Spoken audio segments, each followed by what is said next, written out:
Ranch and Gene Autry. I'm back in the saddle again, out where a friend is a friend, where the longhorn cattle feed on the lowly Jimson weed.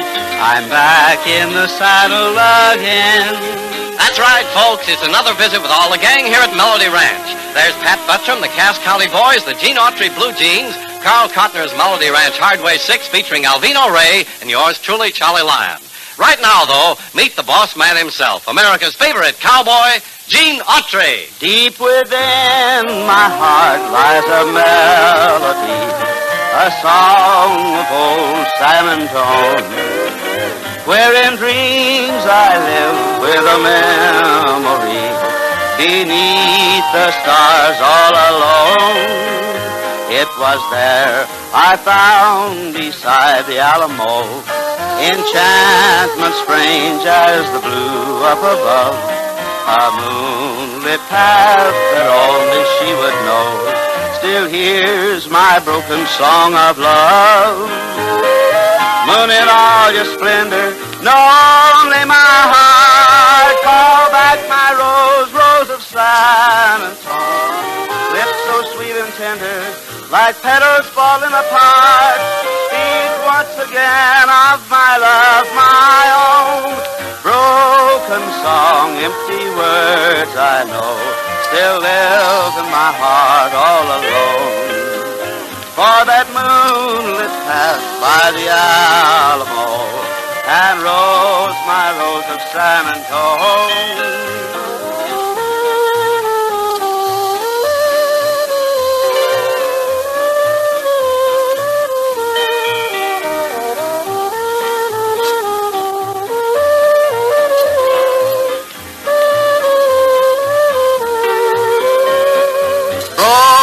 Song, empty words I know, still live in my heart all alone. For that moonlit path by the Alamo and rose, my rose of San Antonio.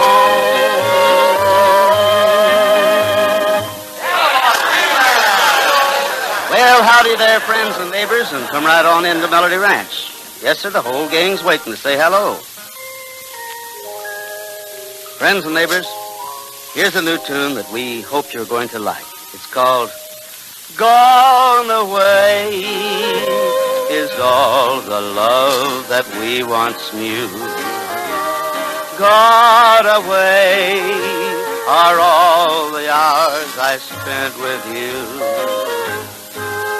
When you said that you were leaving, I thought you'd soon return. But many lonely nights have gone, and all I do is yearn. Gone away is everything that I hold dear.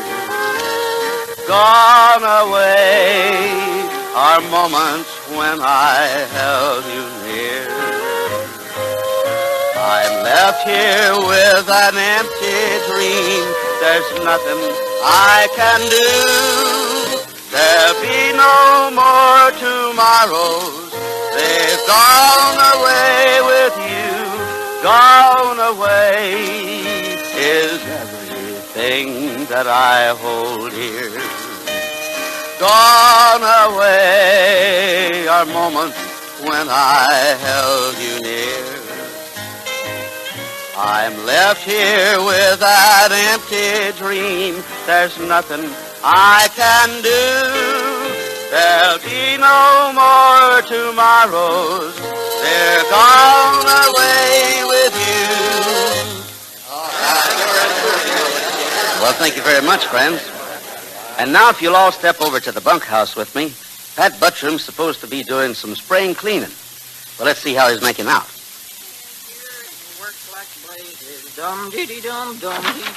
Get out of here, you ornery little... excuse me, Mr. Artery. I thought it was that darn shorty back again. What's all that stuff you got piled up there in the middle of the floor? Plain old junk that these cowpokes have been accumulating in here. I found these 2 books under Pete's bed. One of them is entitled What Every Young Man Should Know, and the other one is What Every Young Woman Should Know. Why both of them? Well, I guess he figures if you're going to ask questions, you ought to know the answer. Oh, stop being foolish. Finish your cleaning, will you? I need you for something else. Something else. Something else. Yes, something else. You'd think I was triplets or something around here. Don't anybody else ever do anything around Now, this just place? a minute, Pat. Just a minute. We all do our part at Melody Ranch. Now, Johnny Bond is up at 4 every morning, rides 20 miles into town to get feed and supplies, and rides 20 miles back to get everything put away. Well, now, I get up to see that the stock is all taken care of, that the men get their chow on time, and everything is in tip-top shape. Why, I never give it a thought. Up at 5 a.m., clean out the barn, milk 15 cows, water 35 horses, carry the feed to 66 pigs, gather in the crops, and mend the fences. You do all of that? No, I said I just never give it a thought. That's just about what I figured. Well, how about giving me a little thought here? Just that furniture. Pete's been telling me that the dust is so thick that he can write his name on the tabletop. Mr. Artery, that ain't true. It ain't. It ain't true at all. You know Pete can't write. Now, complaints, always complaints. Look, Pat, look. I'm not riding you. I like you, buddy.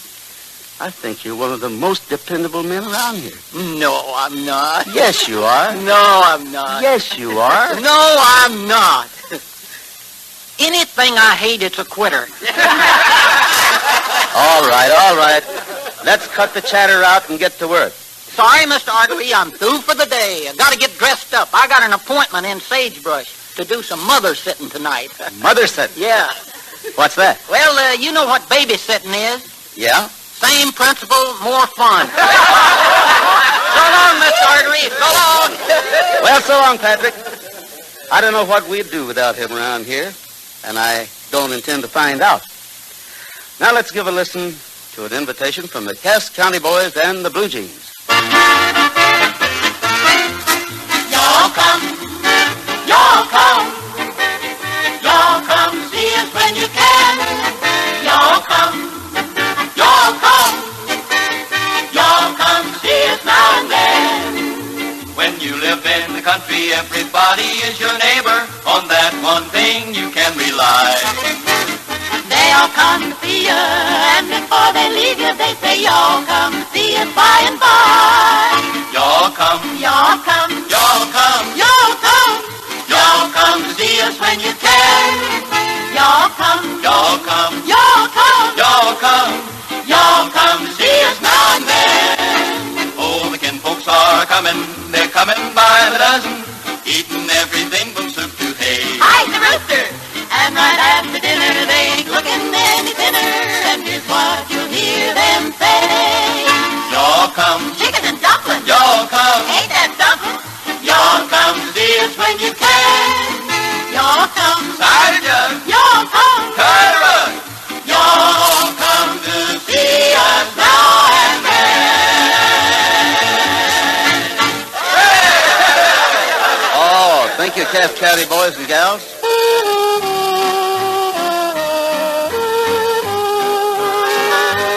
Dry the tears from your blue, blue eyes. Skies are gray when my baby cries. Don't believe all those jealous lies. Dry the tears from your blue, blue eyes. Why are your eyes of blue, so blue tonight? What have I done to make you cry? Don't you know everything will turn out right? Someone told you a jealous lie. Dry the tears from your blue, blue eyes. Skies are gray when my baby cries. Don't believe all those jealous lies. Dry the tears from your blue, blue eyes. Well, thank you, gang. Thanks a lot. Hey, I got something to ask you, Mr. Artery. Well, that sounds familiar. What is it this time? Who you going to vote for governor this year? Well, there's a couple of good men running. Why'd you ask? Oh, I just wondered. This is a mighty important election, you know. Every election's important, Patrick. Whether it's for the school board or president of the United States. Yes, sir. There's no such thing as an unimportant election in America. You know, we had a pretty good example of that right here in Sagebrush only a few years back. I don't think I remember what you're talking about. Well, if you just grab yourself your favorite rawhide bottom chair, I'll tell you.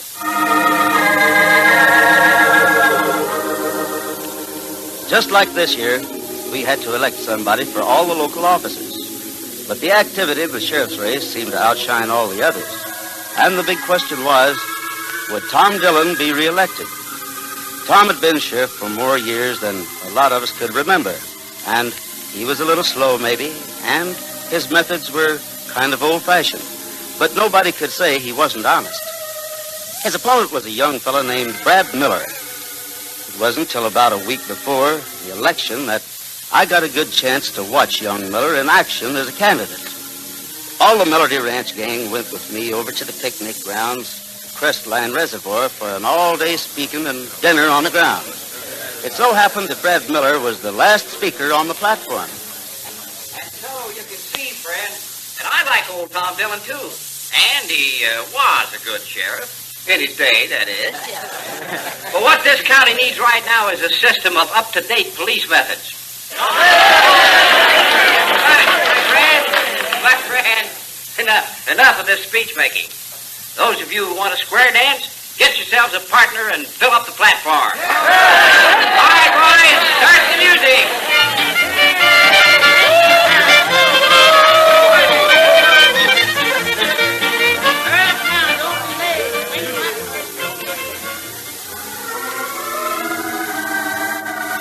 Well, Election Day rolled around, and with it a big turnout, thanks to Brad Miller's free transportation service. He must have had 20 rigs carrying people to town.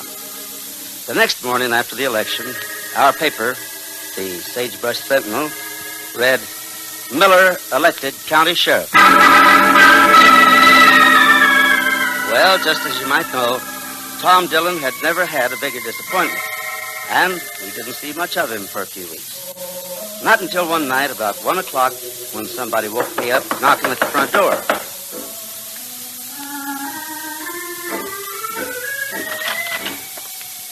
Why, hello, Tom. Come on in. I sure hate to get you up this time of night, Gene, but I got a bad case of suspicionitis. Gene, if it ain't asking too much, I wish you'd saddle up Champion and go for a little ride with me.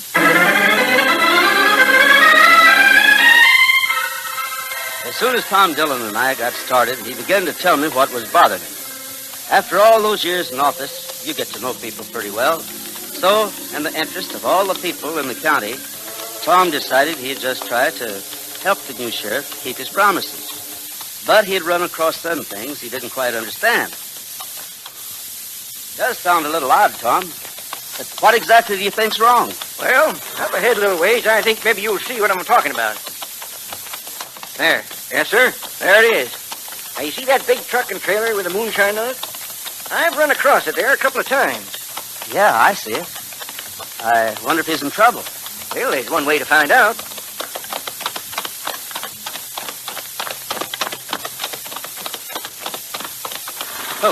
Oh, champ. Oh, boy. Oh. Need any help, mister? No, thanks. Just ride on, cowboys. Everything's under control. We'll be glad to go on into town and send out a garage man if you want. I said everything's okay. Now beat it, will you? Now, wait a minute. That's all right. Let's go, Tom. Better listen to your sidekick there, Mac. Okay, if that's the way you feel about it. Come on, Gene. Right.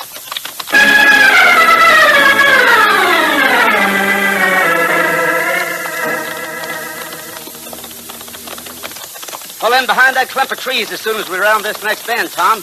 What in thunder are you up to, Gene? Well, just do as I say. You find out. Oh, champ. Oh, boy. Unless I'm going deaf, I heard voices in that trailer. And they weren't speaking any language native to North America. After Tom and I had talked it over, we decided not to do anything more that night. The next morning, it seemed to be best that I go to the sheriff's office alone. Now, Autry, you can't expect me to believe a half-cocked story like that. A van full of foreigners parked on a highway at 2 o'clock in the morning. Well, that just isn't reasonable. Maybe not, Sheriff Miller. But the border's only a few hours from here. And I've heard that lots of people from all over the world are trying to enter the United States these days. Well, I know, but just the same, I hardly think you'd be... Oh, excuse me, then. Hello, Sheriff's Office. Long distance from where? Okay, put him on. Yeah, this is Sheriff Miller. Well, yeah, if it's important, go ahead. P76, R34, J11, D13, T23. Okay, I got it. Yeah. That was just the sheriff in Pine City reading me some warrant numbers. Oh? Well, I know you're busy, Sheriff. If I hear anything more, I'll let you know. Yeah, sure. Drop in anytime, Autry. Anytime. Well, what'd you say, Gene? Tom, where'd they put that new phone booth in here at the courthouse? It's right at the end of this hall, but, Come on, let's hurry. What'd Miller say? I'll tell you as soon as I make this phone call, Tom.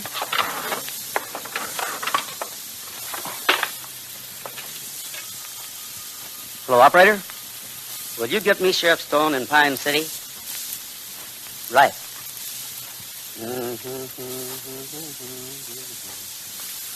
Here you are. Hello. Hello, Sheriff. Gene Autry. Oh, fine. How about yourself? That's good. Say, Sheriff, did you just take a call to Sheriff Miller from Sagebrush? Well, thanks, Sheriff. That's all I wanted to know. No? I'll tell you the next time I see you. Okay. Bye. Gene, will you please tell me what's going on? Right now, we've got a lot of work to do and fast.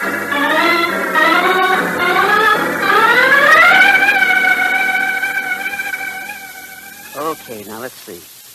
P76 is the first number, right? Right. And we figured that P76 might mean passengers or persons. So now let's say that's right. What's next? R34.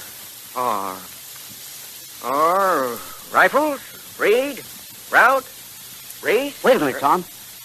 What did you say just before race? Why, route, I guess, but what's that got to do with it? Isn't 34 the number of the main highway from here to Red Man's Valley? Hey, that's right, it is.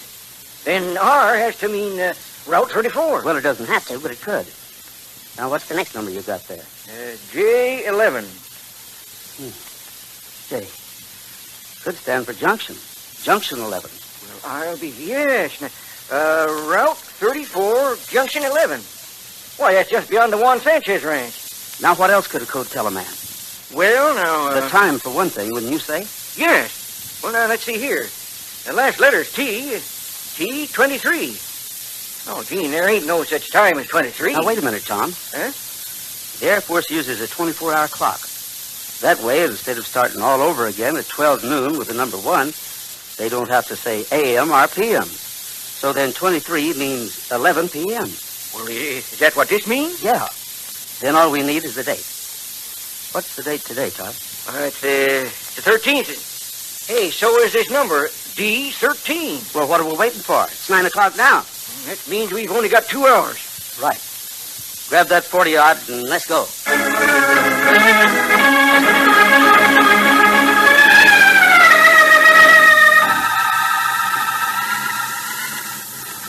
What time you got, Joe? 11:17. Wonder where he is. Here he comes.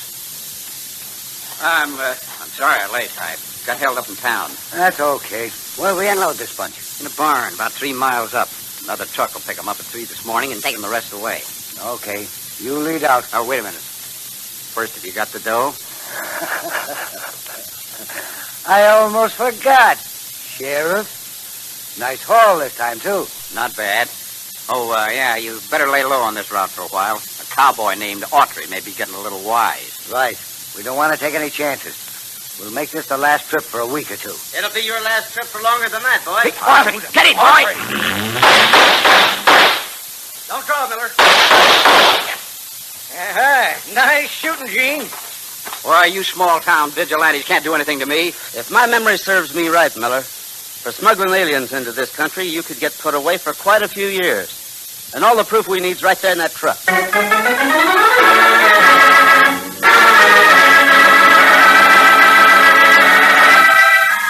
That's a good story, Gene. Of course, Tom Dillon went back into office as the Sagebrush sheriff, huh? You betcha, the very next day.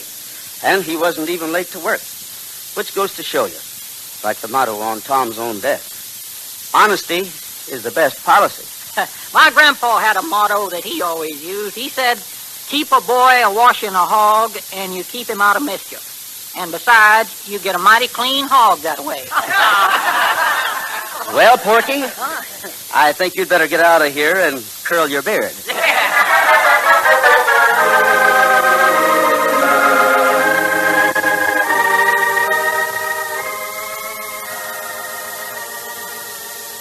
Good friends and neighbors, in the spirit of the day, for all it means, here is my buddy.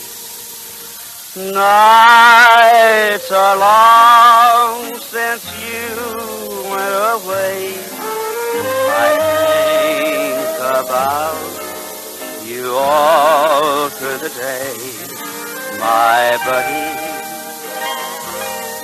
my buddy. Nobody quite so true. Miss your voice, the touch of your hand. Just long to know that you understand, my buddy, my buddy. Your buddy misses you. Nights are long since you went away. I dream about you all through the day. My buddy, my buddy. Nobody quite so true. Miss your voice, the touch of your hand. Just long to know that you understand, my buddy, my buddy. Your body misses you.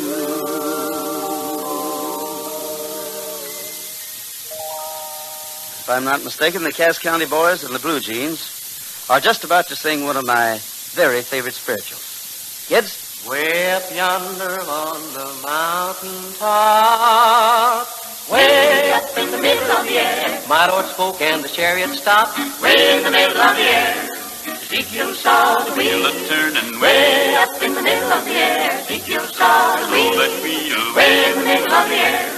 Joshua was the son of Nun, way up in the middle of the air. He never quit till the work was done, way in the middle of the air. Ezekiel saw the wheel way up in the middle of the air. Ezekiel saw the wheel way in the middle of the air. Now you see that sister dressed so fine, Way up in the middle of the air. she ain't got religion on her mind. Way in the middle of the air. Ezekiel saw the wheel way up in the middle of the air. Ezekiel saw the wheel way in the middle of the air. Ezekiel saw the wheel way up in the middle of the air. Ezekiel saw the wheel way in the middle of the air. For the big wheel run by faith, and the little wheel run by the grace of God. For the wheel in a wheel way in the middle of the air.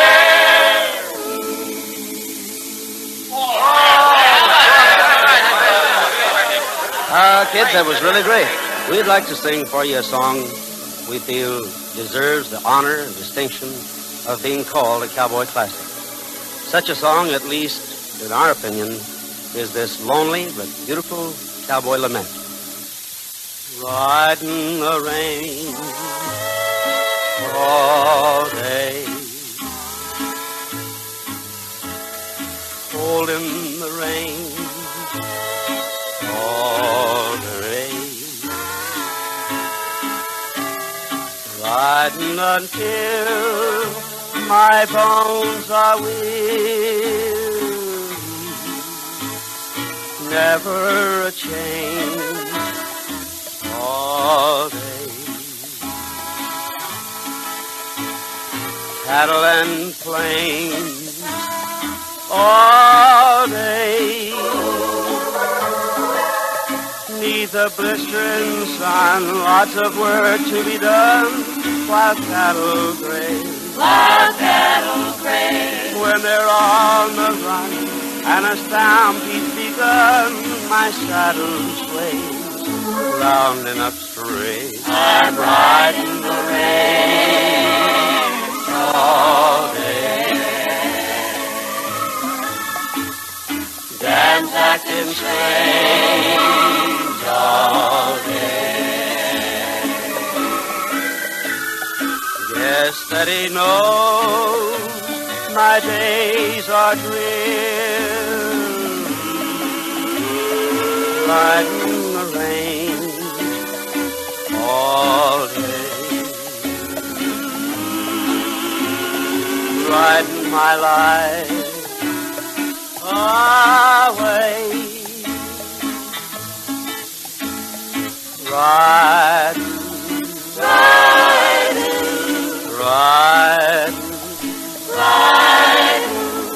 Riding the range all day.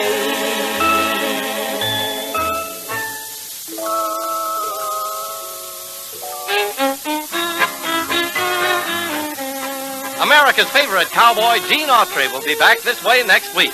And he'll bring along Pat Buttram, the Cass County Boys, the Gene Autry Blue Jeans, Carl Cotner's Melody Ranch Hardway 6 featuring Alvino Ray, and yours truly, Charlie Lyon. For an exciting and entertaining half hour, be sure you're listening next time I say, it's time for Melody Ranch and Gene Autry. This is the United States Armed Forces Radio and Television Service.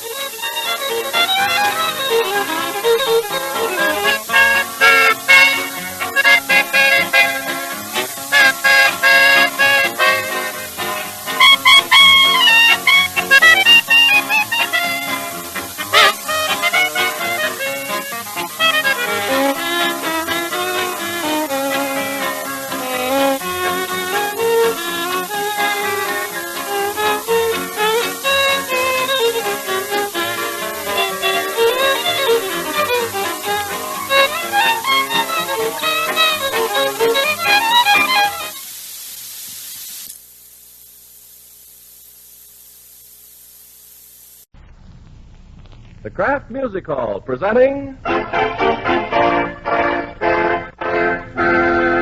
Bob Burns with John Scott Trotter and his orchestra and the Music Maids. Bob's special guests for this evening are Dorothy L'Amour, Herbert Marshall, little Betty Brewer, the new star of Rangers of Fortune, Wingy Manone, the hot trumpet player, and Dusselina Giannini of the Metropolitan Opera Company. And here's Bob Burns.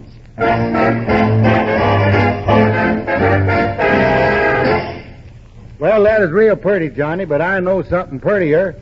I don't mean something that's just a little bit prettier either. I mean I know something that's a whole lot prettier than anything I've ever heard in my life. I'm talking about the music I heard around 4 o'clock last Sunday morning. I mean my new little son, Stephen Foster Burns' first squawk. Honestly, Johnny, now you may think that I'm kind of biased or prejudiced about this, but if you don't believe that Stephen Foster Burns' first squawk is the prettiest sound in the world, I can prove it. I made a record of it. You really made a record of it, Bob? I really made a record of it. I certainly did, Dottie. I put up a microphone right outside the door, and with a machine I got there, I took the sound as it came through the transom. Well, now, Bob, as I understand it, this discussion is not whether it's possible or even how it's possible to make a record of a baby's first squawk. The matter under discussion is whether or not your new baby's first squawk is, as you put it, quote, the prettiest sound in the world, unquote. Always got to be some doubting Thomas like you, kid. Yeah, just call me K.G. Kenneth. Yeah, you know, there's always men like you that don't believe men like me. And just to prove that little Stephen Foster Burns' first squawk is the prettiest sound in the world, I've got permission from the National Broadcasting Company to play my record of it. You know, they don't usually allow people to do this sort of thing, but this squawk is such a pretty sound, they just had to break the rule. Are you ready to listen, Ken? Well, all right, I'll listen. Are you listening, Johnny? I was right on the beam, sir. You listening, Dottie? Wouldn't miss this beautiful sound for the world, Bob. Well, then, I want to tell you folks that we're making history here tonight. We really are. This is the first time, I suppose, that a baby's first squawk has been recorded on the air. And now it's the truth that you've got to kind of overlook it.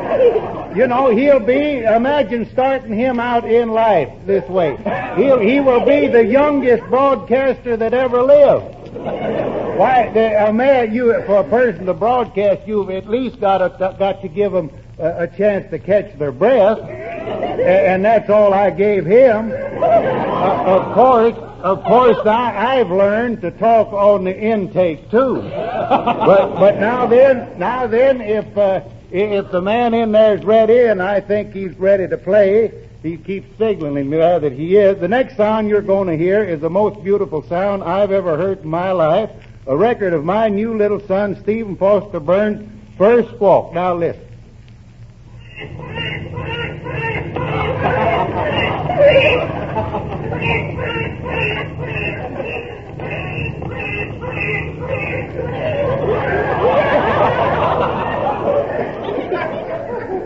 Yes, I bet that sounded awful familiar to many a proud papa. Now, I'll leave it to anybody that heard it. Ain't that the prettiest sound in the world? I ain't never been a papa, Bob, but I gotta admit that's an awful pretty squawk. Is the baby as pretty as it squawks, Bob? Now, wait a minute, Dorothy. That's a baby boy, you know. They don't call boys pretty. Not if yours favors you doesn't. Well, I admit little Stevie ain't pretty yet, but, you know, he's rugged. Were you glad it was a boy instead of a girl, Bob? Well, Dottie, I was glad it was a boy for just one reason. It convinced me that Crosby hasn't got 'em all cornered. Bob, everybody here in the Kraft Music Hall wants to congratulate you and Harriet. And I'm sure all the KMH clients join us. At which point, the tactful Miss Dorothy L'Amour, anxious to sing a song about a man whose baby is nicer than Bob's new son, has cannily elected to sing Nobody's Baby.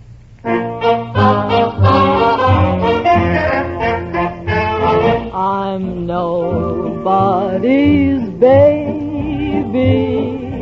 I wonder why. Each night and day I pray the Lord up above, please send me down somebody to love. But nobody wants me. I'm blue somehow. Won't someone hear my plea and take a chance with me, because I'm nobody's baby now.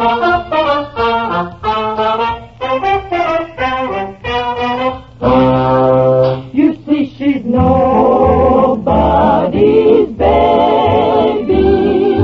We wonder why. Each night and day she prays a lot up above. Please send her down somebody to love. But nobody wants me. I'm blue somehow. Won't someone hear my plea and take a chance with me, because I'm nobody's baby now. Well, come on, Bob. Dottie's finished. Come on. You'll have to pardon me. I was just sitting over there, you know. I don't know what I'm doing. I swear I don't. I was just sitting over there thinking of little Stephen Foster Burns. He's just 4 days old today. He's my youngest one.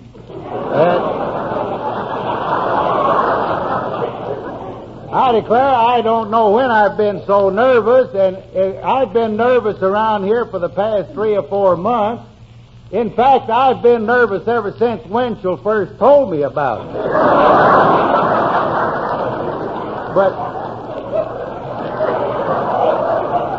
But I'm getting so now that I stand up to it a lot better than I used to. I'm getting so I'm standing it better every year.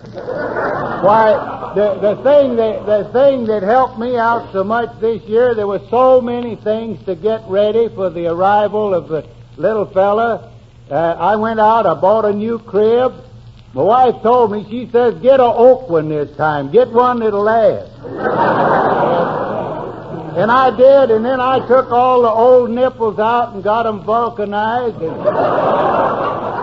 Why, it's the truth. I'm telling you, some of them nipples been vulcanized so many times they got patches on the patches.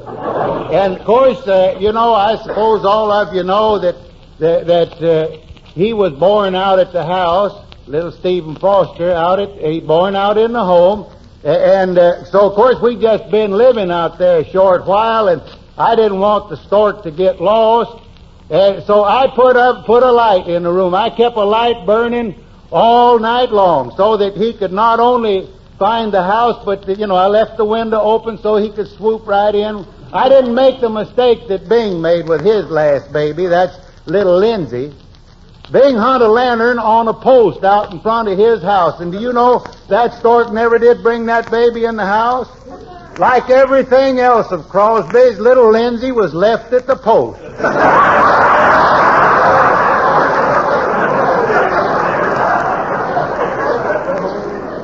Well, sir, you know that now my doctor, of course, one thing that helped is that I had the same doctor that I always have. I took up his option this year.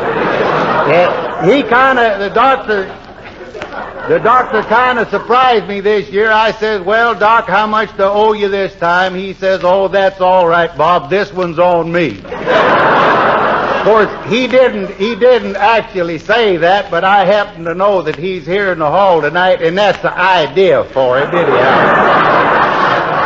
But you know, for a while here, whenever Bing and I became a father, that's before the novelty wore off. There used to be an awful celebrating here in the Kraft Music Hall.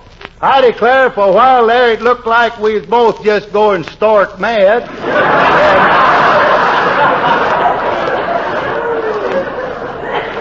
And we at first we used to hand out cigars on all those occasions, but all the boys in the orchestra started getting tobacco heart.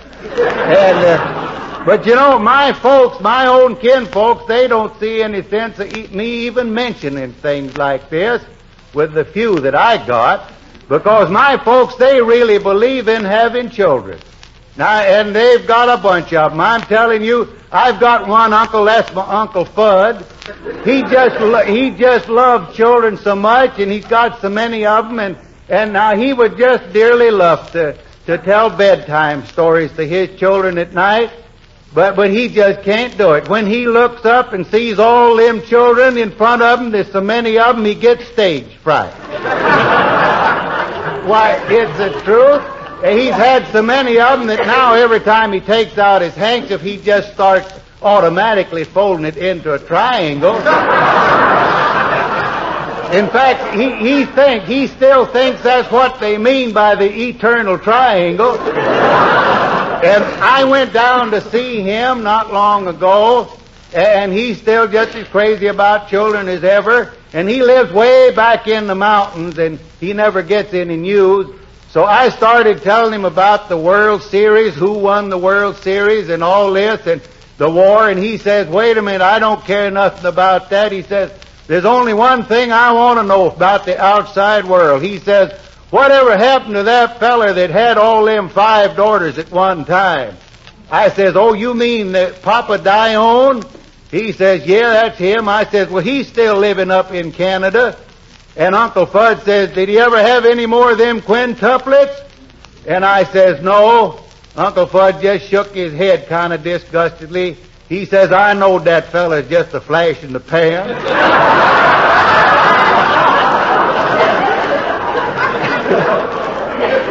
Well, now then, tonight I'm going to dedicate my number to little Stephen Foster Burns, because I'm going to sing a song that I wrote myself. I call it The Wail of the Trail. And if I ain't that a title? It kind of outlines my whole life. You know, it tells the story of my life. I want to show him what I had to go through with. All right, boys, anytime you're ready.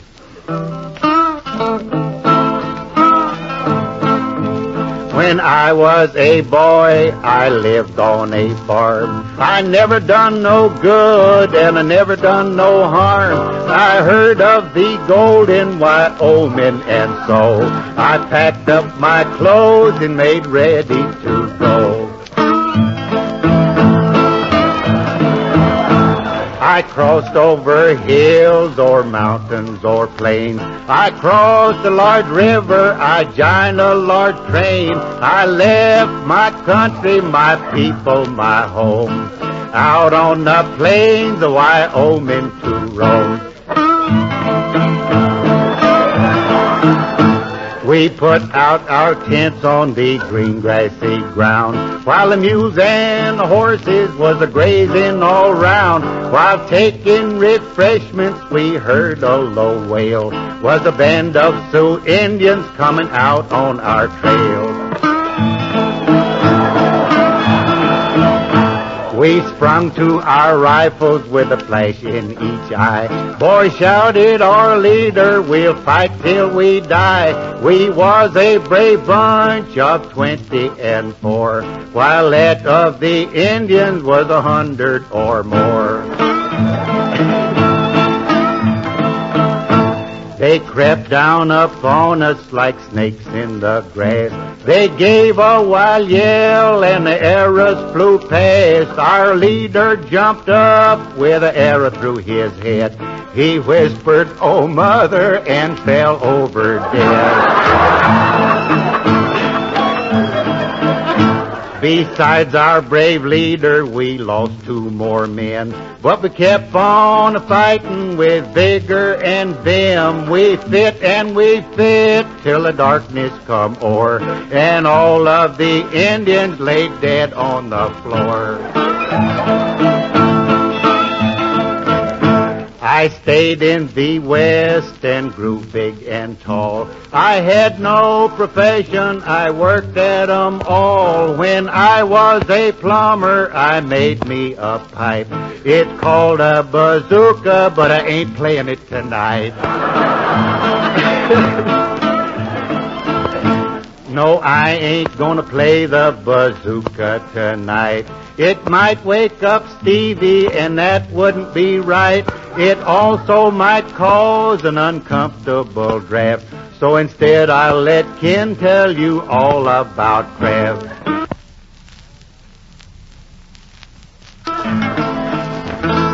Go ahead, Ken. Tell them all about it, boy. Now, before winter sets in, Kraft sends you a bright bouquet of flowers that'll make your table settings gay for months to come. I speak of the lovely new flower designs for the glasses that hold famous Kraft cheese spreads.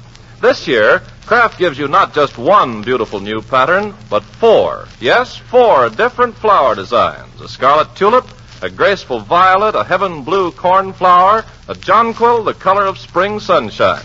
And just think, you get one of these glasses every time you buy a Kraft cheese spread. Do you know all of the delicious varieties of cheese spreads that Kraft offers for sandwiches and salads and appetizers?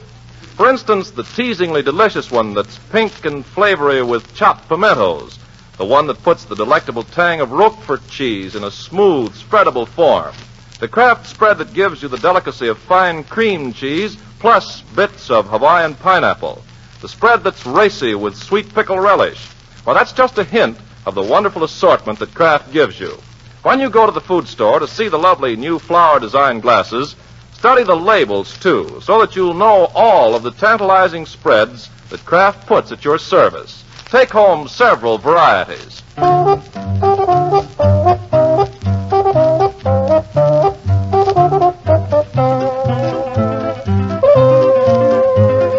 I have never been aboard a steamer. I am just content to be a dreamer. Even if I could afford a steamer, I would take the ferry boat every time.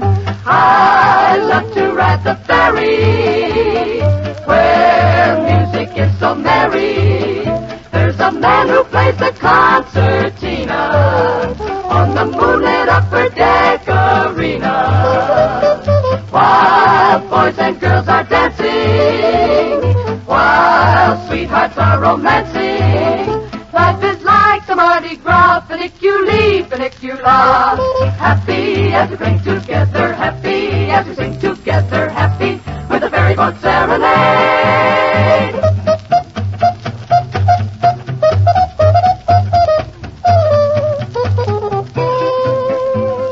How I love to ride the ferry, 'cause I know that's where the music's merry. There's a man who plays the concertina on the moonlit upper deck arena. While the boys and girls are dancing, look around and you'll see sweethearts romancing. Life is like a Mardi Gras, funiculi, funiculi, funicula. Happy 'cause we're together, happy we'll sing together, happy ferry boat serenade. Following the Music Maid's rocking of the ferry boat serenade, we're happy to welcome a man to the Kraft Music Hall whose polished performances have graced many of the screen's finest offerings during the past 10 years. A man who is at present in Alfred Hitchcock's dynamic film Foreign Correspondent, and who is soon to be seen with Bette Davis in Warner Brothers' forthcoming picture, The Letter. Now, in case you don't know it, Ken's talking about Herbert Marshall, and I want to tell you there's a man I look up to. Thank you, Bob. As a matter of fact, it's mutual. I've always marveled at you. I'm awed by any man like yourself who is, well, shall we say, different. You know what I mean when I say awed? Oh.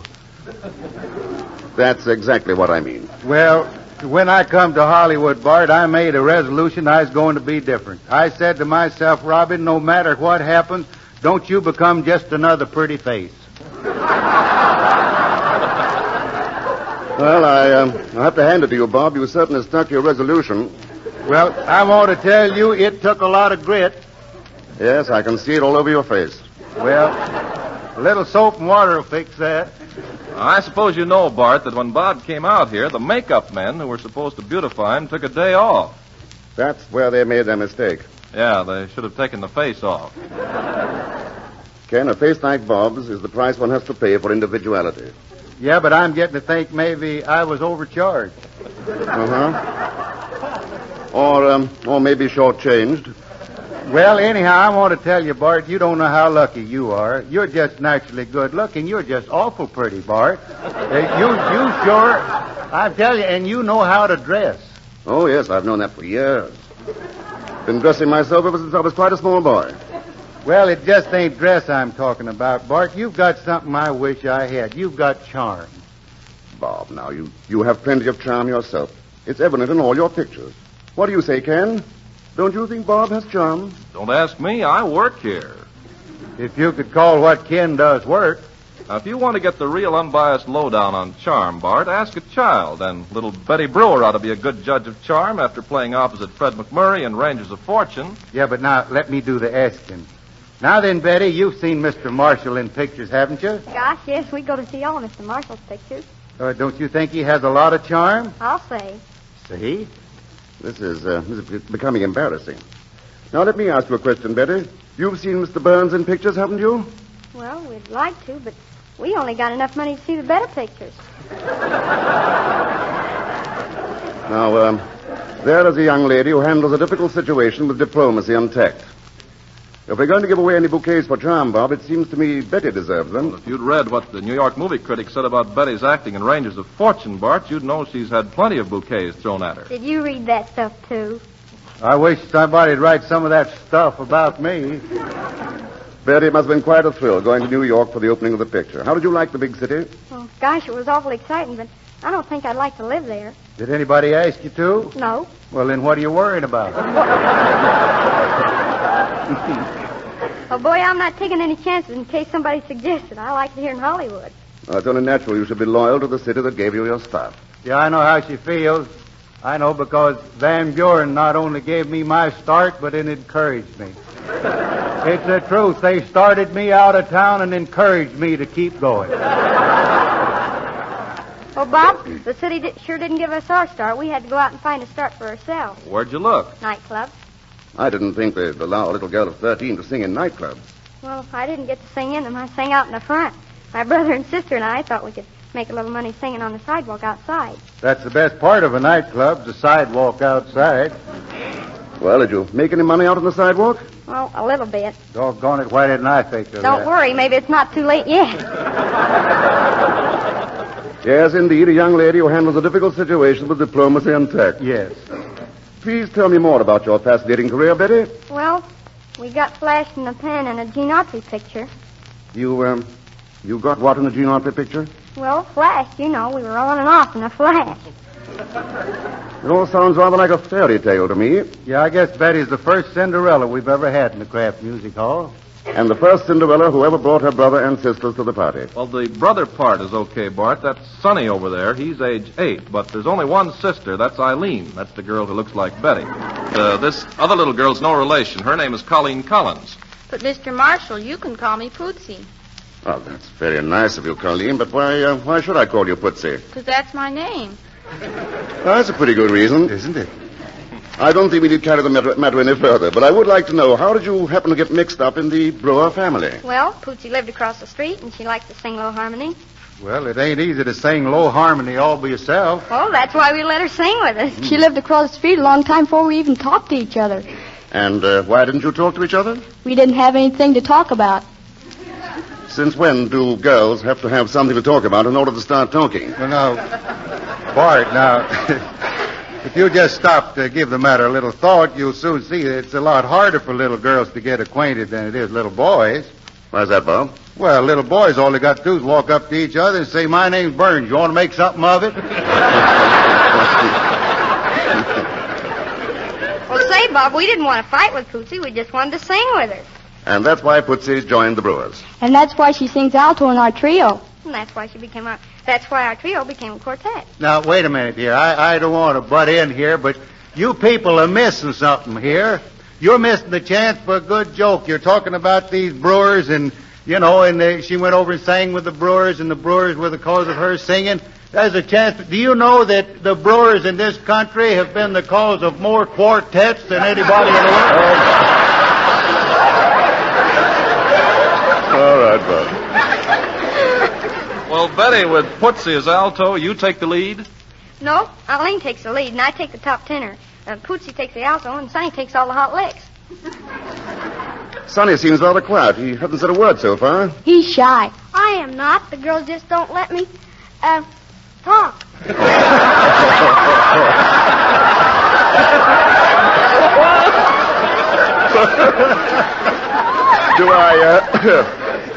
Do I gather from that you're not quite happy in your work? Yeah, but I'd rather go out with the boys. Hey, it's funny to hear that on Thursday. That's the very line Grandpa Snazzy used to use on Saturday. Right? Who arranges your numbers, Betty? Looking for work, John Scott? Well, we do all of our own arrangements, Mr. Trotter, and we practice in the back room of the house, and to hear the neighbors always yelling, we have to go out in the yard sometimes. Well, you're in a hall right now, Betty, and we'd like to hear you sing one of your extra special arrangements. Well, all of our arrangements are extra special. Honey, I sure could use you. I kind of like the way you do that South American way. Suppose you do that. Okay, Mr. Burns. Ready, kid? Let's see. No, that's not the key. I think that's that. Okay, come on. That's right. Okay. Hi-ya, hi-ya. Have you ever danced in the tropics? In the hazy, lazy, like kinda crazy, like South American way. Hi-ya, hi-ya.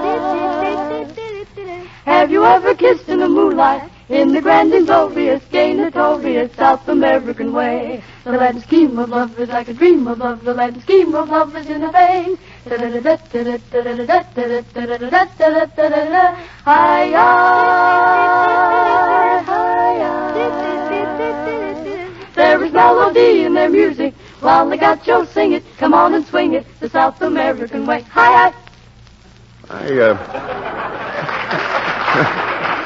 I didn't realize the children sang a cappella. Yeah, and good, too. You know, they weren't kidding about that being an extra special arrangement either. Sonny, could you do some of those hot licks without the music? Sure.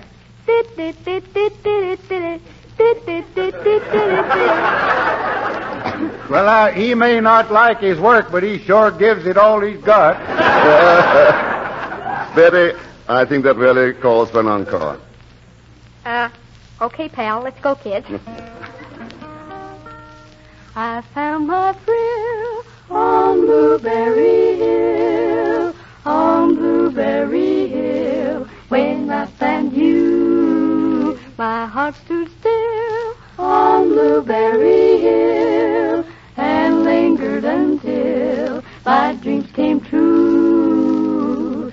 The wind and the willow played love's sweet melody, but all of those vows we made were never to be. Though we're apart, you're part of me still, 'cause you were my thrill on Blueberry Hill. The wind and the willow played love's sweet melody, but all of those vows we made were never to be. Though we're apart, you're part of me still, 'cause you were my thrill on Blueberry Hill, on Blueberry Hill.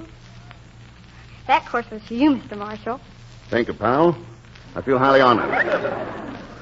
You sure do believe in being fair, don't you, Mr. Marshall? I certainly do, Betty. Well, okay then. Now you can sing a course for us. Oh, I don't sing especially. In fact, not at all. Well, maybe you can get Mr. Burns to help you. You really think that will help any? Come on, Bart. Don't be picky. Anything to amuse the kids here.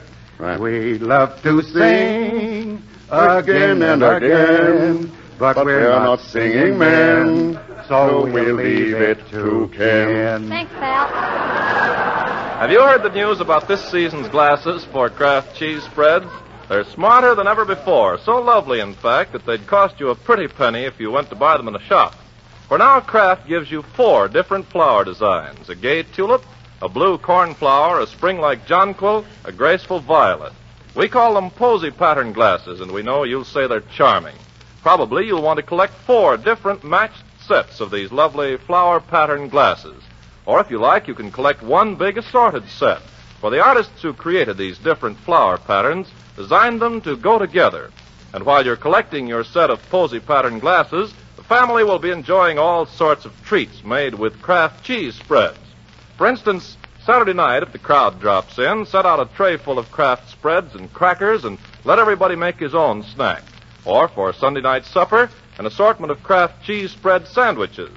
Kraft pineapple, Kraft pimento, and Kraft Roquefort cream cheese spreads would make a nice assortment. But perhaps you'd better study the labels on the Swanky Swig glasses at your food store and pick the varieties you know the members of your family will like the best. Make a note to stock the refrigerator with Kraft cheese spreads for the weekend, and at the same time start your set of posy pattern glasses.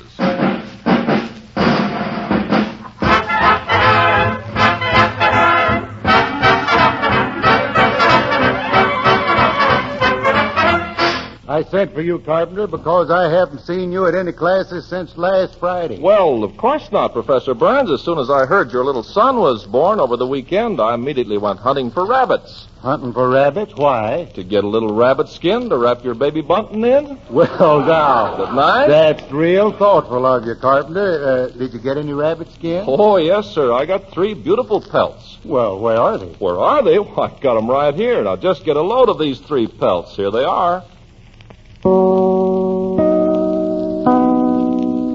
There you are, Professor Burns. I hope you like the pelts. If I was you, Carpenter, I'd give them back to the bunny. Oh, so you don't want to see the bunny hide? I'd much rather see the carpenter hide. I'm going. You get it?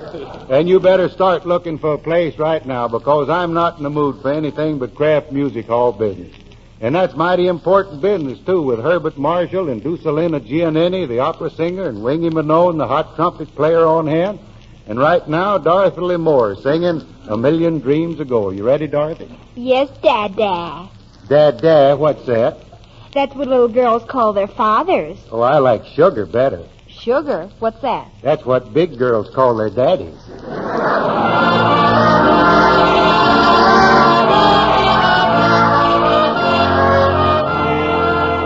You told me it was so 1,000,000 dreams ago. You held me in your arms 1,000,000 dreams ago. So many dreams have flown, so many nights alone. I guess I should have known it couldn't be. I'll lock my memories here in my heart, and here in my heart they'll stay. And through the years they'll always be a part of a lovely day. Goodbye, good luck, old friend. I'll smile and just pretend there was no end 1,000,000 dreams ago. He told her it was so 1,000,000 dreams ago. He held her in his arms 1,000,000 dreams ago. So many dreams have flown, so many nights alone. Guess she should have known it couldn't be. She'll lock her memories there in her heart, and there in her heart they'll stay. And through the years they'll always be a part of a lovely day. Goodbye, good luck, old friend. They'll smile and just pretend there was no end 1,000,000 dreams ago. I'll lock my memories here in my heart, and here in my heart they'll stay. And through the years they'll always be a part of a lovely day. Goodbye, good luck, old friend. I'll smile and just pretend there was no end 1,000,000 dreams ago.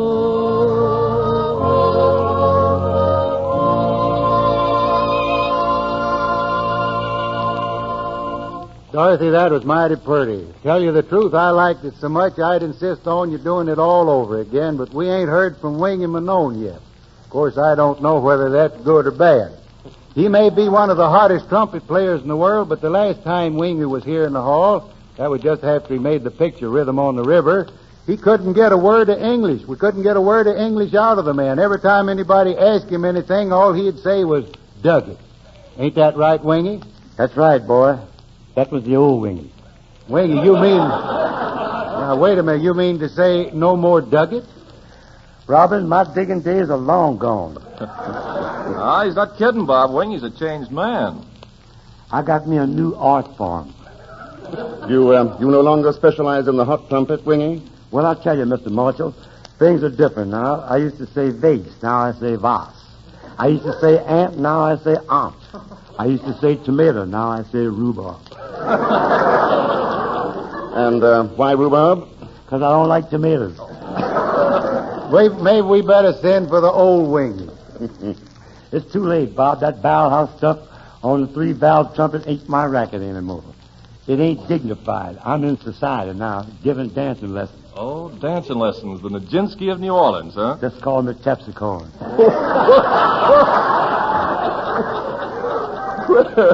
Where'd you get a name like that? Oh, I just dug it.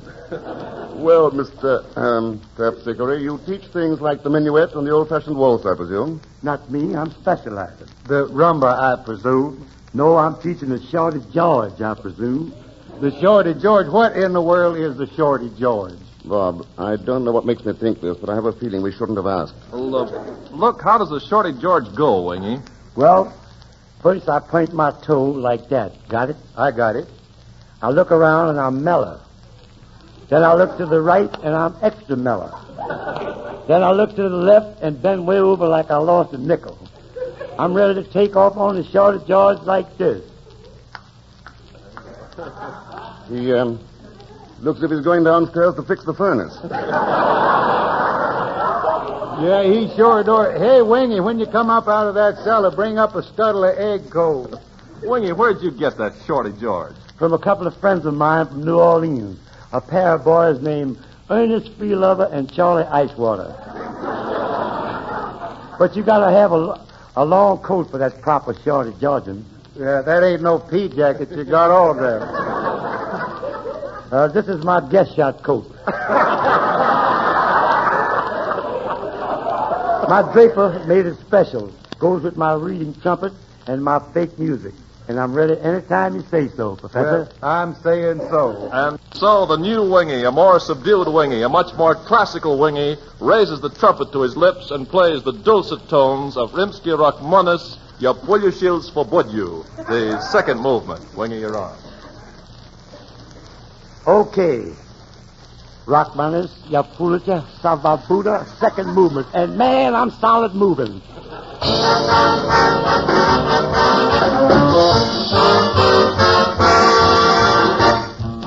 Say, Mr. Trotter, is all them boys full of rhythm? Yeah. Well, boy, they better have it, because if they ain't got it, I'm going to run them out of here one by one.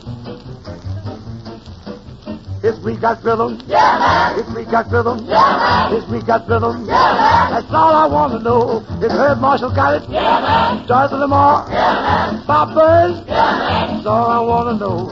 Oh, man, sunshine, you bring on the rain. And when I hit that high H, boy, the pain. This Carpenter got it. Yeah, man. Trotter got it. Yeah, man. The Brewer kids? Yeah, man. That's all I want to know, because I'm ready to go.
A swell piece you played, Wingy. I like that classical stuff.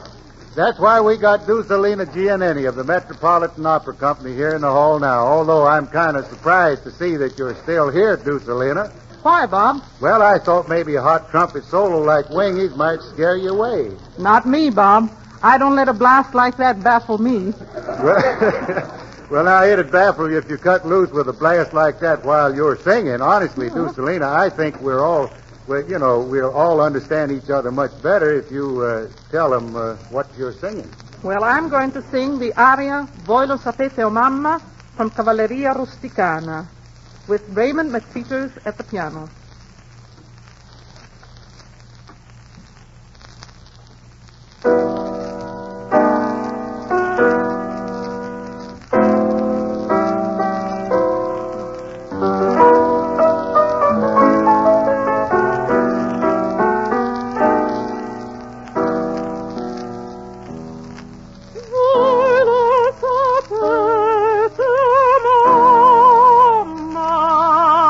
Prima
Oh, thank you, Ducelina. You know, I may not look like anyone who appreciates beautiful music, but I know it when I hear it, and I just heard it. That's sweet of you, Bob. He's just echoing my sentiments. Thanks, pal. Ducelina, you're really sharp tonight. Thanks, Wingy. If you liked it, I guess opera really is reaching the masses. I want to tell you, Ducelina, that song you just sang, that was a hard one. Where'd you find a hard song like that? I dug it. Man, she's really hip. Sure, I'm hip. On the way over here, I said to myself, Ducelina, you'd better take your hip boots off because you're going to break it up tonight. Careful, Ducelina, you're starting to talk like Wiggy. Next thing you'll be singing Beat Me Daddy 8 to the bar. Oh, I'll do better than that. I'll sing I Wish I Could Shimmy like my sister Kate.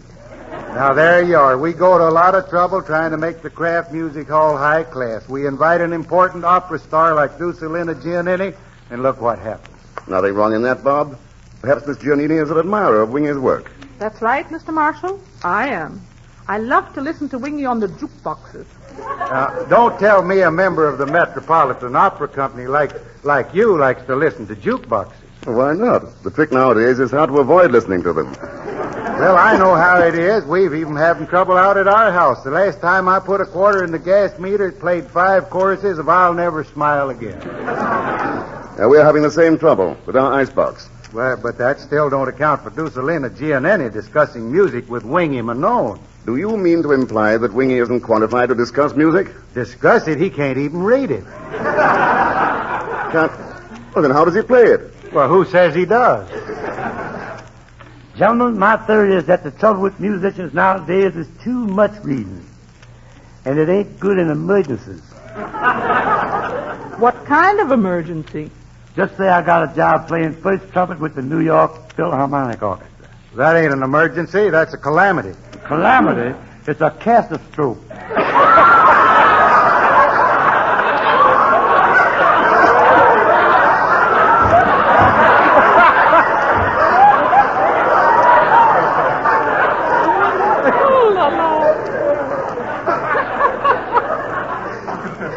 There we are, me and the Philharmonic, ripping through Debussy, and bang, the lights go out. Well, what of it? I'm the only one still playing.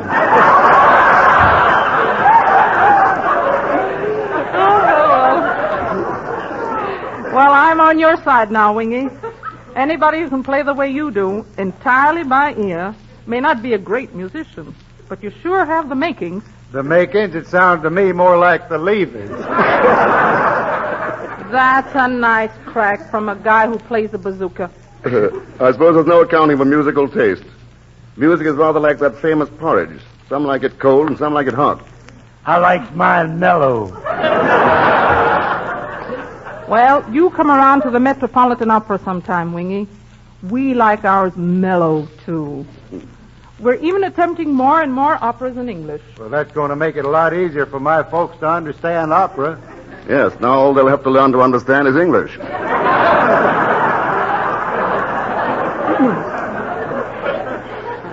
Well, now, just as an illustration of how we're endeavoring to modernize opera, I'll tell you something that happened.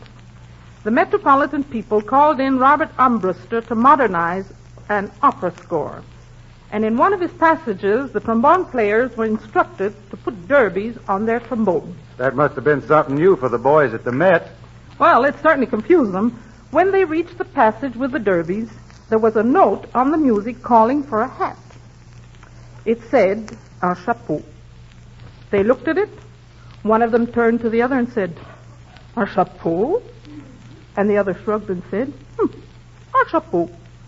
So they put on their hats. Ducelina, I'd like to see you stay here just to tell stories like that, but I'd much rather hear you sing. We've been hearing Funicula sung so much lately, it's getting hard to recognize. But here's Ducelina Giannini singing that grand old tune the way it was meant to be sung.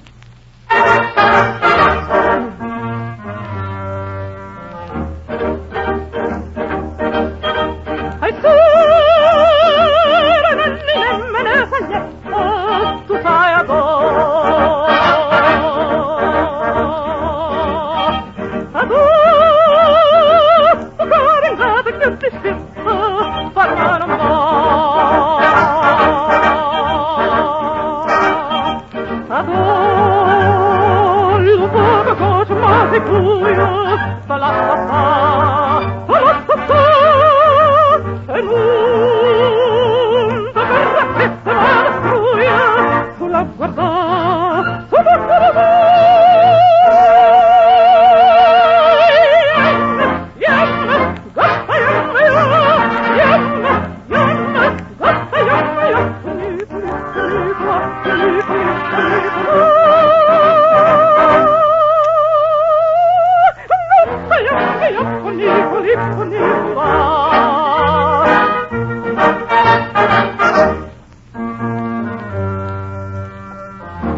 Producer lady, that was really wonderful. In fact, that's so good, I'm ready for an encore right away.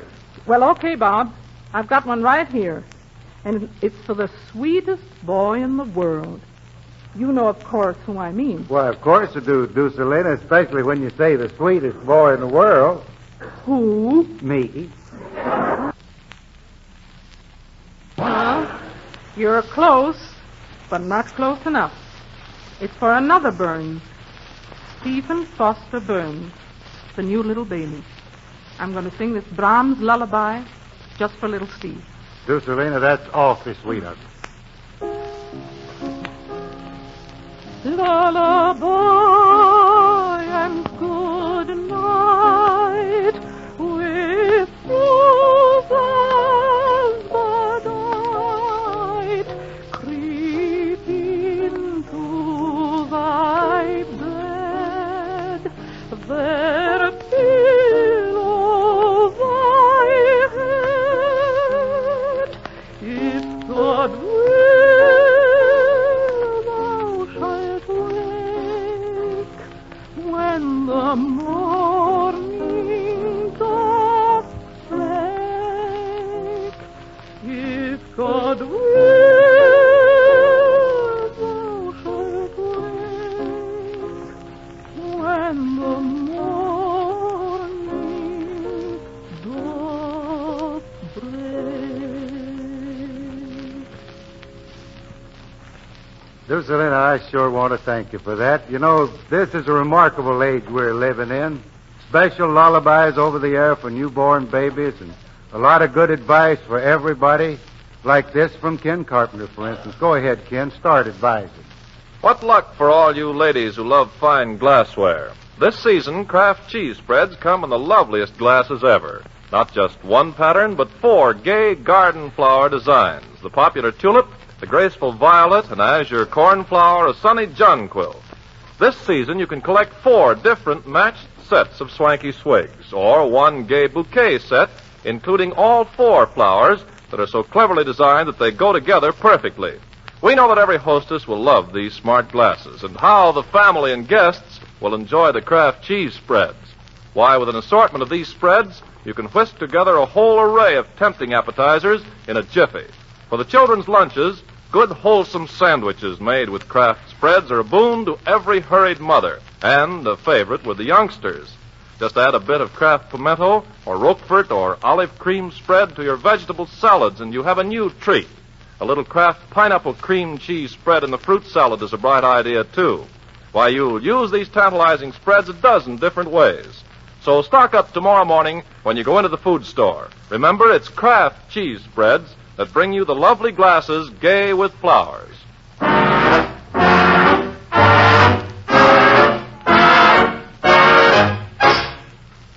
Bravo, John Scott. Thank you, Mr. Marshall. You know, really, John, I've long been an admirer of your work, and as such, I think the job you've just done, if not your best, is certainly your shortest. That's awfully nice of you to say, sir. I wish there were only some way that I could, how shall I say it, make it up to you.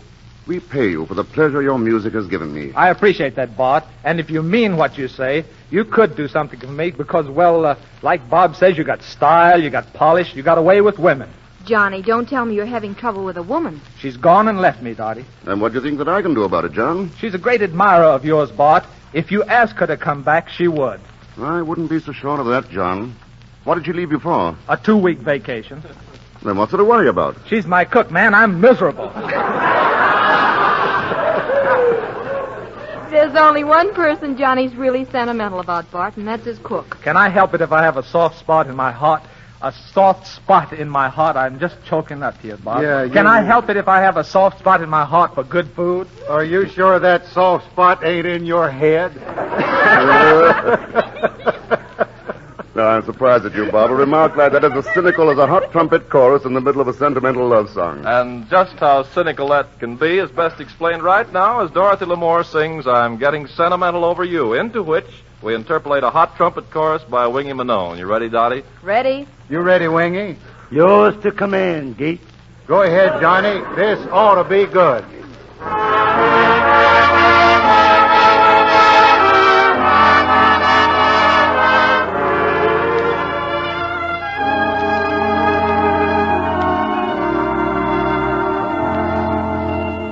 Never thought I'd fall, but now I hear love call. I'm getting sentimental over you. Things you say and do just thrill me through and through. I'm getting sentimental over you. I thought I was happy, I could live without love. Now I must admit, love is all I'm thinking of. Won't you please be kind and just make up your mind that you'll be sweet and gentle, be gentle with me, because I'm sentimental over you.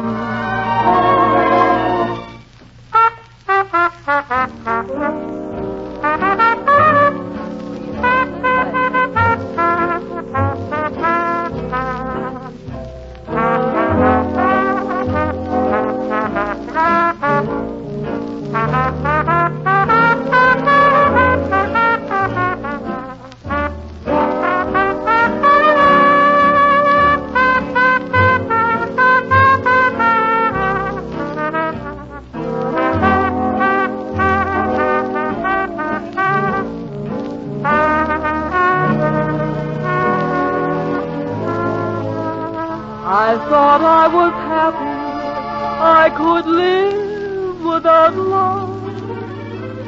Now I must admit, love is all I'm thinking of. Won't you please be kind and just make make up your mind.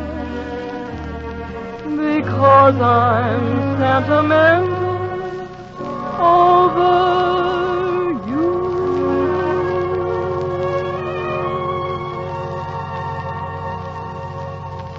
Next Thursday, same time things got started here tonight, we ought to have a lot doing here in the Kraft Music Hall because we're expecting our old pal Edward Everett Horton and Eddie Albert. He's going to be here, so is Charlie Holland. Charlie's a young tenor who really has caught on awful big out here in Hollywood. So until then, good night, everybody. Tune in the Kraft Music Hall next week at the same time to hear Bob Burns with Johnny Trotter and his orchestra, the Music Maids, and Bob's special guests for the evening, Edward Everett Horton, Eddie Albert, Charles Holland, and Dorothy L'Amour. The Kraft Music Hall comes to you from Hollywood's Radio City.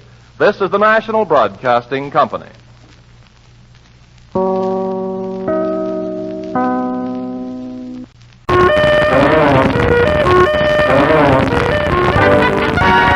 It's Texaco time. Texaco Commission, Texaco Commission, Texaco Commission. Good evening, ladies. You all take the vacation. Welcome to the Texaco Star Theater Summer Show. Half an hour of your favorite music played by the Texaco Star Orchestra under the direction of Al Goodman, sung by Jane Froman, Bob Hannon, and the Texaco Star Singers, and presented by Texaco dealers from coast to coast. Texaco coming to Mexico, remember roll with Texaco.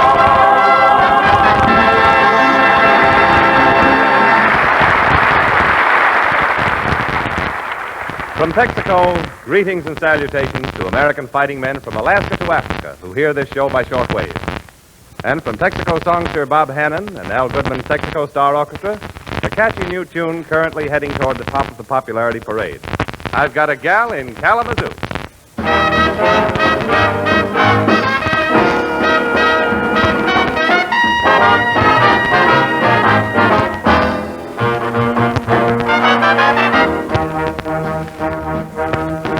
He's gone to Michigan to see his gal again. He don't want to blow, but she is the toast. Dum dum dum dum dum dum dum dum. A, B, C, D, E, F, G, H. I got a gal in Kalamazoo.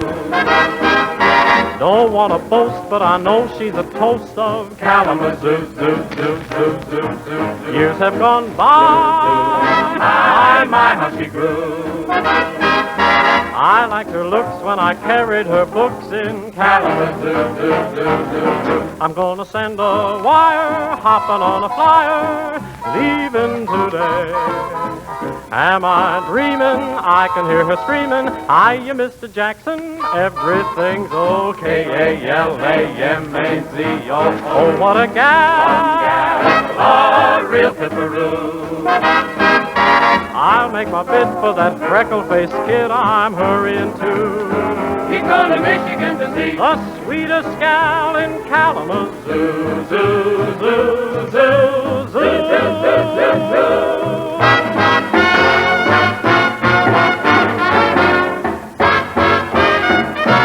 A, B, C, D, E, F, G, H. I got a gal in Kalamazoo.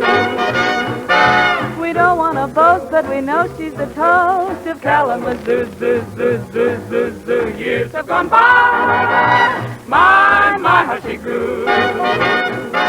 He liked her looks when he carried her books in Kalamazoo. Zoo, zoo, zoo.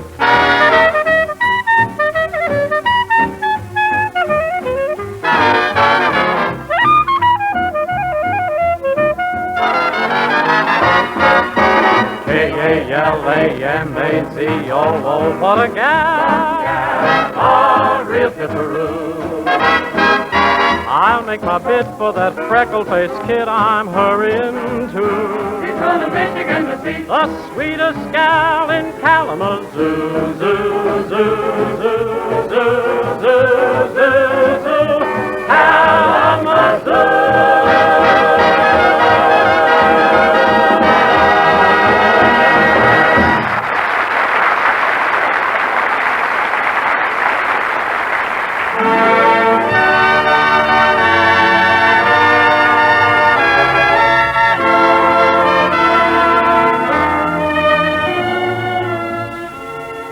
from the gal in Kalamazoo, we turn to the lovely lady now stepping into the spotlight on our Texaco Star Theater stage. She's our singing star, Jane Froman. And her first song tonight is You Go to My Head. You go to my head and you linger like a haunting refrain, and I find you spinning round in my brain like the bubbles in a glass of champagne. You go to my head like a sip of sparkling burgundy brew, and I find the very mention of you like the kicker in a julep or two. The thrill of the thought that you might give a thought to my plea casts a spell over me. Still I say to myself, get a hold of yourself, can't you see that it never can be? You go to my head with a smile that makes my temperature rise, like a summer with 1,000 Julys. You intoxicate my soul with your eyes. No, I'm certain that this heart of mine hasn't a ghost of a chance in this crazy romance.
Let's imagine that car of yours could talk. What would it say? Well, your car might say, look here, Mr. Driver, I may be the last car you'll be able to buy for a long, long time. Give me regular care, and I'll do my level best to give you your essential transportation. But don't neglect me. If you're careless today, you may be carless tomorrow. No, your car can't talk. But if it could, it certainly would ask for the kind of regular care cars receive from your neighborhood Texaco dealer. For all of his services and Texaco quality products are designed to keep cars in action. Texaco Markback lubrication to protect 40 vital chassis points. Insulated Haviland and insulated Texaco motor oils to protect engines against excessive wear. And many other Texaco products and services, including tire care, to protect your car from stem to stern.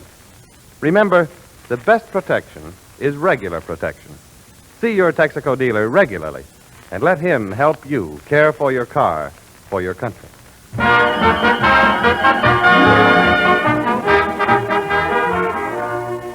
Now, with the compliments of the Texaco Star Theater Summer Show, your Sunday evening ticket to a great musical comedy of Broadway. Tonight, it's a show that has been an outstanding success on both the stage and screen, and it comes from the pen of one of the most prolific of all American music writers. It is Music in the Air by the star composer Jerome Kern. And here are your tickets from Al Goodman's Texaco Star Orchestra and singers.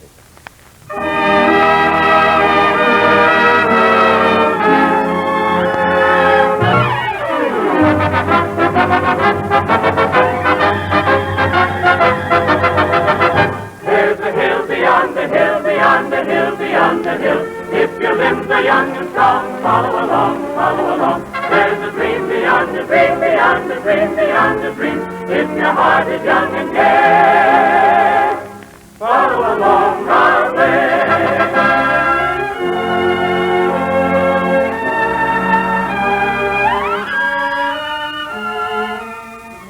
The lilting love song that is the theme melody of Music in the Air, I've Told Every Little Star. The singer, Bob Hannon. I've told every little star just how sweet I think you are. Why haven't I told you? I've told ripples in a brook, made my heart an open book. Why haven't I told you? Friends ask me, am I in love? I always answer yes. Might as well confess. If I don't, they guess. Maybe you may know it too. Oh, my darling, if you do, why haven't you told me? Maybe you may know it too. Oh, my darling, if you do,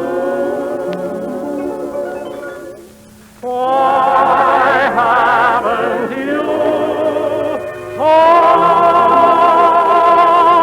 me?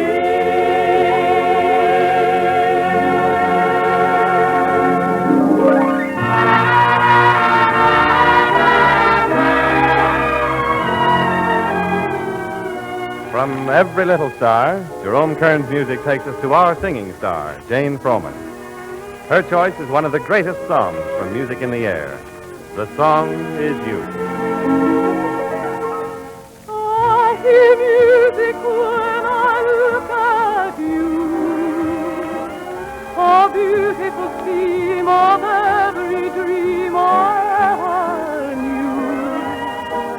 Down deep in my heart, I hear it play, I feel it start, then melt away. I hear music when I touch your hand, a beautiful melody from some enchanted land. Down deep in my heart, I hear it say, is this the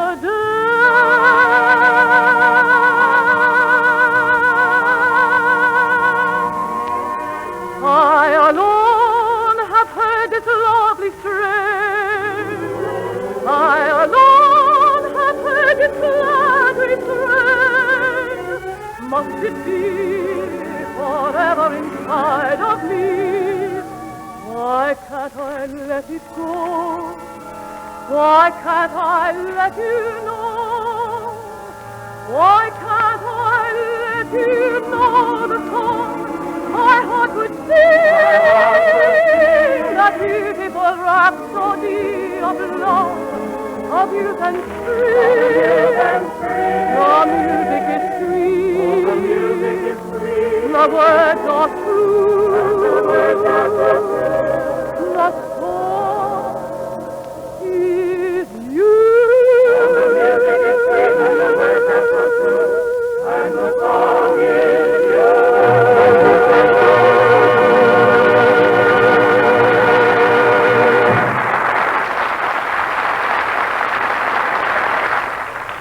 as long as music is written, there will be new ways of saying, I love you. One of the older ways that's still good is Three Little Words, presented now by the Texaco Star Orchestra in a brand new arrangement by Al Goodman.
At this moment, on lonely hills and city rooftops, air wardens are watching the skies, alert for danger.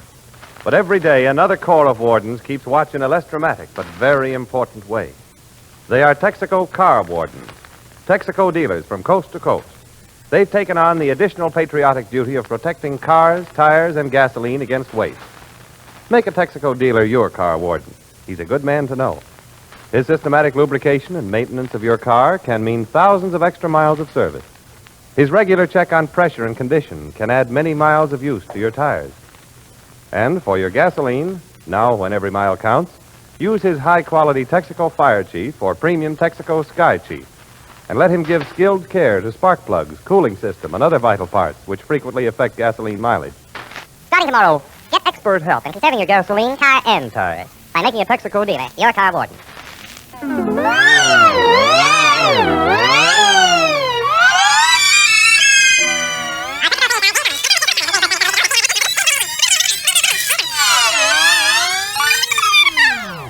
Two people met, they learn to care, and found themselves in heaven. To you may be the story nothing. It's all my wildest dream.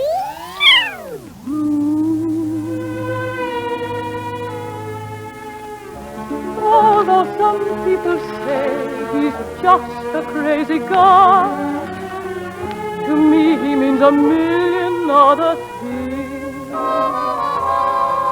For he's the one who taught this happy heart of mine to fly. He wears a pair of silver wings. And though it's pretty tough, the job he does above, I wouldn't have him change for a king. An ordinary fellow in the uniform I love, he wears a pair of silver wings. I'm so full of pride when we go walking, every time he's home on leave. with those wings on his tunic, me with my heart on my sleeve.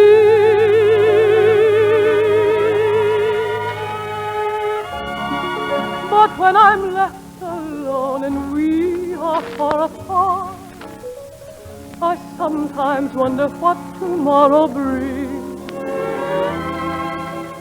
For I adore that crazy guy who taught my happy heart to wear a pair of silver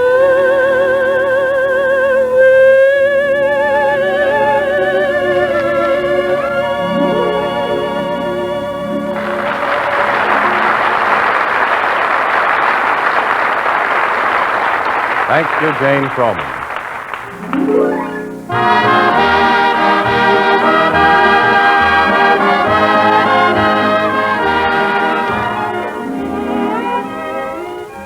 Do you remember those evenings in the good old summertime, long, long ago? Those evenings when the band played in the park? Remember how beautiful the music was as the soft evening breeze rustled the treetops? And how the old folks sat and gossiped through the intermissions? But the young folks strolled the shadowy paths far off in the park, far off where the music was soft as a memory and sweet as the wind-blown scent of flowers. Remember? Of course you haven't forgotten. There was never anything quite so perfect as the old-time concert in the park. Let's go to one now with the Texaco Star Orchestra and singers. I've always been an admirer of the opera. It made me feel romantic, you see. But I didn't find my romance in the opera. No, no. A concert band brought heaven to me. Oh, the concert in the park, where we met in the dark. Oh, what an atmosphere. We started cuddling near. It was grand and the band was playing poet and peasant.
Sweet, sweet kiss on the moon shone so bright that silvery night. I still can hear them singing. By the light of the silvery moon, I want to spoon, to my honey I'll croon love tune. Honeymoon, keep a shining in June. Your silvery beams will bring love dreams. We'll be cuddling soon. We'll cuddle soon by the silvery moon.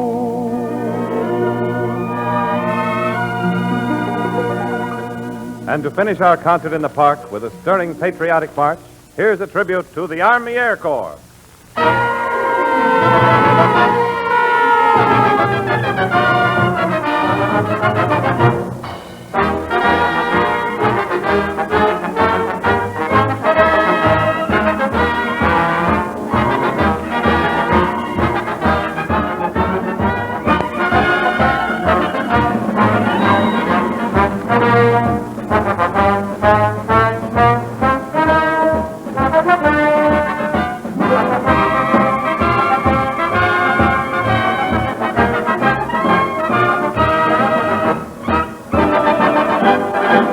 We go into the wild sky yonder, keep the wings level and true. If you live to be a gray-haired wonder, keep the nose out of the blue, boys, flying men, guarding the nation's border. We'll be there, followed by more. In echelons we carry on. Hey, nothing will stop the Army Air.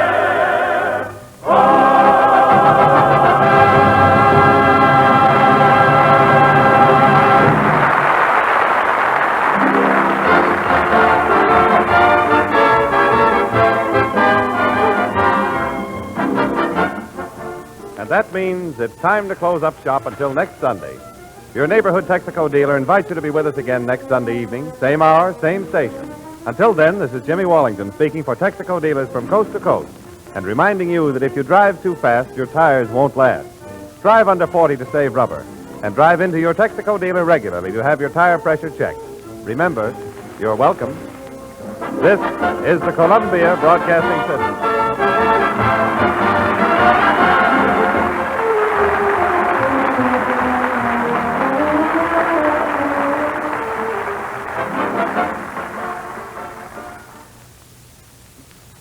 (10 p.m. BULOVA, Boulevard Watch Time. WABC, New York.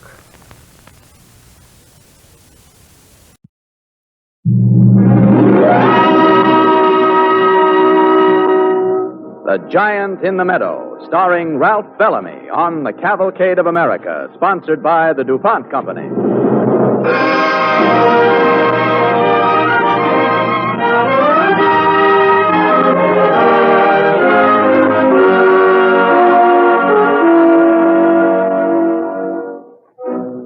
Our play on Cavalcade tonight tells the story of the first of all microbe hunters.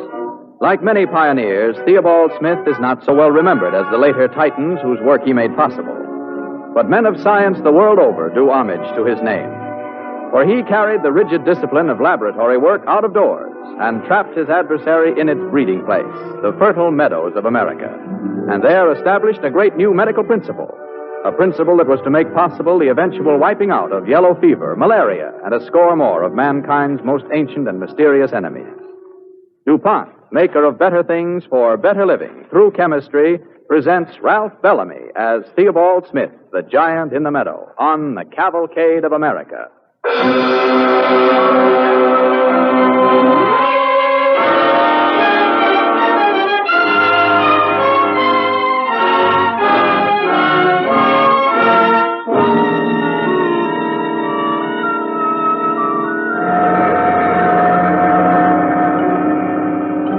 New York, the year 1884. On the deck of a bright new transatlantic steamship, a solemn young man in student's blazer and white bicycle cuffed trousers stands beside a slender, wasp-waisted young lady and a glass of Victorian fashion. They have come off to see off a group of friends on the long, hazardous ocean voyage to Europe. All ashore that's going ashore! All ashore that's going ashore! All ashore! Well, fellas, I guess this is goodbye for the last time. And don't forget, boys, the first dinner engagement when you get back is with us in our new home. Right. All right. Reckon I wouldn't mind too much staying at home, Ted, with a girl like Lillian engaged to be married. Maybe she'll find out before it's too late she picked the wrong fellow. Oh, Ted. Anyway, I'm glad you fellas got your chance. Maybe when you come back, you'll teach me some of the things I've missed. Sure. Why do medical students go to Europe to study anyway? Only so we can say we studied in Europe under the masters. That's not true, Coburn. You know it's not. Think of the great men you'll study under. Koch, Pasteur, the giants of the age. They'll come back great doctors, every one of you. Well, I think we better go now if we don't want to be stowaways. Goodbye and good luck, all of you. Goodbye, Lillian. Goodbye. Bye, John. Arthur. Hank. Goodbye, fellas. Well, Lillian, there they go. And here I am. Here we are, Ted, and I'm glad. Funny tricks a man's luck plays on him. I get the chance I've dreamed of all my life, a scholarship to study under the great men of medicine in Europe, and a few $100s for steamship fare stands between me and what I might have been. Oh, but think, Ted, what you can do right here. While your classmates are over there peering through microscopes, why, you will be getting experience where it counts the most and saving human lives at the same time. Lillian, I'm not going to be a doctor. Ted, you don't mean that. Yes, I do. I learned one lesson in medical school right here at home. Treating individual cases of illness is all very well, but learning what causes diseases, preventing epidemics before they happen, that's the big thing in medicine. But you need special training for that. But we have to make a living, Ted. Look, Lily, I'm not asking you to go through with the marriage unless you really want to. I know of a government job where a man can have the use of a laboratory. It doesn't pay much, but it's enough to live on. You're sure that's what you want to do? Don't you see, I have to. Oh, then you must, of course, Ted. I don't mind. I don't mind so long as we can be together. You may never be a fashionable doctor's wife or any of the rest of it. But I don't want to be a fashionable doctor's wife, Ted. I only want to be your wife. Lillian, my darling, you don't know what it means to me to hear you say that. But I've got to tell you the truth.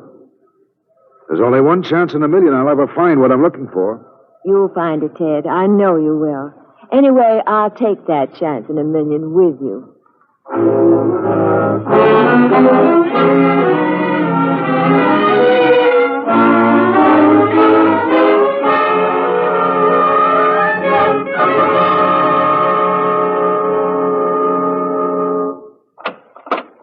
Mr. Commissioner, Mr. Salmon is here, and a Dr. Smith. Mr. Salmon, come in. Thank you. I don't believe I've met you, Dr. Smith. Dr. Smith is my new assistant in the Bureau of Animal Industry, Mr. Commissioner. Oh. A laboratory worker and a student of theoretical medicine. Well, I don't know precisely what theoretical medicine has to do with the problem at hand, but I'm glad to have you with us, Dr. Smith. Thank you, sir. Mr. Salmon, in a moment we shall go out here through that door and face a committee of very angry gentlemen. These gentlemen represent the meatpacking industry and the cattlemen of the nation. They want to know what we of the government are doing to solve the problem of Texas cattle fever. Oh, I've been doing some research in that field, Mr. Commissioner. Yes, well, that's fine. But I'm afraid research won't impress these gentlemen. They want action. You'll have to promise them something concrete. But what can we promise them, Mr. Commissioner? That we will find the cause of Texas fever and the method for curing it. I have asked 3 medical consultants to sit in at the meeting. I believe they will present a constructive plan. But, Mr. Commissioner, how can they even pretend to have a plan? Nobody knows the cause of Texas fever. But, Dr. Smith, these men say they do. Shall we go in? Now, follow me, if you will, please. Well, Mr. Chairman, I believe we're all here. Shall we proceed? Just a moment, Mr. Chairman. Before we begin, I'd like to ask the Commissioner a straight question. I will answer it to the best of my ability, sir. The question is this, Mr. Commissioner. Is the government going on the assumption that someone is going to discover a cure for Texas fever? Or is it making practical plans for what we'll have to do if no cure is found? Do you realize America's cattle industry may be wiped out in the next few years?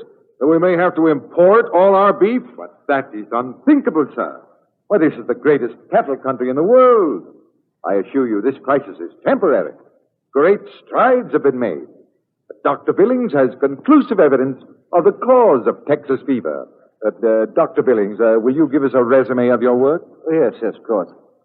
Well, gentlemen, I will state my findings as briefly as possible. I have examined a number of cattle that have died of Texas fever, and I am convinced the disease is caused by a bacillus present in the feed, owing to unsanitary conditions. Dr. Billings, may I ask you a question? I don't believe we've met, sir. I'm Dr. Theobald Smith. As a student of laboratory procedures, I'm interested in knowing what system of controls you set up. I believe I know the bacillus you refer to, and I believe it's present in all animal excretions. In fact, I've fed cultures of it to animals with no harmful results whatsoever. Just a moment, please. I don't believe the purpose of this meeting is to have an academic discussion. Mr. Chairman, speaking for the cattlemen, I'm mighty glad Dr. Smith spoke up just now. All the medical men are just wasting their time. We think we know the cause of Texas fever. We believe it is caused by ticks. My dear sir, the very idea that any insect could possibly carry the bacillus of a specific disease, well, it's just too ridiculous for words. Why do you say it's ridiculous, Doctor? Have you proved it untrue? Dr. Smith, I'm at a loss to account for your unprofessional remarks. Why, the merest freshman in medical school knows that insects don't carry diseases. Why, if they did, half the population of the world would be down with some fatal disease. Every mosquito would be a deadly enemy. Dr. Billings, in the first place, half the population of the world is suffering from some virulent disease. Yellow fever, malaria, bubonic plague. Perhaps it's no accident that these diseases are peculiar to climates which breed the most insects. I say perhaps. I say the matter is worth investigating. Yes, of course. Dr. Smith, you are at liberty to continue your investigation. But in the meantime, gentlemen, you have our assurance that work is progressing. We hope to be able to offer you concrete evidence of it very soon. How soon, sir? Well, as soon as it is humanly possible to do so. You offer no alternative plan? I cannot offer a plan based on the premise that America has not within it the strength to conquer this problem. I shall keep you informed of our progress, gentlemen. A good day. That's the most unsatisfactory. Oh, sir. Sir. Yes, Dr. Smith. Could I speak to you a moment? Why, sure, Well, sure. I wanted to ask you about your idea that ticks carry Texas fever. Well, it's a little more than an idea, Doctor. I've watched herds drop off from Texas fever some 30 years now, and it always happens the same way. Always the same way? To begin with, all us cattlemen believe it's the ticks. They come before the trouble. Now, you might lose all the grown cows in your herd, but you've saved most of your calves. Calves, they get light cases and, like as not, get well again. You sure of that? Absolutely. But where a cattleman makes his mistake, you see, he'll bring in northern cattle to fill out his herd, and in no time, the whole herd's gutted again. Huh. How do you explain that? Search me, Doctor. That's one for you to figure out. Yes. Yes, you're right. That is one for me to figure out.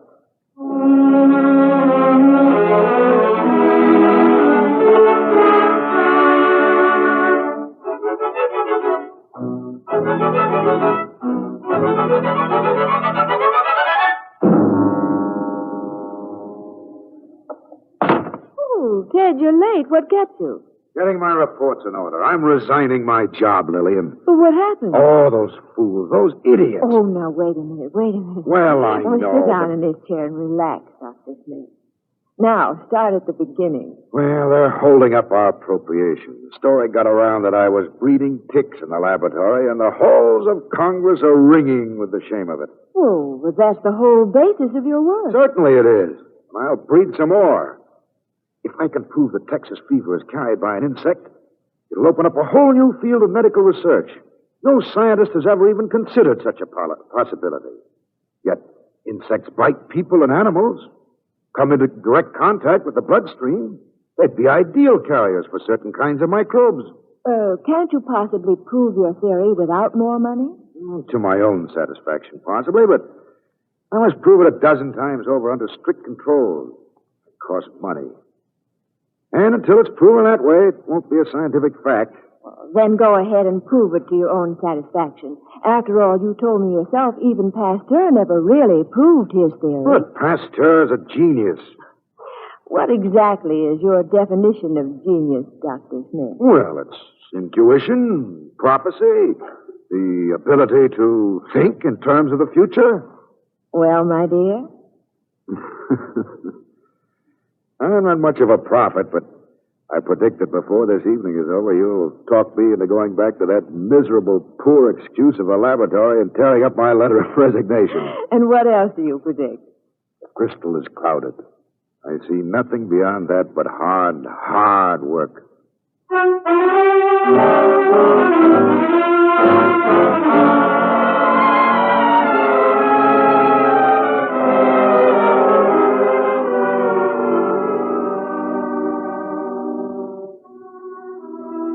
You are listening to Ralph Bellamy as Dr. Theobald Smith in The Giant in the Meadow, an original radio play on the Cavalcade of America, sponsored by the DuPont Company.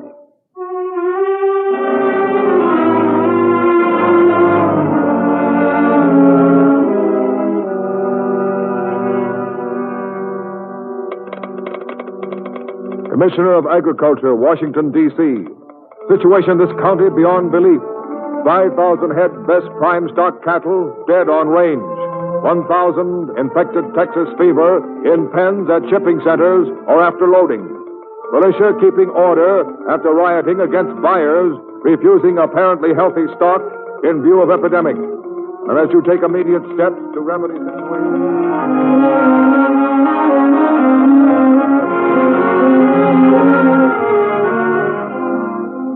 The USA, the year 1890. And up and down the length and breadth of the land, on every tongue were two dread words, Texas fever. In laboratories, bewhiskered and pompous gentlemen were gravely cutting up the carcasses of dead cows, gravely writing thousands of learned and useless treatises on the alleged cause of Texas fever. And in a dingy attic room in Washington, D.C., Dr. Theobald Smith and his colleagues were working far into the night on the most preposterous theory of all. Gentlemen, this six-legged insect in the bottle I hold in my hand has provided us with the most interesting finding to date. She was brought here alive with the fresh blood still in her of a cow suffering from Texas fever. In this blood, we have found definite evidence of a pear-shaped microbe. If we find this same condition in the blood of this liver, taken from a cow which died 1,000 miles away from the victim which furnished our other sample, we shall have reason to believe we're on the right track. You have the specimen there, Alexander? Yes, sir, Dr. Smith, and still on that. Good. Just set it down there. And get me a knife. Clean microscope slide. There you is, sir.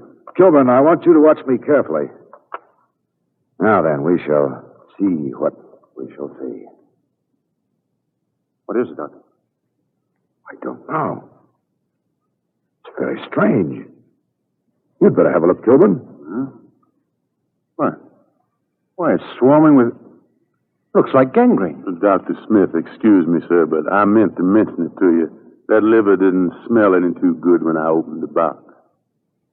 Oh, of course. Why didn't we think of that? It's just spoiled. Specimen's absolutely useless. Mr. Salmon. Yes, Dr. Smith. Do you think you could talk loud enough and fast enough to the commissioner to get him to finance another laboratory? He just re-equipped this place for us from top to bottom, Dr. Smith. Yes, I know, but I'm thinking of a different kind of laboratory, a meadow. And 2 herds of healthy cows and ticks, plenty of ticks. A meadow, Dr. Smith? Yes. And I'd need Alexander and Kilburn here as assistants, and we'd need a few farmhands. It might run into quite a lot of money. Yeah. Well, I'll tell you the truth, Doctor. They're so desperate over at the department for an answer to this problem. I think they'd try anything. Even your open-air laboratory in the meadow.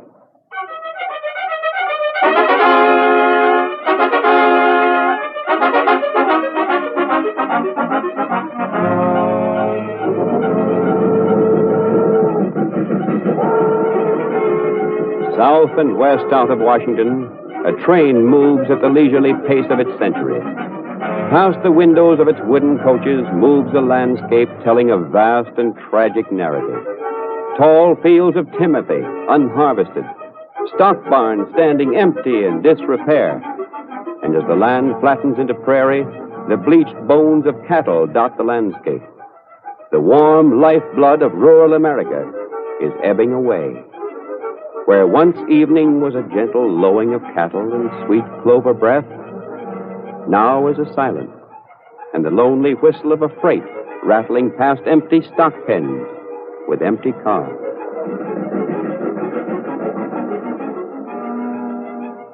There are a few places not yet utterly desolated, and it's in one of these that the motley staff of scientists, led by Theobald Smith, is established. The place looks like any dairy farm, but there are little differences, enough to bring a neighboring farmer across the meadow and leaning over the fence to question the outlander. Meade's my name, stranger. What's yourn? Smith. That ain't no chore to recollect. Say, ain't you sort of optimistic, going into cattle raising 100% like this? Well, I'm not exactly a farmer. You see the way I've fenced off this meadow in different sections? Well, I was fixing to ask you about that. Well, I've got southern cows in one half of the meadow, divided into age groups, and northern cows in the other half. You brung northern cows down here? Well, you'll have Texas fever for sure. Lose your whole herd. That, Mr. Meade, is precisely what I hope will happen.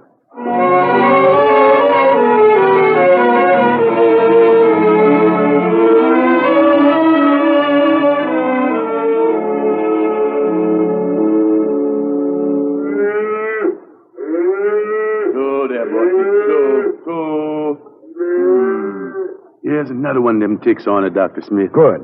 Now, take this bottle of insects over and plant them on the little spotted heifer in enclosure 7, the one we decontaminated yesterday. Well, that seemed to be kind of mean to the poor little cow, don't it, Doctor? Yes, I know, but try to make her understand we're doing this so her children and grandchildren will never have to suffer from these culprits, Alexander. Yes, sir. I've been telling that to all of them, Dr. Smith. It looks like they understand.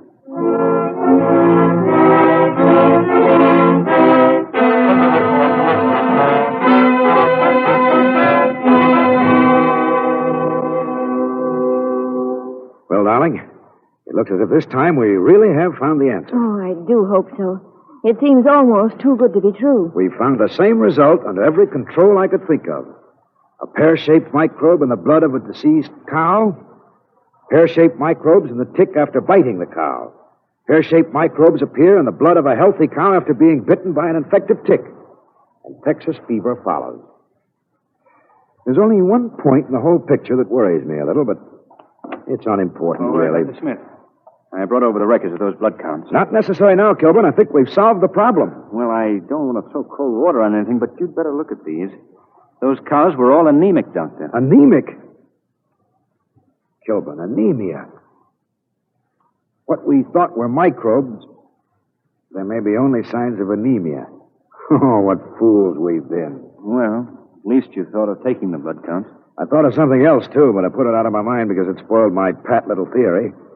You remember, Kilburn, that the cows we infected by carrying the insects from one to another all fell ill in a few days, while the others took as long as 30 days? Well, the insects take a little longer to crawl there under their own power. Not that long. All the ones we observed lived and died on one cow. And our whole experiment, all these months of work. Exactly, Kilburn. Well, we've got to start all over again.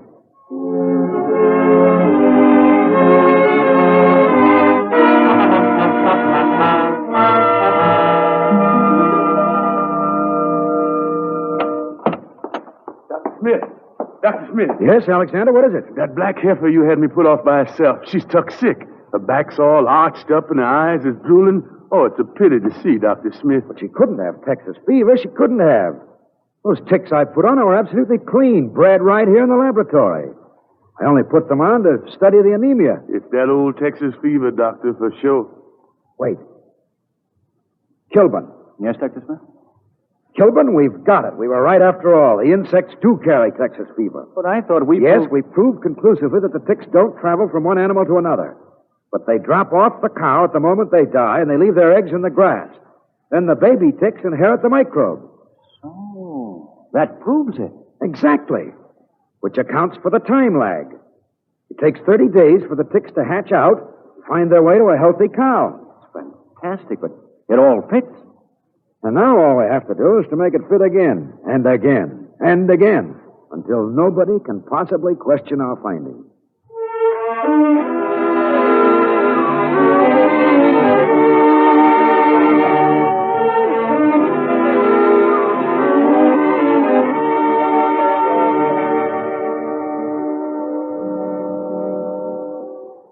Tired, darling? No. How about you? Supposing you dictate from your notes, I'll write it down. All right. Got pen, paper? Mm-hmm. Ready? Well, here we go. Title first. Investigation into the nature, causation, and prevention of Texas or Southern cattle fever. Isn't that rather a conservative title? Well, that's what it's about. Yes, but this is so important. Now that you've proved that insects do carry disease, why, a whole new field of medical research has been opened up. And therefore, because I want medical researchers to read my paper, I will make the title describe the contents as accurately as possible. You ready, dear?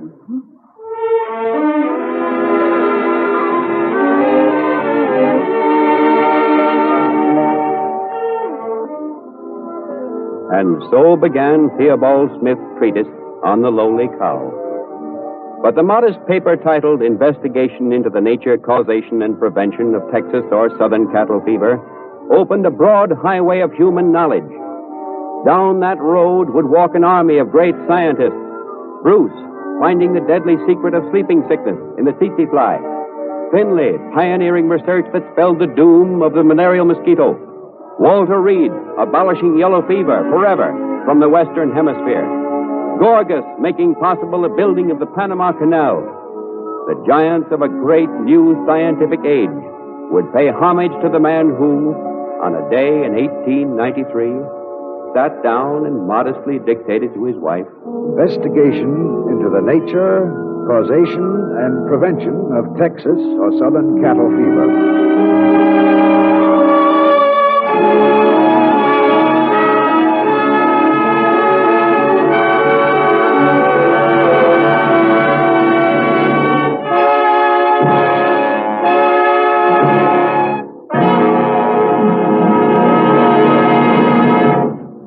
Thank you, Ralph Bellamy. Ladies and gentlemen, in a few moments we will hear again from our star. But first, our story of chemistry. The millions of gallons of paint which have been supplied by DuPont for military purposes since the beginning of this year would be enough to cover in peacetime 500,000 American homes. Wartime paints are used on everything from planes and tanks to barracks and battleships. Since the finishes used by our armed forces must have special properties, they have been especially formulated. Practically all Army, Navy, and Air Force finishes, for example, whether they're for a Jeep or the interior of a Navy flying boat, must be dull rather than glossy. And the finish that's best for a dive bomber is nothing at all like the paint that is best for the pontoons used for building bridges. If it were a simple matter of taking the bright finishes that make our automobiles so attractive in peacetime and making them dull rather than glossy, the manufacture of war paints would be comparatively easy. But wartime paints are drab for particular reasons of their own. They are made drab, the colors you have seen on Army trucks and Jeeps, so that they'll blend in with the earth colors of the terrain. In other words, they're a first step in camouflage. And camouflage presents problems of its own in this day of airplanes. Camouflage paints must conceal tanks and guns, landing fields, and barracks from observers in the sky. Not only that, but they must conceal them from aerial observers who use telescopic cameras and color filters as well as their eyes. The same DuPont experts who developed quick-drying Duco and Dulux finishes are supplying the British and American armed services with new types of quick-drying finishes, even finishes that will resist the action of de-icing fluids used 6 miles up in the air. Wartime finishes made by DuPont include primer paints for steel runways for aircraft, short bake finishes for mobile equipment, primers for wooden motor truck bodies, waterproof finishes for military maps, stencil finishes, and dozens of others. DuPont not only furnishes paints for these military needs, But DuPont service engineers are aiding manufacturers of wartime equipment to speed up production schedules. Technically trained DuPont field men are at the service of American industry to help solve the painting problems which arise from wartime production. The know-how of these experts has been enlisted for war service. Supplying the paints that protect America's fighting equipment and furnishing the knowledge for fast, speedy production are the wartime jobs of DuPont paint scientists who bring you in peacetime better things for better living through chemistry. And now, ladies and gentlemen, we'd like you to meet our star of the evening, Ralph Bellamy.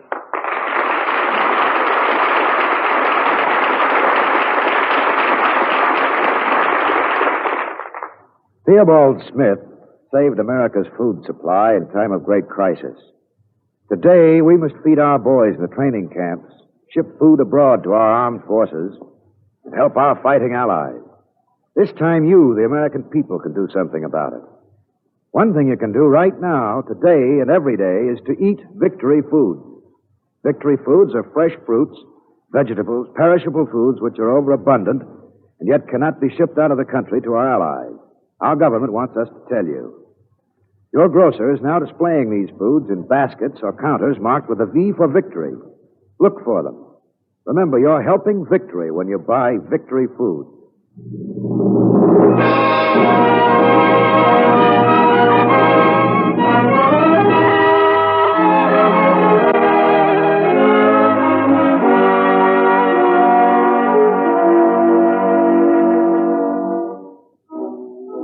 Next week on Cavalcade of America, DuPont will present Charles Lawton in an original radio play called Prophet Without Honor. It is the story of Homer Lee, neglected American whose military genius blueprinted 35 years ago the present warfare in the Pacific.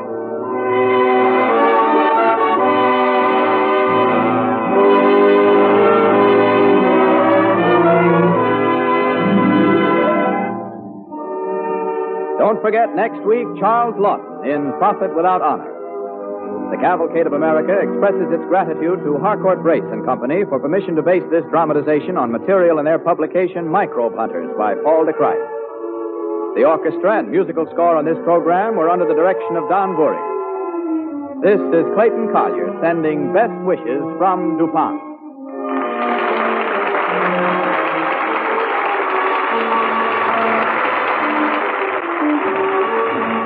This program came to you from New York. This is the National Broadcasting Company.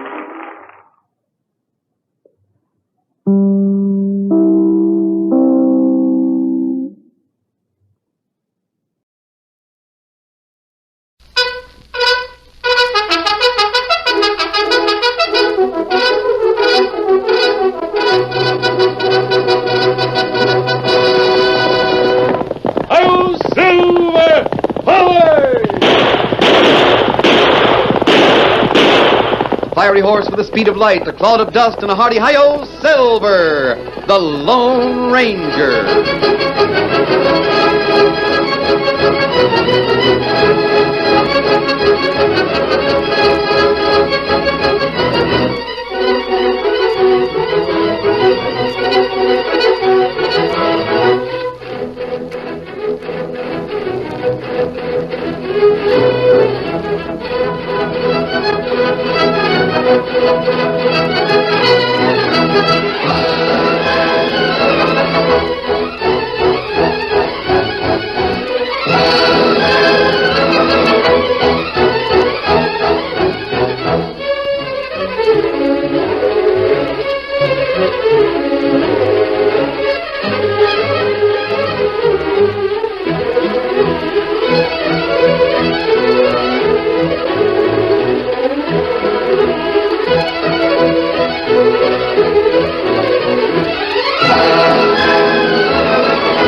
With his faithful Indian companion Tonto, the masked rider of the plains led the fight for law and order in the early western United States.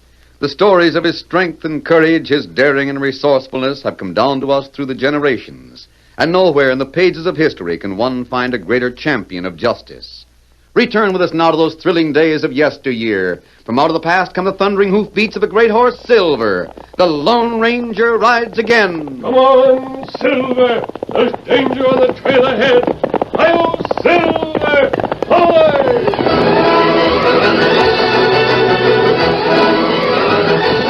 Lone Ranger and Tonto, riding along a ridge, heard the distant crack of a heavy caliber rifle. Right up, Tonto. Whoa there. Whoa, Oh, fella.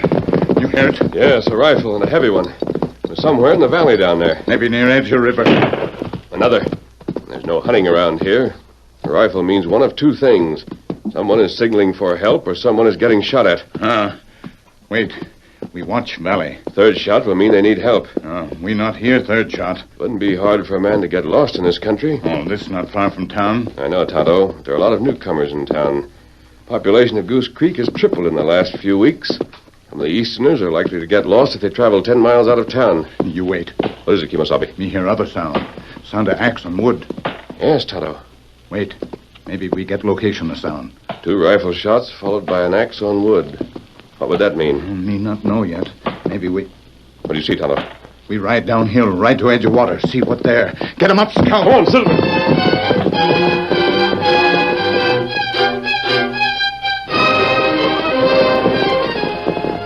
Ho! Ho, Silver! Ho! You see those chips of wood floating on the water from the ridge up there? Me see something floating water. Me go get 'em. Get 'em up, scout. Me got chip of wood. Get 'em up, scout.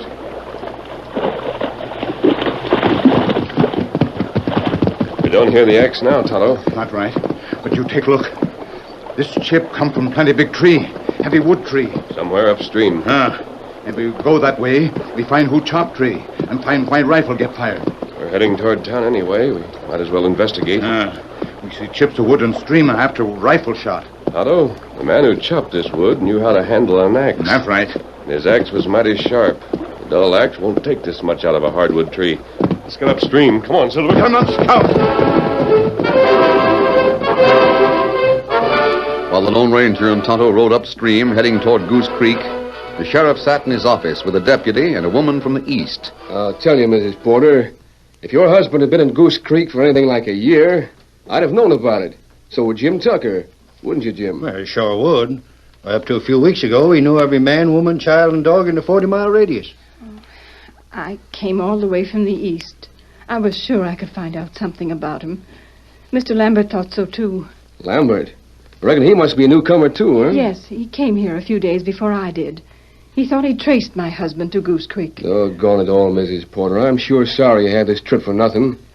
Now, if you was a man, you might be able to stake a claim like the others are doing. Dig for gold. I expect you're sort of stranded here now, huh? Well, not exactly. Now, Mrs. Porter, you're not the type of woman to be happy in a place of this sort. I can see that.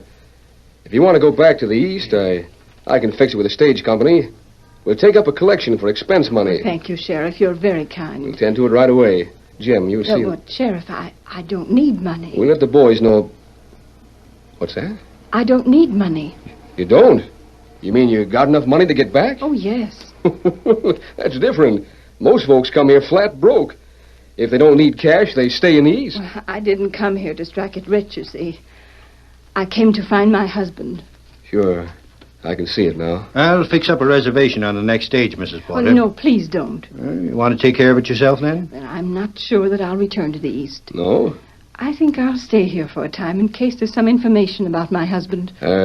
His name was Henry, huh? Yes, Henry Porter. Never been anyone by that name around here. I'm dead sure of it. He might have changed his name. Here's a picture of him. A tintype he had made in St. Louis. Take a look, Jim. I never saw anyone like this. He sure is a prosperous-looking gent in this picture. He was quite well-to-do. And came west? Yes. Look at this, Sheriff. Have you ever seen this watch chain? No, can't say as I have. Have you, Jim? Let me see it. It's a heavy one. Solid gold, too. It was my husband's. He wore it when he left home. Well, how'd you get it? You see, here it has his name on it. And the name of our home, Fair Gardens, Virginia. Someone must have found it and sent it to me there. It came from Goose Creek's post office. That's why Mr. Lambert and I came here. Doggone strange. Doggone strange. How'd it get here? The Lone Ranger and Tonto, riding upstream, came to the place where a large tree had been felled on the bank. Oh, Silver. Oh, Scout. Oh, fella. Oh, fella. A keen axe lay on the ground near the partially trimmed tree. Steady. Look around here, Tonto. Someone left in a hurry. That's right. Him leave axe here. Brand new axe at that. And here's a coil of rope. Me take look this way. You want to find... Kimasabi, look here. What is it? Fella here in ground. Him dead. Yes. Pretty certain he was shot. We'll see if he was hit once or twice. We hear 2 shots. He must have been shot right here. There are his footprints on the bank. He was walking upstream. That's right. He was shot here. He had to be shot at close range. The trees come close to the bank, and they're thick. 1 bullet struck him, Tonto. Just 1. First bullet missing. I wonder who... Get your hands up and keep them there. Where's that? There's just a warning. All right, our hands are up. Come out where we can see you. You think I'm loco? Well, what do you want? Face the river and keep facing that way. We make jumper, fella. Not now, Tonto. That's it. Just keep your faces that way if you don't want to get shot full of holes. You and where's the mask? I reckon you're an outlaw to start with. And there'll be no one sorry to find you dead. Don't make a move or I'll let you have it. Try and remember that voice, Tonto. Tonto, do it. I think he's moving away. Let me hear him. How long are we to stand this way? He's gone, Tonto. Now we go after him. Get to the saddle. Steady, big fella. Be ready. Come on, Silver. Get him up, Scout. Can't make any time in this woods. We follow trail. Him go this way. He had a horse in the woods. He's riding now. Me hear him. Him go that way. That man is a murderer. There's no doubt about that. That's right. Now, which way now? Can you see any tracks? Me see him. This way. Look, Kimasabi, in the clearing. Over there, beneath that pine. Another man sprawled on the ground. Maybe that fellow dead from other shot we hear. Come on, Silver.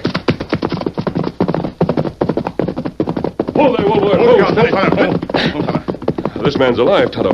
Help me. Help me. Steady there. You're all right. Him not hit with bullet. Don't hit me again. I won't tell anyone. This man's an Easterner, Tonto. Look at the clothes he's wearing. Who hit you? Man. Old man. Had a heavy beard. Here, take a drink of water. You're not badly hurt. Thanks, stranger. Mask. We're here to help you. We were following the man who knocked you down. I don't know who he was. Let me have some more water. Sure, here. Oh, that's good. Thank you. Now, tell us what the man looked like. What did he do? He shot a man over near the creek. Dead? Yes. I think he would have shot me, too, if I'd resisted at all. I don't know how long I've been here. Who are you? My name is Lambert. I've only been here for a short time. I came from the east. Yes, I know. I've been staying in town, Goose Creek. But you, who are you? For the time being, just call me friend.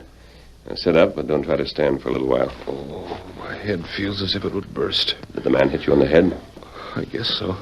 Now, forget the fact that I wear a mask. Tell me what you know. I was coming through the woods. I left town to take a hike. Didn't know how far I'd come. I guess I'd lost my way. Yes? Well, this man was sitting here, somewhere near this tree. I came up to him to ask the way back to Goose Creek. Then he came over close to me, looked at me. I felt that he was insane. There was a wild glint in his eyes. Then what did he do? Well, he asked me to look around and back of me. I did so, and that's all I remember. You must have been unconscious for a long time. I wouldn't know. How was the man dressed? Well, he wore a blue shirt, black trousers tucked into his boots, an old battered black hat, and he carried a short rifle. He had a thick black beard and a big mustache. But it was his eyes. They were wild, staring. I'm sure the man was insane. What kind of a horse did he have? Well, it was black. That's about all I know about it. Tonto, we can't be in 3 places at the same time. That's right. One of us will have to take this man back to Goose Creek. The other should examine the scene of the crime or follow the killer's trail. Me study scene of crime, huh? Maybe find sign there. All right, and I'll take this man to town. I'll send the sheriff out. Leave things as they are until he gets there. Maybe he'll know who the dead man is. Me go now. Get him up, Scout. Try standing up. I'll try. Let me lean on you. All right, come on. Can you ride? A little. You ride with me. Come on, I'll help you to the saddle. Can your horse carry both of us? Yes. Now, up you go. Oh, my head's splitting. Steady, big fella. There. Come on, sir.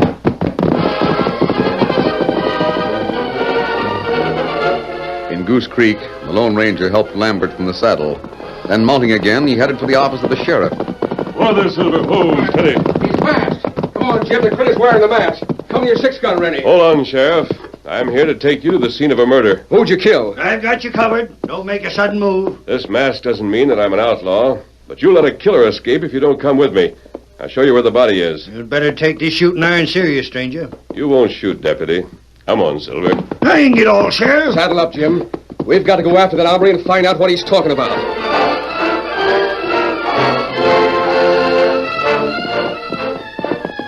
Knowing the lawman would follow, the masked rider trotted his horse downstream until he rejoined Tonto. He was several minutes ahead of the sheriff and deputy. Oh, Silver, steady. Ooh. What have you found out, Tonto? Oh, me find plenty sign. Here where tree chopped down, and here where fella fall dead, and here rope. Yes? Killer plan to tie a dead man to trunk a tree. Send him long way downstream. There are no settlements for a long ways downstream. That's right. Maybe fella never be found. Only Indian in downstream country. And the killer was afraid someone in Goose Creek would recognize the dead man, then associate him with the man who shot him. Maybe that's right. Yeah, the sheriff is on his way here. That good. That Easterner told me what the killer looked like, so he shouldn't be hard to find. Wonder who this poor fellow is. Me find faint track on ground. Him walk here from downstream in Indian country. He did? Can we follow his back trail? Maybe. Here, you look at boot. Red clay on boot. Red clay? That's a good lead. Me know where red clay can be found. It long way from here. 3-day walk. Downstream. 3 days of walking, but we'll ride it before night. That's the sheriff and his deputy. Can we wait here? No, the sheriff didn't recognize me, and I don't want to lose time answering a lot of questions. If we don't follow the back trail before night, the dew might wipe it out. Steady, Scout, steady. Hey there! You hold on now! I want to talk with you! Come on, Tonto. Get him up, Scout. Come on, Silver. Hey there! Rein up! Stop him, Jim! You stop there! Stop, I tell you! Sheriff, I saw the dead man back there. I want that masked man. He's the one I want. Keep riding after him till we get him.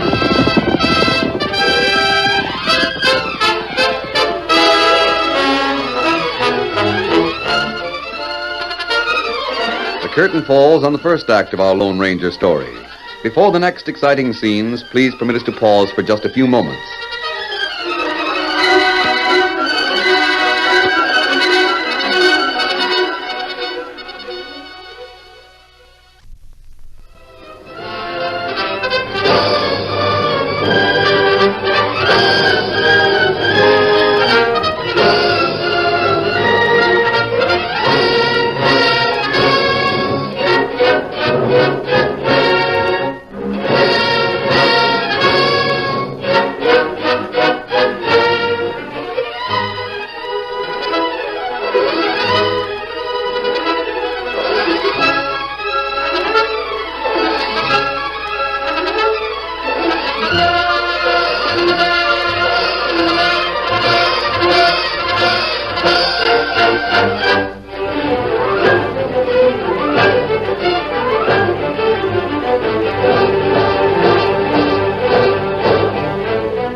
Now to continue our story.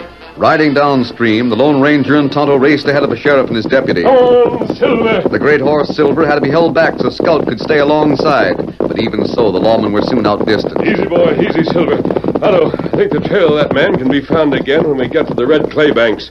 We'll keep going till we get there. Not good. If the sheriff won't take the dead man back to Goose Creek, we will. Come on, Silver. Get him up, Scout.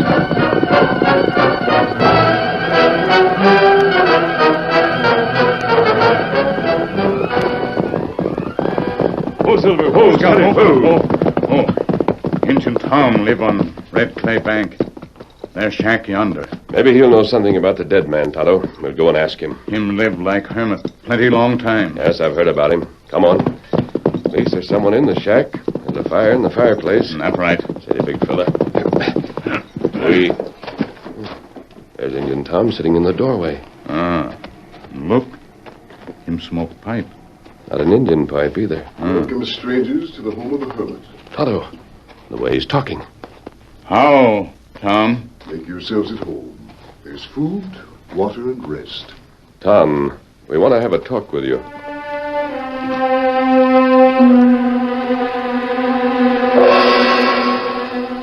The Lone Ranger and Tonto were amazed when the hermit Indian spoke in a cultured voice, unlike anything the masked man had heard from the lips of a red man. Meanwhile, the sheriff and his deputy rode into town with their grim burden. Evening found them at the hotel talking to Mrs. Porter. We sure was surprised, Mrs. Porter.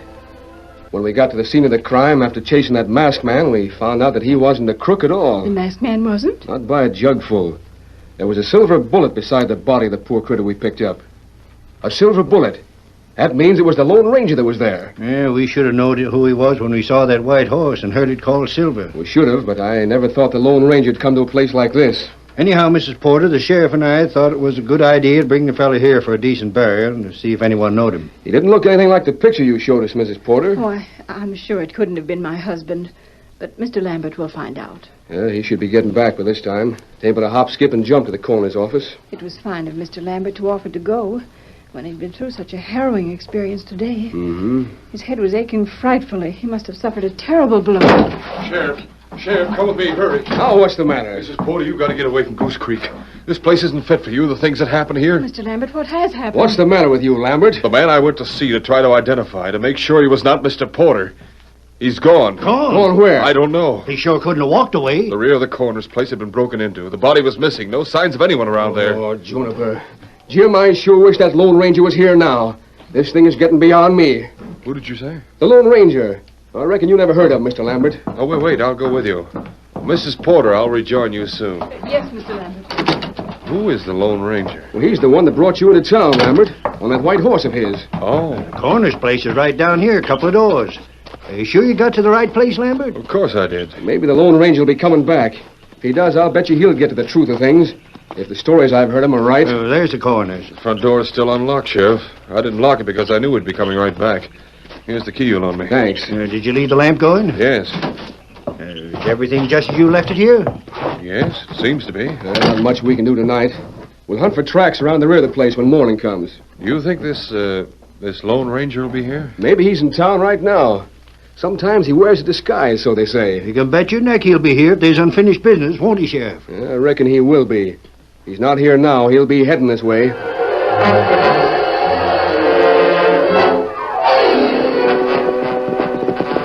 Made good time, Tonto. All the way back here before midnight. That plenty fast ride. Oh, there, Silver. Oh, boy. Hi there, mister. Is that a horse named Silver? Yes. Why? And you're the gent, no question about it. Got a message for you. I was told to watch for you. Who gave it to you? I don't know him. Never saw him before. Well, what's the message? Are you looking for a man with a black beard? What do you know about him? I know where he can be located. Where? Camped alongside a campfire that's likely burned low by this time. South of town, where the creek runs through the gorge. He's at the bottom of the gorge, camping like I said. Thanks. You ride to the bridge. You'll see the fire. If there's anything left of it. We're not through yet, Silver. More riding, big fella. Come on. Get him up, Scout.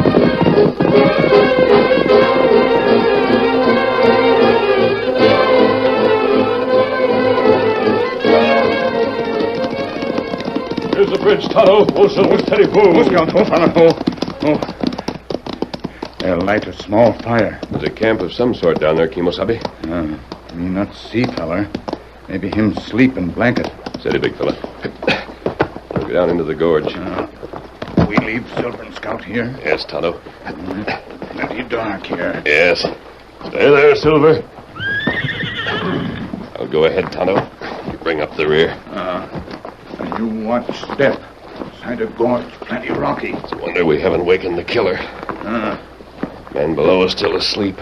I can see him roll in these blankets. There. I'm going to have a look at him. Tonto, something's the matter up at the rim. Silver's trying to warn us. Get that man in the blankets and go up.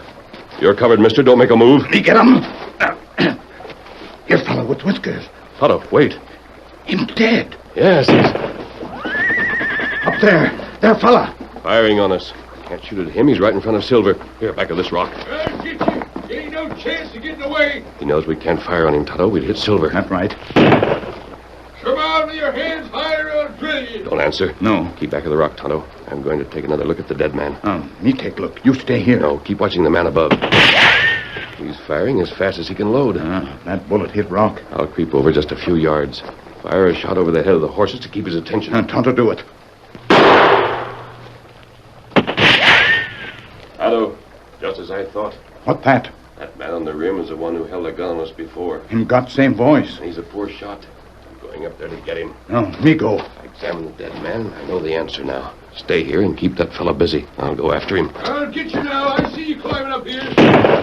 You can't shoot straight enough to get me. I'm coming after you. Throw down your gun and get your hands up. I'll drill you. Fire away. You can't hit anything. It took 2 shots to kill the man you ambushed. You'll see. You think my horse will keep me from firing? You're wrong. I'll show you. Silver, hoy! Now I can have a clear shot. My hand. That ends your rifle shooting for good. Come on, Tonto. He's on the run. You won't get me. You won't get me. There, Silver. Steady, boy. That's it, boy. After him now. Stop running or I'll rope you. All right, then I'll have to use the rope. There! Oh, Silver, oh, back, big fella, back. Now we'll head for town and have the showdown.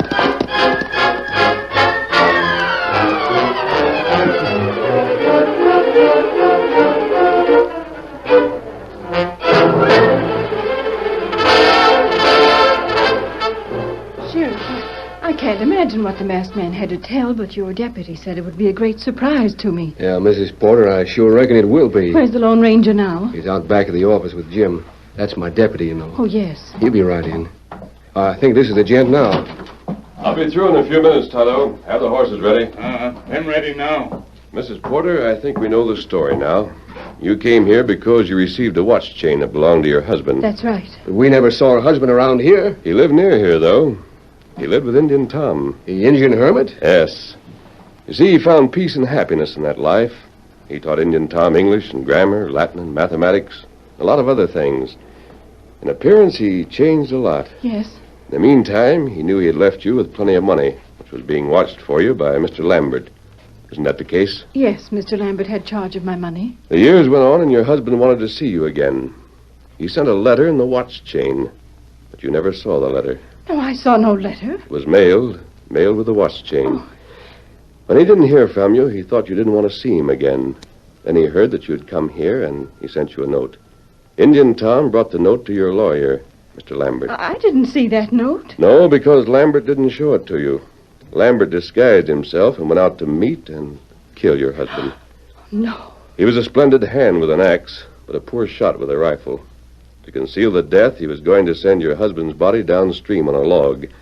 Then he heard me coming. He took off the disguise and let me find him, making me think he'd been attacked by the man he described. Jumping juniper, it all fits like a glove. I can't believe this of Mr. Lambert. Why should he do such a thing? He didn't want you to identify your husband, so I moved him away from here. He got word to me, sending me to the gorge. He put a disguise on your husband, planning to kill me and kill Tonto. Then tell you, Sheriff, that we had been shot in a fight with a dead man. You were to think we had killed him. The description would tally with the one given by Lambert. You'd think you had caught the man who was the killer instead of the man who was killed. How'd you know all this? A part of its theory. But I don't think you'll find a better explanation. Bring Lambert in here. Bring him in, Jim. Coming. Get in there, you coyote. Mr. Lambert. How about it, Lambert? Do you care to confess? What's there to lose? Might as well admit it. It was you who tried to talk like a Western outlaw when you stood behind me at the edge of Goose Creek. Yes. And you stole the letters Porter sent to his wife. I admit it. Now I understand. I came into the hall of my home as you held that watch chain in your hand. You had to show it to me. You saw it, yes. You'd already hidden the letter that came with it. Yes. Why, Lambert? Gambling. I'd misused the money. I couldn't have accounted for it. I knew that if Porter came back, he'd want an accounting. I thought, well, I hoped that I could marry Mrs. Porter if her husband never returned, and then I wouldn't have to account. Of all the ornery polecats. You'll hang for this. Oh, no, I won't. Hey, stop him! Hold on! Me stop him! Good work, Redskin. Him not run now. I'll get him roped before he comes conscious. Well, that's all there is for us to do, Sheriff. Oh, but wait. Let me show my appreciation. Thank you, Mrs. Porter. You can do that by helping people here. Oh, Adios. But wait. Sheriff, he's gone. He wouldn't take thanks, ma'am. What did he mean, helping people here? Well, I reckon we need ladies of your sort here mighty bad. But this isn't the place for you. I do want to stay here. Here where poor Henry had lived. In the country he loved. Mrs. Porter, maybe we got some bad hombres, all right. But nothing as sneaking and scheming as that coyote on the floor. You may have some bad hombres, Sheriff, but you also have some very fine ones. Hi-yo, Silver!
The story you have just heard is a copyrighted feature of the Lone Ranger Incorporated.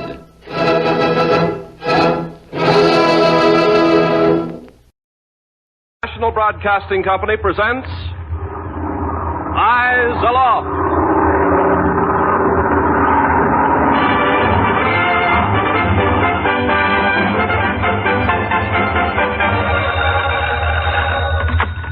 Army Flash. 1, multi-motor, high, scene, 15, Lucy 4, overhead, southeast. Eyes aloft, watching the sky, watching for planes flying the lanes up above. Eyes aloft. Eyes Aloft. The 4th Fighter Command of the United States Army Air Forces, in cooperation with the West Coast radio stations, presents this new series of Monday evening programs honoring the 150,000 volunteer observers and filter center workers whose round-the-clock vigilance keeps watchful guard of the Pacific coast against attack by enemy planes. Eyes aloft, night and day, we'll help protect the USA.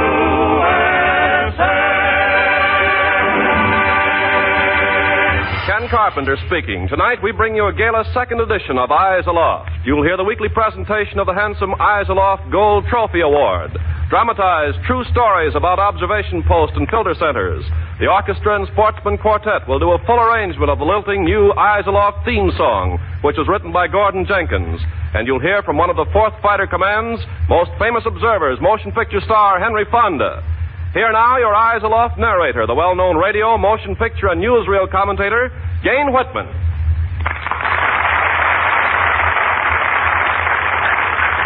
Good evening, ladies and gentlemen. Do you like mystery yarns? Well, our first true story tonight comes from the state of Washington. We have titled it, The Strange Case of the Capitol Dome.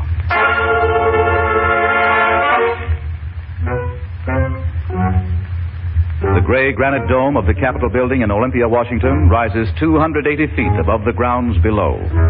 Within the crown of the dome is a stone-pillared cupola. The cupola is open to the weather. In winter, icy gales drive constantly about the tower of this monument to government.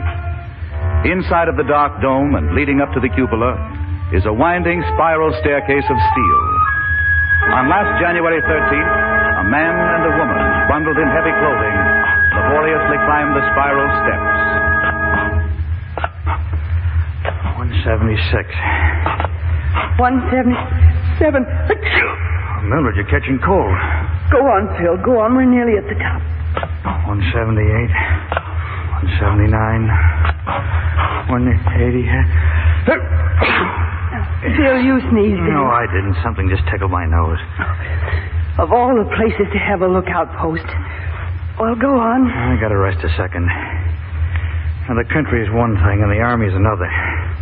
But people won't keep on coming up here on the top of this dome to catch their death of pneumonia. Well, somebody has to keep these watches. Go on. We're right here at the top almost. 181. 182. Well, here we are at the top. Open the door. Yeah. Step out, Mildred. Yeah. Come on. People on duty up here can't even hear us on account of the wind. Well, I'm sick of this whole useless thing. What do we do up here? Telephone to somebody about a lot of silly planes flying around in the skies. Mildred. Oh, I didn't mean that. But if a few more people would only help keep the watches. Yeah. Too few are doing too much. Well, don't try to take bows for what we're doing, Phil. Gosh, it's cold up here. Oh, there they are. Come on. Well, we got here. You're about 5 minutes early. Well, it's windy, isn't it, Mr. Hedberg? Good thing there's a railing. We'd get blown off. How are you tonight, Mrs. Travers? I'll tell you one thing, Mr. Hedberg. Excuse me. I know some women can't climb those 182 steps up here, and some shouldn't be trying it. You've got to move this observation post, or it's going to fail. Yeah, I'm afraid you're right.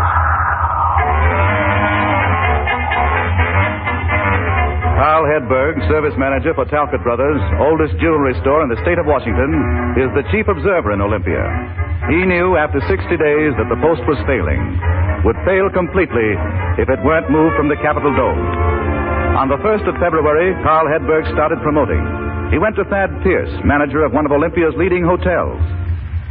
Thad, your hotel here is 6 stories high. There's a good view from your roof. Sure. What are you getting at, Carl? I want to build a little observation shack up on your roof. Oh. Well, you see, Carl... And I want to start construction right away. It's for the protection of the community, you know. I know, but I'm afraid my insurance rate would jump if I opened my roof to traffic. You want to check on that point, Thad? Well, sure I will, right away. And if the rate doesn't increase, can we build our observation post up there? Why, certainly. Only too glad to cooperate. Certainly. Good. Say, if you're that willing to cooperate, Thad, I might give you the honor of taking over a regular observer's watch. Next, Carl Hedberg called on the Nyack Lumber Company and the Washington Veneer Company. Presented his problem. Those 2 companies willingly donated the lumber for the little shack. The Carpenters Union agreed to supply free labor to build it. But one obstacle remained. The lumber had to be raised to the roof of the hotel. Carl Hedberg presented this problem to one of his most reliable and cooperative observers, local police judge Ray Ostrander. Well, why don't we do it ourselves, Carl? Well, I guess that's one way to get it done. You know anything about hauling lumber up to the top of a 6-story hotel roof? Oh, gosh, no, Ray. I'm a jeweler. Mm-hmm. Well, guess first we need some ropes, block and tackle. I wonder where I can go to borrow stuff like that. I'll get it somewhere. You've been putting in enough of your time on this job without any too much help either. How about borrowing our block and tackle from Western Heating Company? Mm-hmm. Mr. Haskett's a city commissioner. He can't very well turn us down on a deal like ours. Yeah. Say, when will we do this lumber hoisting job, Carl? How about tonight? This is Saturday. Going any place, Ray? No, nowhere I can't cancel. This is important. I can meet you in the alley back of the hotel at 9 tonight. How's that? All right. Wear old clothes. Sure. Say, suppose we need a city permit to do a job like that? Well, let's do it. Find out later. I'll go and route up the tackle now. Yeah, the lumber will be delivered this afternoon. Yep, see you tonight at 9 in the alley, Carl. Okay, Ray. At 9. Okay.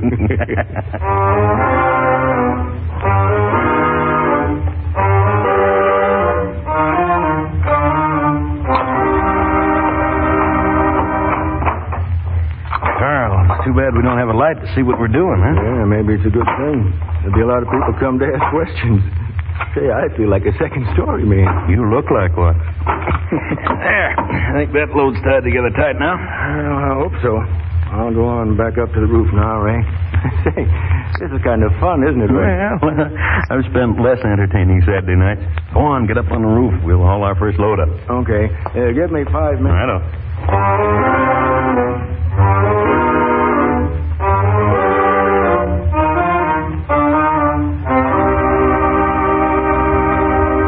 Ready up there, Carl? Let her come. I'll haul. You handle the guideline. Here we go. Yep. Here comes the first load. Ray, you better take it easy for a minute. I'm not tired. I mean, I think there's something wrong with the load. What's wrong with it? I can't see. The lumber's loose or else... Hey, look out. The load's come loose. What? Run, get out of the way. I can't hear what you're saying.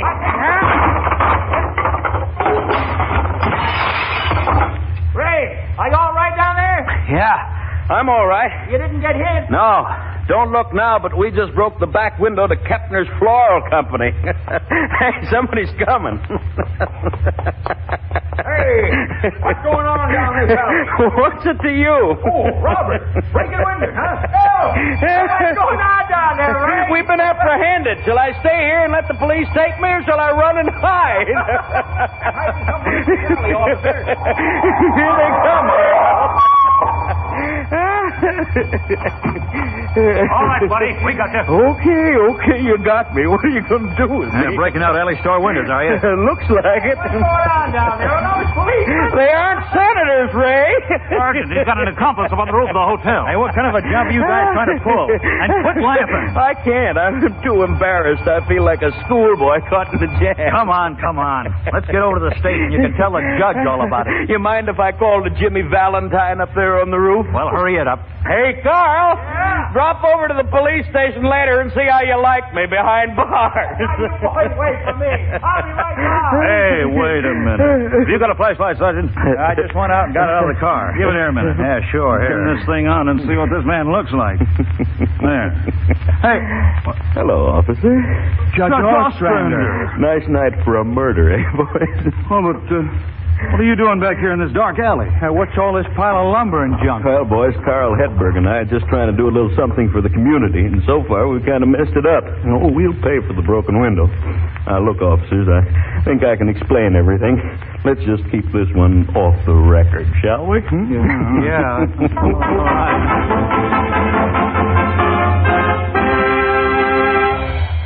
Through the efforts of Chief Observer Carl Hedberg, Ray Ostrander, and a few others like him, the observation post was built atop the hotel. It is accessible and comfortable. 115 observers report regularly as 3 captains, Ray Ostrander, Ernest Miner, and Harland Graver, keep the crews flowing evenly. But had the post been left in the dome of the Capitol building, it no doubt would have been destined to utter failure. Tonight, we pay tribute to Carl Hedberg for being a wise and energetic chief observer. We salute all who have made Observation Post Olympia 57 an outstanding success.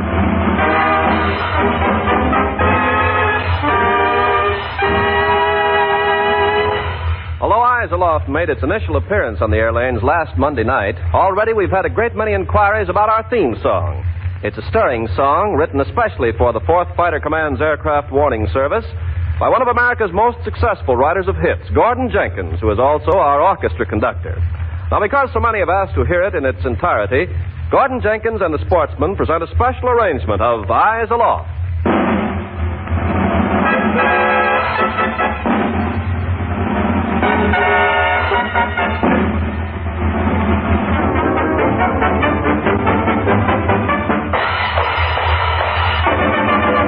Eyes aloft, watching the sky, watching for planes flying the lanes up above.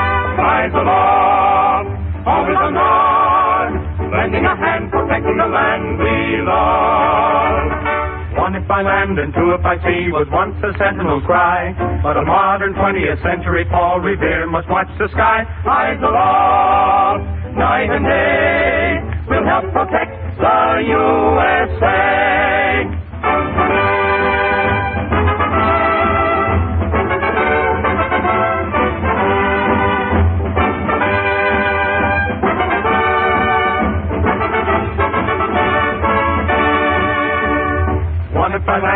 if I see was once a sentinel's cry. But a modern 20th century Paul Revere must watch the sky. Eyes aloft, night and day, will help protect the USA.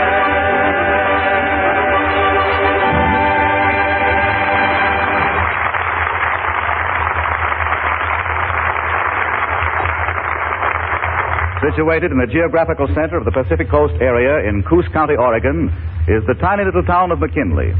We feel that there's something about McKinley Post and the people of McKinley community that is typical of the spirit of the Ground Observer Corps.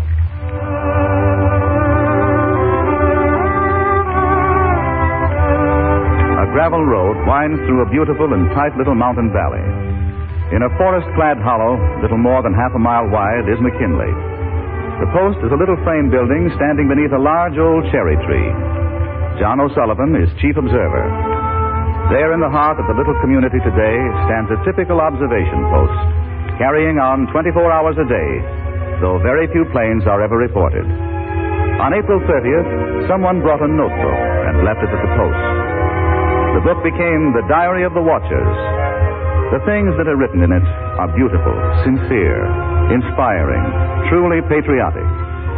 Each week, we will read some brief entry made by a McKinley Post observer in this diary. Let's see. This is the way the little book begins. An off-the-record diary of McKinley Observation Post, beginning April 30th, 1942, and ending who knows when. Darn those Japs. Page 1. A very sad beginning to our diary. Just heard that one of our most faithful observers lost 2 fingers in a mill accident. Our sympathy to you, Howard Koch. We turn to another entry a few days later. I am so glad to be a member of this little post, and thank everyone for their kindness during our misfortune. Howard is doing nicely now. I am watching from 9 p.m. until 3 a.m. Hope the Japs don't come tonight. Lucille Koch. And one more entry. Monday, May 11th, 1942. At 11 p.m., my son Forrest woke me and got into bed. As I got up, I called his attention to the strange light in the north and northeast. The Aurora Borealis. At 11:30, the electric power failed. I wrapped myself in a blanket and prepared for a night in the dark. The light in the north increased.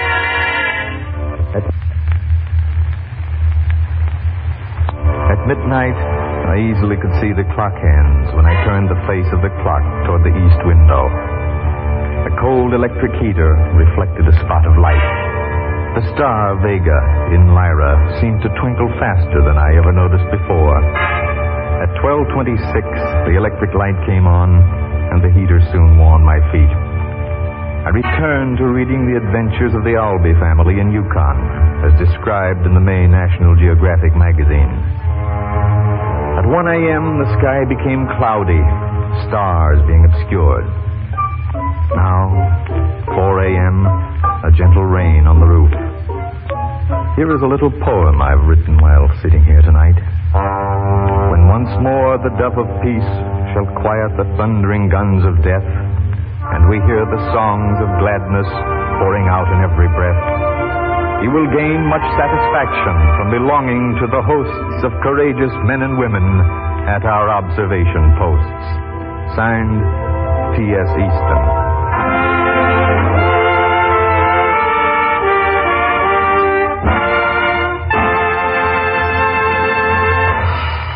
Now, here is Ken Carpenter to chat for a few minutes with one of the most famous observers in the Aircraft Warning Service. Star of the screen and observer at Brentwood, California Post, Henry Fonda.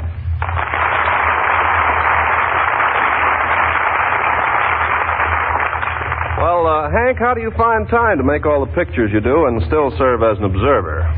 Well, how does a farmer find time to do all his work and still serve as an observer, Ken? Well, I see what you mean. You know, I think more people should be contributing their services to this fine volunteer civilian work. Yes. Too few are doing too much. Of course, I think maybe a lot of people don't know about the Ground Observer Corps. Well, it's about time some of them find out and offer to share the work. I think it's an American privilege to be a ground observer, Ken. When did you start?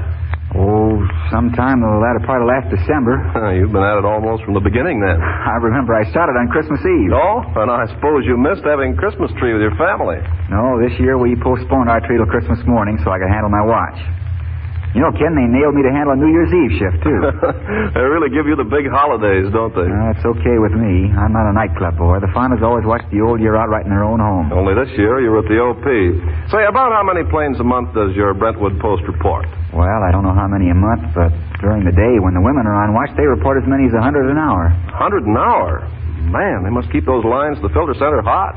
Of course, I usually take the night shift, midnight to 4 a.m. I'm sort of like some of the folks up in Northern California. Back in the hills, I don't get to report many planes. Well, do you know about how many you have reported in the 7 or 8 months you've been on the job? Yeah, about 4.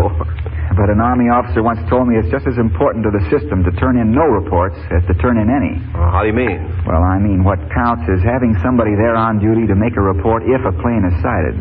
Well, gosh, Henry, if you serve from midnight to 4 a.m. and picture people have to be on the set at 5 or 6 in the morning, you don't get much sleep the night you watch. No, I usually just stop by home, have a cup of coffee, and then get right out to the studio. Just one more thing before we wind this up, Hank. What do you think most important to the operation of a successful post? Most important? I mean, what pitfalls should observers watch for in this work? Well, there's one thing that really burns me up. Well, what's that? The observer who won't take the trouble to learn how to call in a concise, accurate report of a plane. Are there different ways to call in a report? Certainly, a right and a wrong way. And if an observer calls in a garbled report, it sure confuses the poor girls on the filter boards. A report should be called in exactly according to the Army form. It's very important those reports are made right. Perhaps a word of the wise is sufficient. Say, you're really all steamed up about this ground observer corps work, aren't you, Hank? I think it's one of the most useful and vital volunteer jobs any civilian can do these days. I've been hounding my chief observer, Charlie Dye, to give me more shifts. That's the way I feel about it. Well, thank you, Henry Fonda, for coming to our program today. It was a pleasure, Ken.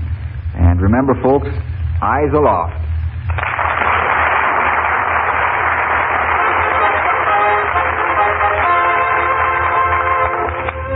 Our last true life story today comes from the little community of Roosevelt, California, on the edge of the Mojave Desert. The Roosevelt Post has had a colorful career, but one with plenty of headaches and heartaches. And for all its trouble, it has maintained a high efficiency rating of nearly 99%. At first, the post was located in George and Billy Zazana's service station at the Roosevelt Crossroads. But after a few months, a change had to be made.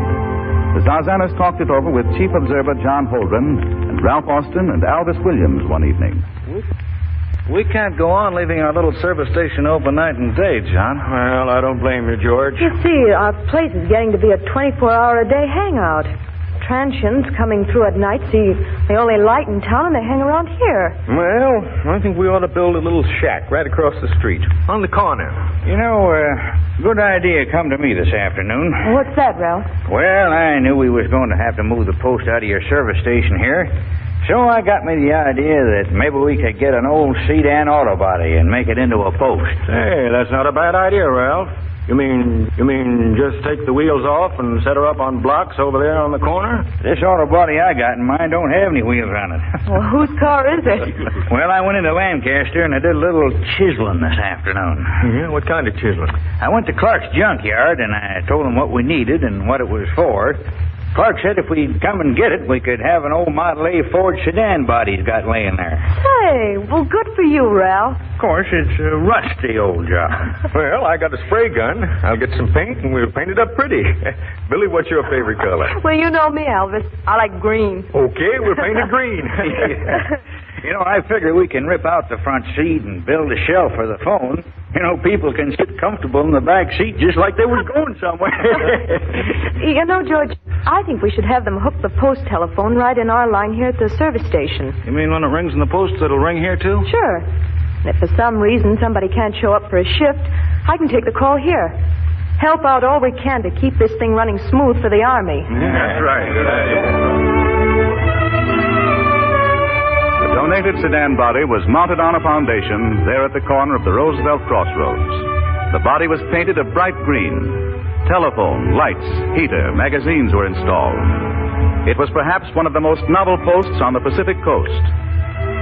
And then, an incident happened that aroused the sympathy of the entire community. Henry Nozick, one of the observers, has had a ranch near Roosevelt for years, has reared his family in the community. Henry Nozick was born in Russia some 50 years ago. One night, when Henry Nozick was on duty, a plane flew over, and Henry tried to report it. I got to report. Now, how do I do? I ring the telephone ground handle. I wait. Army, go ahead, please.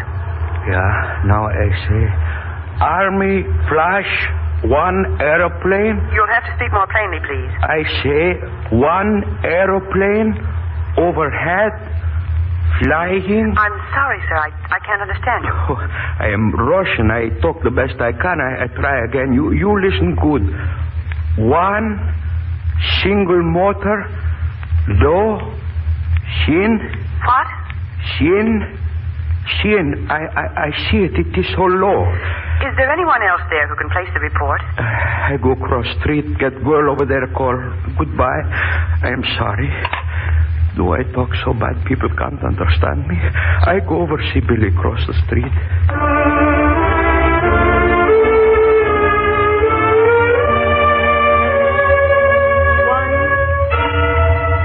Single motor, low, scene, 36 Ralph, northwest.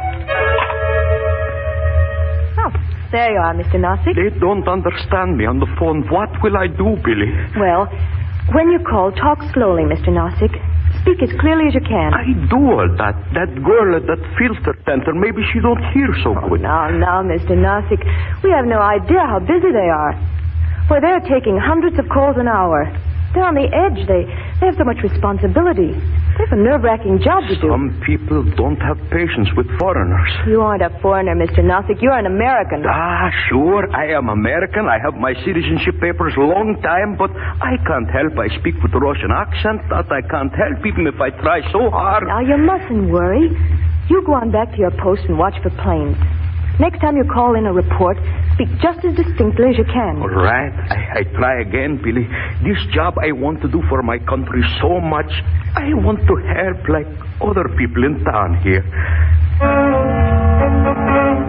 2 weeks later, and after Mr. Nozick had served several other watches, a request came from Filter Center that Mr. Nozick be relieved of his job as a watcher. When Mr. Nozick was told by the chief observer, he was stunned. He went back and talked to his friend, Billy Zarzana. They don't want me, Billy. I heard this morning. Oh, I'm so sorry. Listen to me talk, Billy. Can you understand me? Now you listen. I speak for you. Army flash, one, multi-motor, high. You understand me, Billy?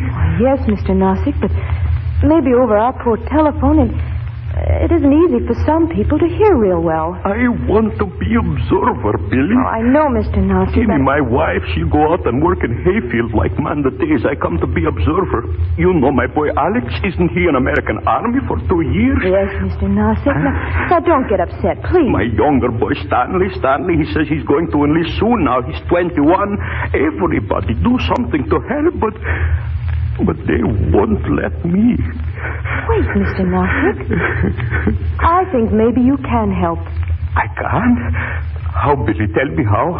We'll work it out together. Together? Yes. I'll arrange in the future so that when you're on watch, I'll always be here at the service station. Yeah. When you see a plane, you just run over and let me know. I'll call in and make the report for you. You will make a report for me? Oh, Billy, you are a wonderful girl. I watch, I tell you, then you call in and make my phone call nice and plain. That way, I help, I do my part. I be real American. Real American. I be observer too. Observer.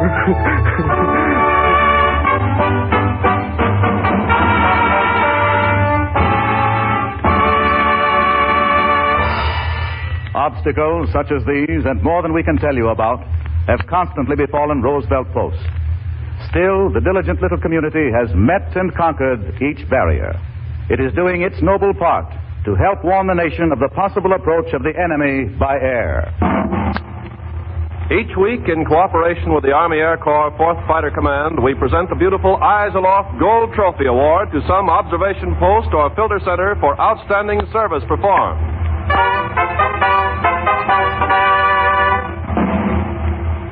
Here in our Hollywood studios, Captain Russell Z. Smith, Ground Observation Officer of the Southern California region, will now make the award.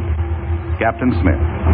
This week, we present the National Broadcasting Company's Eyes Aloft Gold Trophy Award to the Roosevelt, California Post for keeping that post in operation day and night as an integral unit of our national defense.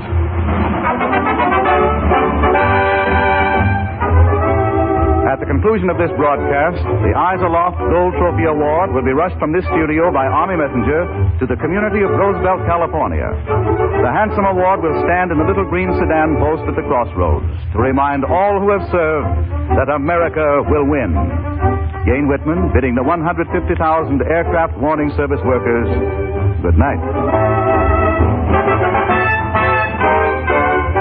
Next week at this same hour, tune in again for another thrilling human interest broadcast of Eyes Aloft. Perhaps you will hear your story or the story of your post or filter center dramatized on the air. Next week, our guest will be Major Henry Thorne, the last man to fly out of Bataan. Eyes Aloft is written and produced by Robert L. Redd. Original music is composed and conducted by Gordon Jenkins. This is Ken Carpenter charging you to always remember Eyes Aloft. Eyes aloft, watching the sky, watching for planes flying the lanes up above.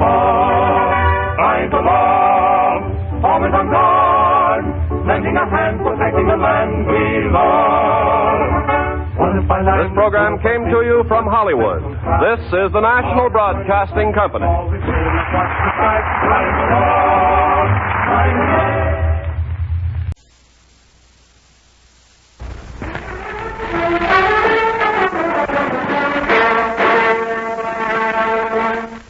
Kidding? Of course I'm not kidding. You mean to tell me you have women in anti-aircraft batteries? Hundreds of them. Are there any jobs in Britain women don't do? Why, in some of the steel mills up north, women are loading pig iron and shoveling coke. They also mix cement and they do welding in shipyards. I suppose they announce your radio programs, too. Announce?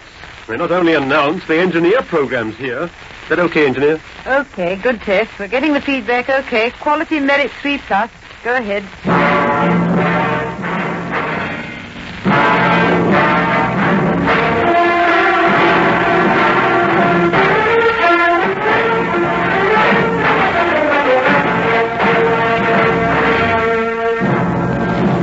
The Columbia Broadcasting System presents An American in England, the fourth of a series of 6 programs written and directed by Norman Corwin, produced by Irodar Murrow, and broadcast from somewhere in the British Isles. Joseph Julian narrates, and the original musical score is by Benjamin Britten. Tonight, Women of Britain.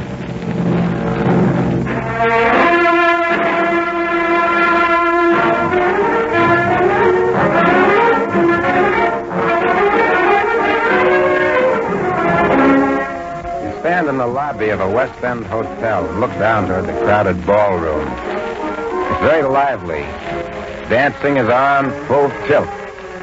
There's a dazzle of beautiful women in evening gowns and officers in the uniforms of half a dozen allies. It's all so gay you'd hardly think that there's a shooting war 80 miles away in the channel tonight. You move up from the ballroom toward the main entrance. The lighting is dim, conserving electricity to save fuel. Suddenly, out of the haze, a magnificent number in a fur wrap swirls past you, leaving eddies of perfume in her wake. You take a deep breath. Good evening, sir. Shall I call a taxi? No, thanks. Just going for a walk. Very good, sir. That was the doorman. You go past him, through the revolving door, and step out into the night. It's not so black as it was last week. The moon's just coming up. You can see the Great Dipper behind the chimney pots of Maiden Lane. For a moment, you stand in the entrance, studying the sky. Ronnie, wait for John. Is that you, Ronnie? I'm afraid not, ma'am. I beg your pardon. I thought you were someone else. It's so dark here. It's quite all right. Another good looker. Through these portals, past the most beautiful girls in London, apparently. Oh, well. You shove off into the moonlit night of the Strand and Fleet Street and walk east at a slow, philosophic pace. You walk down to a part of the city called, of all things, the city. Staggering desolation here.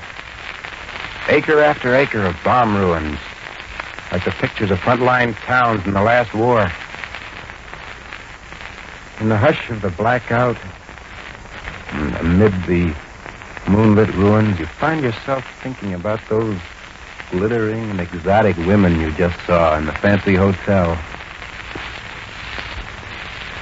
And you wonder, feeling a little lonely, perhaps, about women in general. About the women of Britain in particular. You wonder what the war has done to them. Not much to judge by those you've just seen. But then you remember what a young RAF pilot told you the day you arrived. Don't judge us by the lobbies of a few hotels in London. See us as we are. That stops you in your tracks. Of course, see them as they are. Judging anything about England from a big hotel lobby is like judging the United States from a movie. That ought to be plain enough to anybody. And yet you find yourself all tied up with romantic notions. A line keeps running through your head. She walks in beauty like the night. She walks in beauty like the night. She walks in beauty. Wait a minute. What kind of sentimental slosh is that? The woman of Britain walks in battle dress and does fire guard duty in the night. Exotic women. You walk a little more briskly. Tomorrow you'll do some serious looking around. There must be a good story in the women of Britain. You'll find out. Yes, sir. So you take a bus back to the hotel. The conductor is a pint-sized little Scotch girl wearing a gray smock. Fares, please. Where to? Strand. Tuppence, please. Thank you. Tell me, are there many women conductors on buses? 7,000 in London alone. 7,000? Yes, sir. Ludgate Circus. She goes off about her work, climbing to the top deck for fares. Somewhere tonight, Australia, Madagascar, Malta, maybe. There's a British soldier who used to punch tickets on this bus. Releasing manpower, they call it. You ride along, looking idly at the advertising signs inside the bus. You hardly read them in the dim light. One is a jingle advising people how to hail a bus in the blackout. Face the driver, raise your hand. You'll find that he will understand. But some wag is written in pencil underneath. I know he'll understand, the cuss. The point is, will he stop the bus? Well, you're at the Strand. That's your stop. You get out, cross the street, swish through the revolving doors, and are back in your hotel again. And on your way through the lobby, who do you suppose passes you? Helen of Troy. And then a blonde looking like Lana Turner on the arm of a naval officer. Well, c'est la guerre. You go up to your room, kick off your shoes, plunk yourself down in a chair, light a cigarette, and you pick up the morning paper, which you haven't read yet. The front page is covered with notices. You read some of them.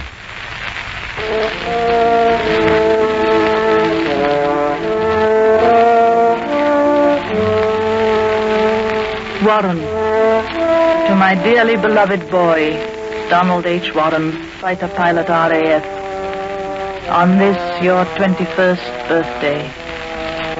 Reported killed in action, October the 13th, 1941. Sadly missed. Mother, Cranston, believed a prisoner of war, now known killed in action in Malaya on January 11, 1942. Captain J.L.W. Cranston, most dearly loved husband of Josephine, and darling daddy of Ellen and Hope, of Hatfield House, New Malden, Surrey. The widowed and bereaved, left behind to mourn. That's the way it's been with women since war immemorial, hasn't it? Until this war, something new has been added to this one. They don't stay at home and mourn anymore. Every home in Britain is a front line. Mother Warren's working in a canteen somewhere. Mrs. Cranston's making shells in a night shift.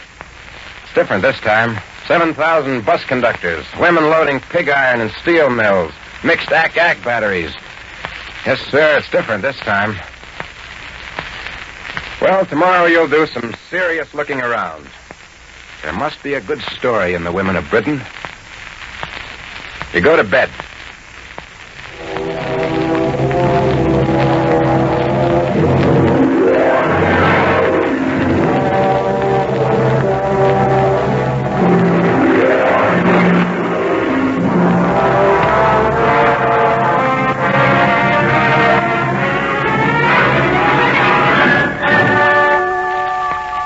Beautiful August morning. And you see by the papers that while you were enjoying your blackout walk last night, the RAF plastered another Nazi city. American Marines attacked in the Pacific. The Chinese recaptured a port. The Red Army smashed 6 attacks before Stalingrad. Also, tucked away at the bottom of page 2, 3 girls on fire duty were killed in a raid on a small village in East Anglia. With news like that, it seems a small matter to have run out of clean shirts, but still it annoys you when you ring for the maid. Did you ring, sir? Yes. My laundry should have been picked up 4 days ago, and it's still here. Oh, I'll take it right away. I told the other maid to be sure and send it out Wednesday so I can have it back by today. Oh, she was called up, you know. She must have forgot about your laundry. She was called up for what? A conscription, sir, to work in a munitions factory. I'm taking her place. Oh, I see. Yes, we older women are taking over a good many jobs. Now tell me, how do women here feel about conscription? Well, good, of course. They want to help. I wish I were younger so I could do something for the war. Well, you are helping in a way, aren't you? I mean, by replacing women who are replacing men. Yes, but that's so far off, if you know what I mean. It's, well, it's so, Indirect? Yes, indirect, that's it. Oh, I don't know. Are there any women slackers? Bound to be some, you know. They try all kinds of ways to get around the call, you know. They try to make themselves look very busy and important, doing nothing, if you ask me. Is there much complacency? What's that mean, sir? Oh, easygoing. As though the war didn't matter much. Oh, certainly. Some are like that. In fact, too many, if you ask me. Well, you know what a woman said to my sister last week? She said, I'm having such trouble getting a maid because all my maids keep getting called up. So I'll be glad when this war's over, she said, because after the war, there'll be lots of unemployment and good maids will be plentiful and cheap. What did your sister tell that woman? My sister said to her, you have another guest coming, ma'am. That's what she said right to her face. What else did she say? She said, this war ain't being fought to make maids plentiful and cheap. She said, this war ain't being fought to make the world safe for unemployment. Just the opposite. She talked right up, she did. Oh, my sister can be a terror, you know. Of course, she's younger than me. What did the woman say to that? She didn't say anything, I don't think. Well, you tell your sister I think she's right. I will, sir. Dead right. Yes, sir, thank you. I'll tell her. I'll take the laundry now. She takes the laundry. And you take your hat and coat and set out on your grand tour of investigation.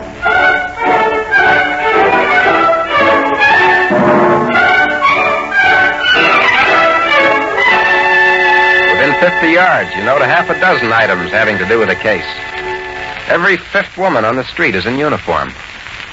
Wafts, hats, wrens, Canadians, Americans, New Zealanders, nurses, ambulance drivers.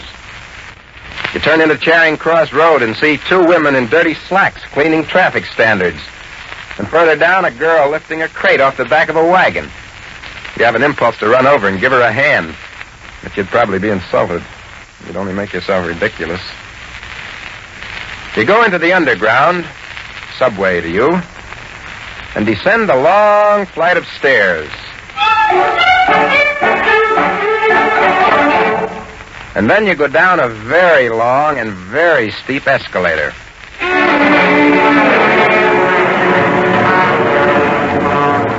You've never been as far down in the earth as this in your life. There's still another bank of escalators.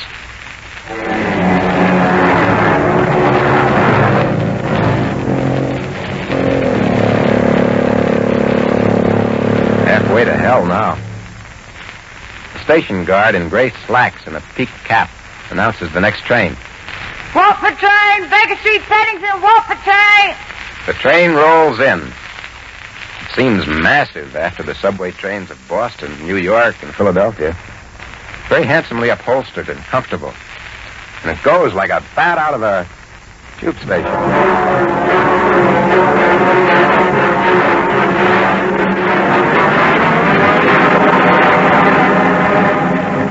On the train, you fall to talking with a man about women.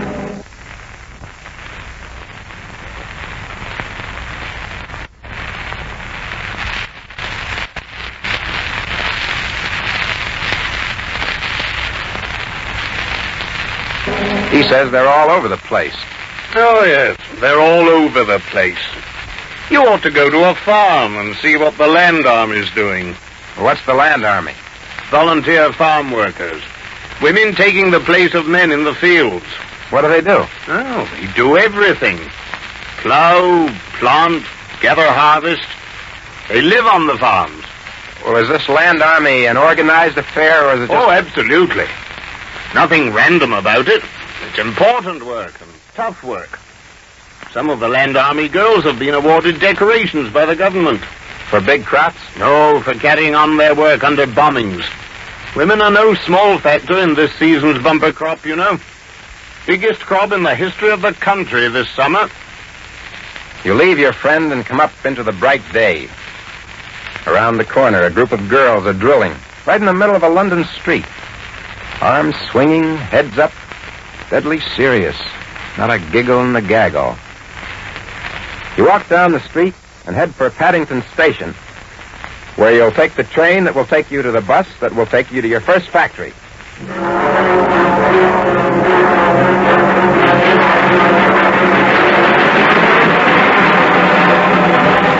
Women who work 10 hours a day making weapons for soldiers who may have to fight 24 hours a day don't have much time to talk to visitors. The girl who pickles coils of wire in hydrochloric acid looks up long enough to answer a question. No, I've got no complaints. I don't mind being conscripted, and I don't mind being away from home. That's the least I can do for the war. I don't mind putting these things in and pulling them out all day long. But what irritates me is that we women aren't getting the same pay as the men for the same amount of work. Equal pay for equal work. That's what Lloyd George says, and that's what I say. She lifts another heavy coil and goes on. Now, you take in the fire services. If a man is injured, he gets 35 bob a week. But if a girl gets hurt, she gets only 28. Does that mean women are worth less than men as human beings? She dunks the coil extra hard, and you get a strong whiff of acid. An airplane factory. Women making planes from nose to tail. A great long shed like some of the American factories. Noisier than transatlantic static on a bad night. A riveter stops long enough to explain that things are a little better now. It's easier now. At first it was very hard on us shopping girls, because we were expected to shop in the lunch hour, and that meant either not having the proper lunch or not shopping properly. Well, what's been done to correct that? Well, the factory's given us priority cards. That means when we go into a store, we get attended before those who aren't working. I can see that makes sense. Well, then also there's the good neighbors system. Good neighbors? What's that? Well, that's when we get together and take turns shopping for each other. One might do the shopping for 4 or 5. Collective security, huh? Yes, collective security. You'd speak to the manager of a tank factory.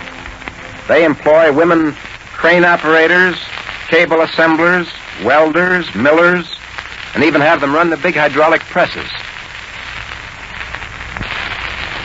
You ask the boss how women compare with men on these jobs. Well, in my experience, they're often superior. Often as not. Wouldn't you say so, J.M.? Quite.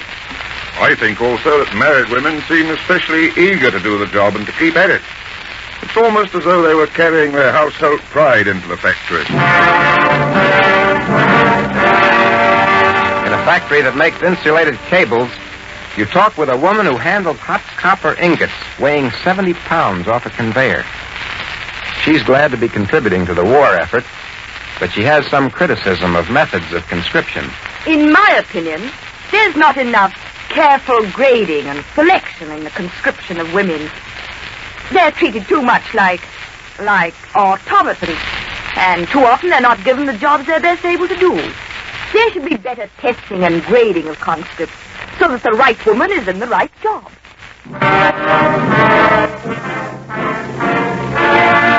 In a marine boiler shop, you lunch with grimy welders, cutters, grinders, and drillers, 2/3 of them women. The canteen is bustling, and over the loudspeaker following the 1 o'clock news, there's a talk by a woman member of Parliament, Miss Ellen Wilkinson. You recall her from the days when Hitler, Mussolini, and Franco attacked Spain. Miss Wilkinson was fighting fascism when a good many respectable people were still doing business with Hitler. But her talk today concerns the new compulsory fire watching for British women. The workers listen attentively. There will be a satisfaction later on in looking back and saying to oneself that it wasn't only the Russian women who stood in the hot spots and did their stuff. After the last war, children asked, "What did you do in the Great War, Daddy?" Well, after this one, there will be millions of children who will ask, "What did you do in the Great War, Mummy?" Or, for that matter, Granny. It will be pleasant to be able to say, "Oh, nothing much. I just helped to beat the Luftwaffe."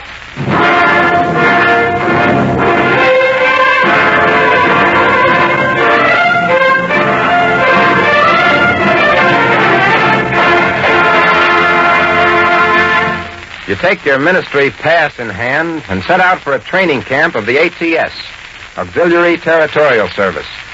That's the women's branch of the Army. You find it bristling with activity. Girls marching, drilling, riding bicycles, driving trucks, going about their chores with a snap and precision. There's a feeling of high morale and good discipline. A healthy tone in the way the girls salute their officers. You meet the chief commander and remark on the fine carriage of her troops. Yes, they're fine girls. The months they spend here makes quite a difference to them. It does, huh? Rather. Let me show you what I mean. She takes you to a nearby receiving station where 20 new recruits, still wearing civvies, stand in line to get khaki uniforms and supply kits. A scragglier-looking bunch of girls you never saw. Many are pale. All have poor posture. Some are depressed. You walk away with the commander, and as you round the corner, a squad of girls passes. Eyes right. They're spruce, confident. Their complexions are ruddy. Each looks twice as rugged as any of the rookies you just saw. Well, they're the same girls. 4 weeks difference. That's all. I suppose that for a good many of them, this is the first time in their lives that they've been given any kind of a break in the way of nourishment and physical training, good, healthy outdoor living. To say nothing of dental work and even hairdressing. What about such matters as makeup and hairdo? Makeup is all right, in moderation. We discourage it only if it becomes too conspicuous. Commander, I wonder if you could tell me something about the thinking of these girls. Have they any interest in the issues of the war? In what comes out of the victory? I mean, are they at least concerned with their own futures? Well, you see... Her face clouds, no longer the cheery optimism. The answer is no. The majority is concerned with day-to-day duties, which they perform very well. They don't have much of an impression about how this war started, beyond the fact that Hitler had a lot to do with it. The peace after victory occupies very little of their minds. That's too bad. Of course, we give them lectures on current events, but there's quite a handicap to overcome. You mean some of these women don't know the meaning of names like, let's say, Vichy or Pearl Harbor or Suez? Oh, most of them don't know the names of half the countries in the war. Some of them couldn't point out Australia on a map. Oh, now, wait a minute, Commander. You're joking, aren't you? I'm afraid not, sir. Here, let me show you. Quite at random. Corporal, will you come over here? Ask her about the war. Yes, Commander? This gentleman wants to ask you some questions. What does the name Libya mean to you? Libya? I don't know. What's happening in the Caucasus right now? I don't know what Caucasus is. Did you ever hear of Malaya? No, sir. Cairo? Oh, yes, sir. Cairo. I've heard of Cairo. What do you know about it? Why, that's where my Harry is. I see. Thank you very much. Thank you, Corporal. That's all. Very disillusioning, isn't it? Yes. I'm afraid that England, for all its far-flung empire, has been a very insular country. At least up to now. You know the classic example of our insularity, don't you? No, what's that? There was once a headline in a London paper reading, "Dense fog in the Channel, continent cut off from England." The talk goes on through tea, served in the officers' mess. And then you say goodbye to the commander and set out for a distant anti-aircraft training ground, where you're going to see the work of mixed AK batteries. You travel by train, by bus, by taxi. You arrive. That's target practice. You show papers. You meet the captain. He's a courteous, serious young man. I gather you would like to see the girls at work. Yes, sir, if you don't mind. Very glad to show you. If there ever was a doubt about women as efficient workers, this would dispel it. A team of spotters, predictors, height finders, 18 in all, move with the precision of a Swiss watch as they turn with the machinery following a plane.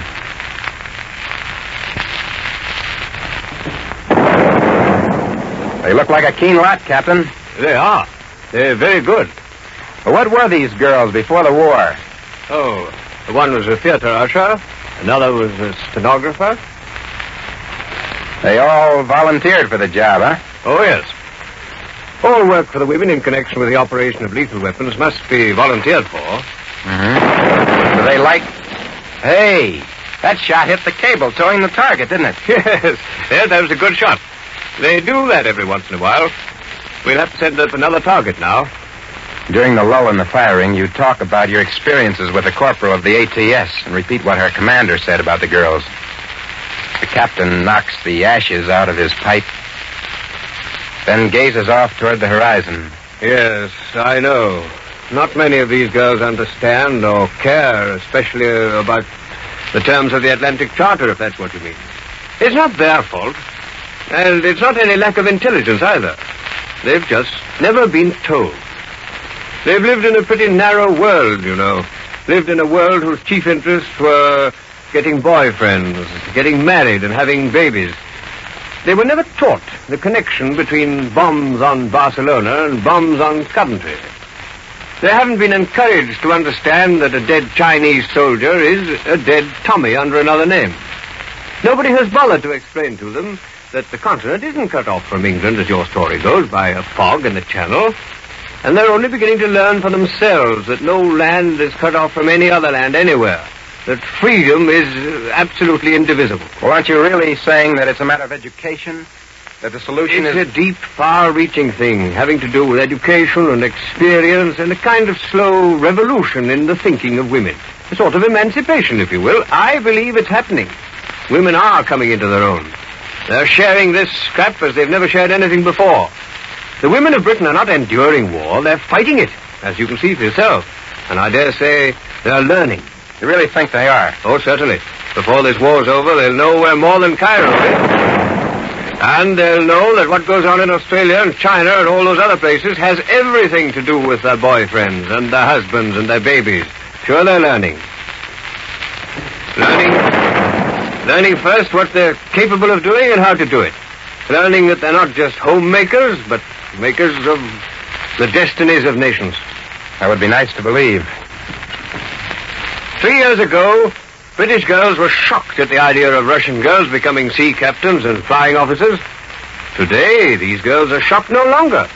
They're ready to grant that women are responsible and capable, and that women have what it takes to share and collaborate in the great work of the world.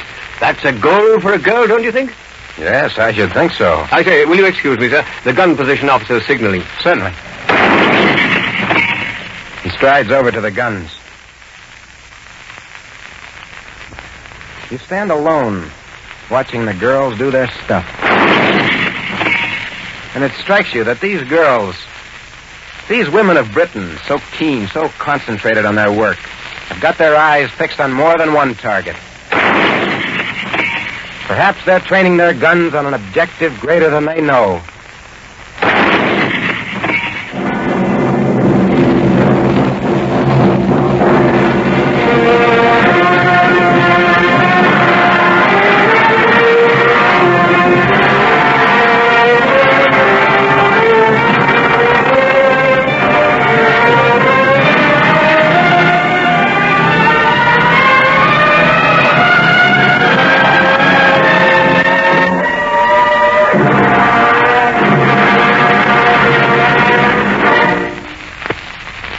You have been listening to Women of Britain, the fourth of a limited series of 6 programs under the title of An American in England, written and directed by Norman Corwin and brought to you by Columbia Broadcasting System direct from England through the facilities of the British Broadcasting Corporation. Joseph Julian narrated, and the original musical score was composed by Benjamin Britten and performed by the Orchestra of the Royal Air Force under the baton of Wing Commander R.P. O'Donnell. The program was produced by Edward R. Murrow. Your announcer was John Snaggs.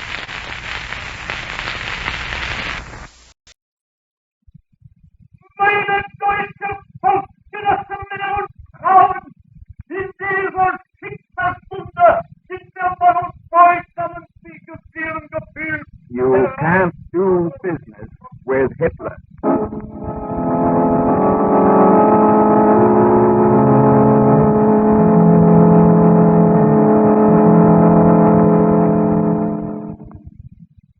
We are now at war. There are but 2 alternatives, total victory or total defeat. There can be no such thing as a military stalemate that would result in the survival of Hitlerism. That is the opinion of a man who knows. Douglas Miller, for 15 years, commercial attaché to the American Embassy in Berlin. Presenting a radio series entitled, You Can't Do Business with Hitler. Episode 8, The Living Dead.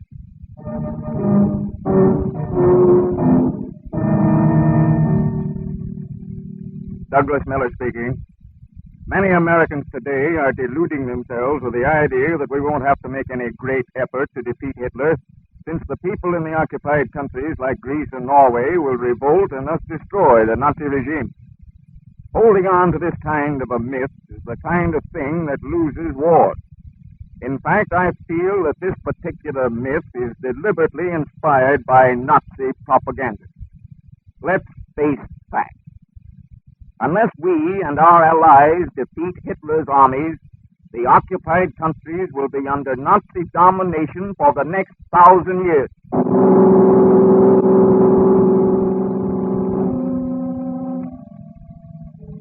Why is a revolt of the conquered peoples impossible? Because Nazi Germany, after years of study, has found out the techniques of keeping them in submission. One important element of the technique is that of the puppet government. Take the Nazi domination of Norway, for example. The Norwegians have resisted Nazi domination vigorously, and yet their efforts have been almost wholly without success. Norwegian resistance reached its peak in September 1940, some months after the German occupation. A significant meeting of the most influential men in Norway was called at Oslo. Gentlemen, the meeting will come to order. Gentlemen, 5 different political parties are represented here, the 5 most important of Norway. This meeting is without precedent in our history. chair is open to motions from the floor. Mr. Chairman. The chair recognizes the gentleman from Trondheim. Mr. Chairman, gentlemen, this is the most important meeting of our lives. We all know why we are here. Not satisfied with taking Norway into protective custody, the Nazis are setting up a puppet government. We should do something about it. And who do the Nazis choose as our new chief of state? Quisling. Major Quisling the traitor. Quisling should be taken. There is only one answer to that, gentlemen. Let us forget our differences and stand together. Mr. Chairman, I move that the 5 political parties here assembled to form a united front, an anti-Quisling front to resist Nazi domination.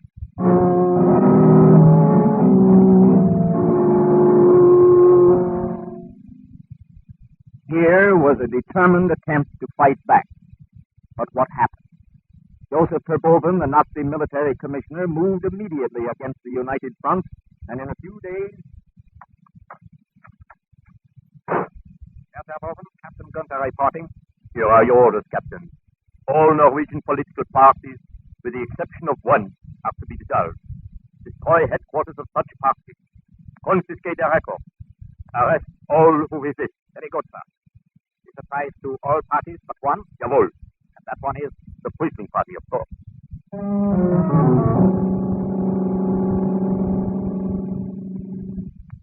In a few hours, the various headquarters of the United Front parties were occupied by Nazi troops.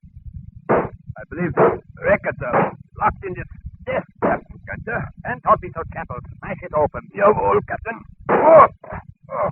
There are your records, sir.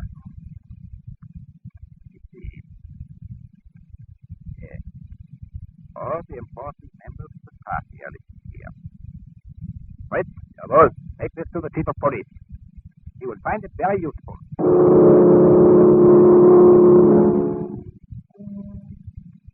The heads of the Norwegian police were tools of the Nazis. With these lists supplied by the Nazis, police chiefs started to rid the police force of so-called undesirables. Officer Björnsson, political affiliation, Social Democrat. Dismissed. Officer Hausenfort, political affiliation, Liberal. Dismissed. Officer Hanslein, political affiliation, Progressive. Dismissed. Officer Hammerfest, political affiliation, Quisling. Quisling. Promote him to sergeant. Officer Scheinrock, political affiliation, Liberal. Dismissed. Officer Lundstrom, political affiliation. Thus, the Nazis have set up a puppet government. All government officials are Quisling. All police officers are Quisling. A special battalion of Quisling soldiers called the Regiment Nordland has been organized and put under the command of German officers. Now, the Nazis dominate Norway with little effort because of Norwegian safety. Most of the German soldiers have been withdrawn and sent to fronts in Russia or Africa.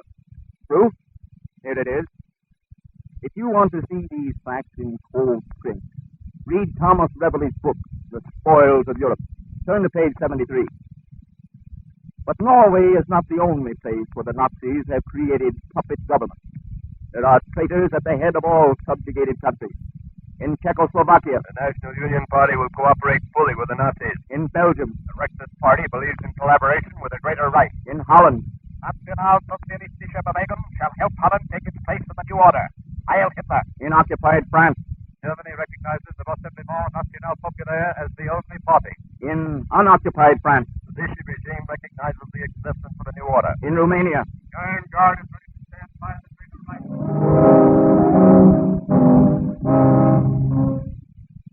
This puppet government technique is not the only one the Nazis use to keep down the conscience. Another and very simple technique is that of starvation. This technique has been frequently used in Poland.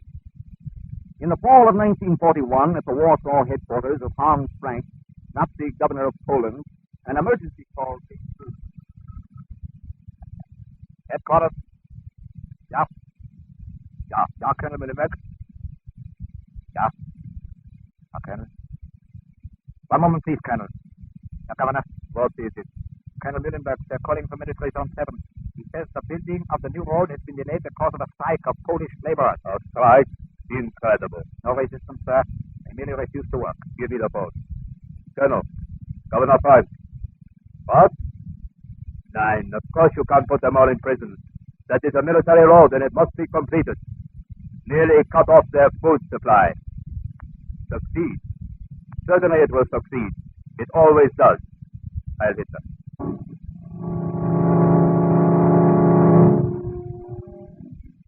Quite simple, isn't it? You see, the Nazis control not only the source of food, but all transportation facilities as well. By this method, they could, if they so desired, keep certain countries in subjugation forever without sending in one regiment of German soldiers. Proof? Read Louis L. Lawrence' book, The Economic Consequences of the Second World War. See chapters 7 and 8. But now let us consider a third Nazi technique of domination, control of the weapons of warfare. The Nazis today are moving munitions factories from the occupied countries into Germany proper. Munition factories still located in the conquered territories are under Nazi control. No matter how energetically the oppressed people plot to overthrow the conquerors, the problem of securing weapons is a hopeless obstruction. Take France at this moment. For example, in one French city. Who is on the lookout here? Yeah? Good, good. We can begin now. Jan Zarot. Jan, you will give the report concerning the warehouse raid. Most of what has occurred you know already. 12 of us broke into the warehouse at the Rue Charbon. Guns and ammunition were taken. The Nazis discovered us leaving the warehouse. Only 8 of us escaped. Of the 4 missing, 3 were killed. Paul Beaubien was wounded. He died this morning. As to the results of the raid, we secured 53 rifles, 6 revolvers, 8 boxes of cartridges for the rifles, no cartridges at all for the revolvers. That's the report. 63 rifles, that's something at least. Yes, but there must be another raid soon. Perhaps Sunday night. It will be as planned before. Now, Pierre. Madame Deveau. Thanks. There must be no more such raids. Madame Deveau, we must have arms. The price is too high. 4 are dead in 4 days. What have we gained? 63 rifles. Why, there are 5,000 police in this city, and each is armed with a submachine gun. And not quite 10 miles away are 2 regiments of Nazi soldiers. They have tanks, not rifles. Tanks. But there are underground groups all over France. Shall all of these quit? No, not quit, but wait. Wait until the soldiers are forced to withdraw to fight the Russians and the English and Americans. If that never happens... Oh, then we're lost. To try to fight without equal weapons is suicide. We grow weaker, not stronger. But the day must come when the Germans are pushed on all fronts. Then it'll be our day. Then we'll fight and hasten the end. That's all I have to say. You have heard Madame Deveau. Does anyone disagree? Very well. This, then, is our last meeting.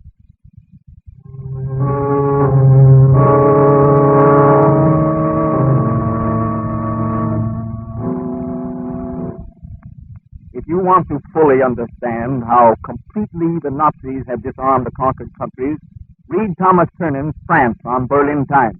See page 58. But the Nazis have one final technique of domination, perhaps the most effective of all. The conquered people will not be permitted to acquire any technical skills or specialized training. They will be permitted to perform only heavy manual labor or routine jobs in mass production industry. In another generation, knowledge will be the exclusive monopoly of Germany. The Nazis have already put this policy into effect. If the labor gang sent to Germany are men of all nationalities, among them skilled workers and professional men permitted now to do only manual labor.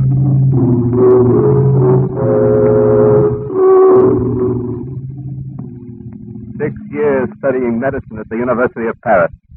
Look at me now, a ditch digger. Digging in the dirt. Hot work. It's hard. Who cares? I was an automobile mechanic in Oslo. 6 months more of this, and I'll be fit for nothing else. Don't the Nazis need mechanics? Not Norwegian mechanics. Mechanical knowledge is dangerous. The Nazis make a monopoly of it. They make a monopoly of education, too. What are you? Czech. Taught history in Prague. Now the Nazis write their own histories, and I dig ditches. You are a Hollander. Yes, and a bookkeeper. And a good bookkeeper. These days, all books are in red ink. And bookkeepers dig ditches. All of us dig ditches. How democratic are the Nazis? Yes, quite. You French fought for democracy and lost. We Czechs fought. Our Hollander here and our Norwegians, they fought. All of us fought for democracy. All of us lost. But the Nazis give it to us. They make us all equal. Equal? Yeah, equal. All bitch diggers.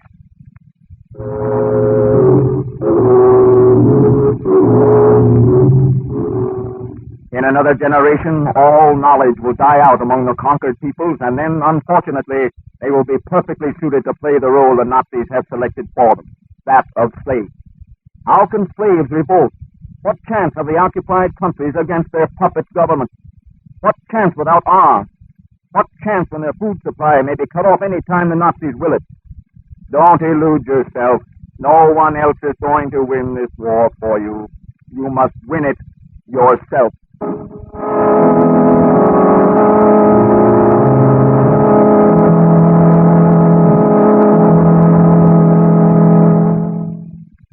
You have been listening to episode 8, series entitled You Can't Do Business with Hitler. This series is based upon the experiences and observations of Douglas Miller, who was for 15 years commercial attaché to the American Embassy in Berlin. Listen for the 9th program in this series, which is entitled The Antichrist. This transcribed program, written and directed by Frank Telford, was brought to you by the radio section of the Office for Emergency Management in Washington.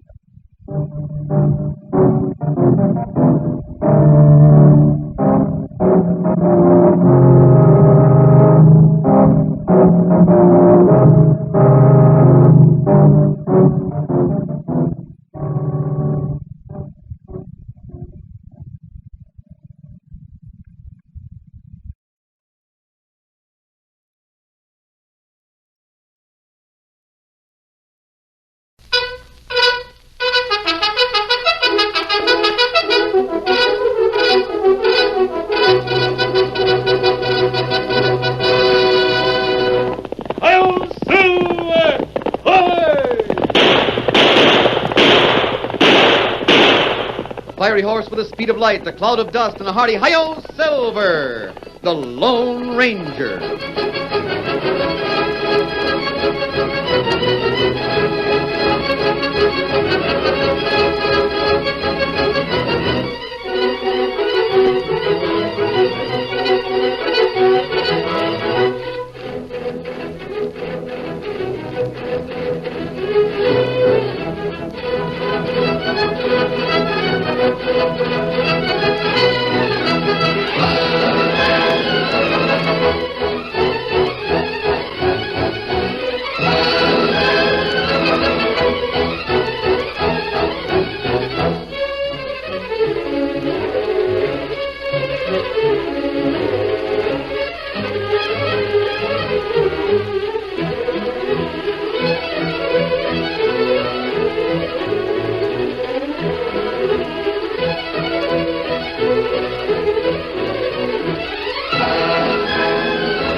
With his faithful Indian companion Tonto, the masked rider of the plains led the fight for law and order in the early western United States.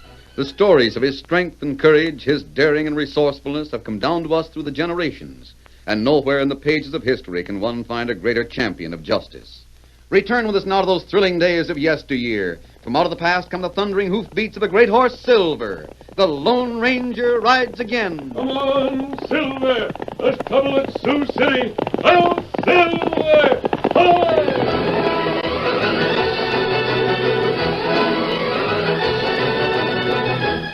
Sioux City was the wildest, crookedest town in the West. Dodge City had the reputation. That may have been because few people left Sioux City alive. Crompert's Cafe was the biggest place in town, where one could find every type of gambling, all of it crooked. Now, hold on. You've taken me for plenty of cash. Let me borrow from someone, won't you, Croppert? You heard what I said, Redhead. Clear out. Yeah, well, I was welcome enough when I had cash. I got a right to try and win back some. You got no rights here. We don't want kids that are wet back of the ears. Vamoose before I have you thrown out. You won't throw me out. No. Oh, take your hands off me. Look here, Croppert. That cash was my pa's savings. I've got to win back some. Wait, hold on, Croppert. Let me talk. Hey, boys, give me a hand. I want to kick this ratty clear across the porch. Why, you... Let him go. Slap me, will you? I'll show Don't be you. a fool, Crompert. You're no fighter with fists. All right, then I'll use a gun. Oh, my wrist. Don't draw a gun in here. You'll get hurt. Where are you? Go on, youngster. Clear out and stay out. Yeah, but... Hurry up. Yes, sir, I'm going. I'll get you for this, stranger. No man slaps me and gets away with it. Go back to your drinks and gambling tables. Pick up that gun and keep it in leather. Say, just who are you? That's my affair. I could use a man like you. How would you like to work for me? I'd sooner starve.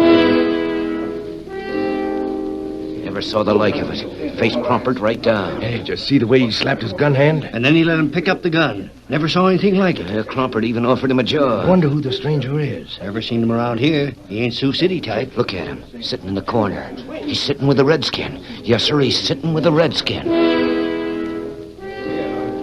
Tonto, every game in this place is crooked. The men who play don't have a chance to win. Me see young red-headed fella. Him lose plenty cash. I'd like to have made Crompert give it back to him. Why not do that? They'd returned the money and the boy had taken it. Crompert's killers would have had it back before morning. That right. And the red-headed boy would have been dead. It's too bad there isn't some way to get rid of men like Crompert. All of you, everyone here, listen to me. Who's the old man? Me not know. Well, if it ain't old man Hardy, spouting reform talk. I want it known that I'm here without a gun. I'm here to have a showdown with you, Crompert. And if I'm killed, everybody here will know I didn't shoot first. Never mind yelling for the whole county to hear, Hardy. Say what you got to say and get. We don't have anything here that'd interest you. Crompert, this time you've gone too far. No, you don't say so, Hardy. That's too bad. You just write me a letter and complain about it. I mean it. I haven't been here because it's been useless. But tonight I saw how you reach out and grab decent people, and turn them into rotten wretches like yourself. I don't like that talk, Hardy. You tend to your business and I'll run mine without your help.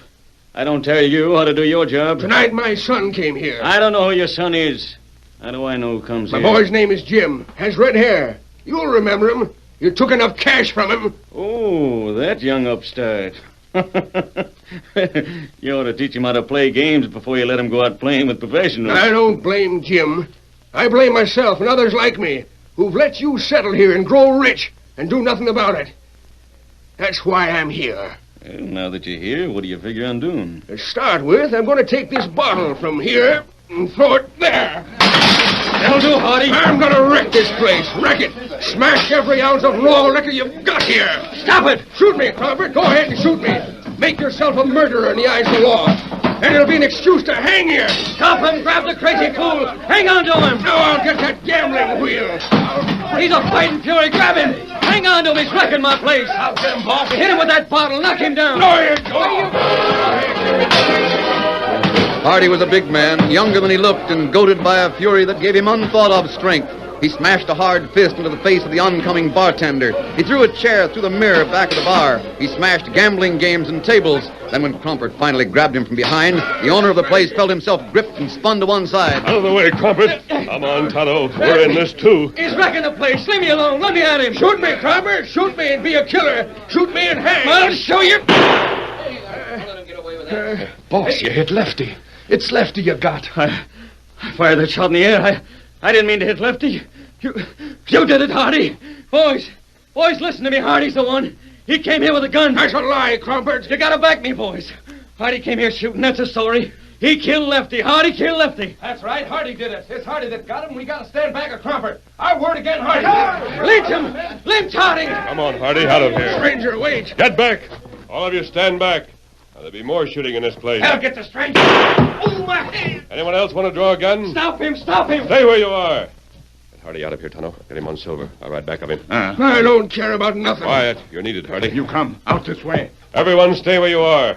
Don't come through this door. Get Hardy! Get Hardy! Give him your breakfast plate! Stop him! Come on, get your guns up! Ready, Tonto? Ready, big fella. Get him up, Scout! Come on, Silver!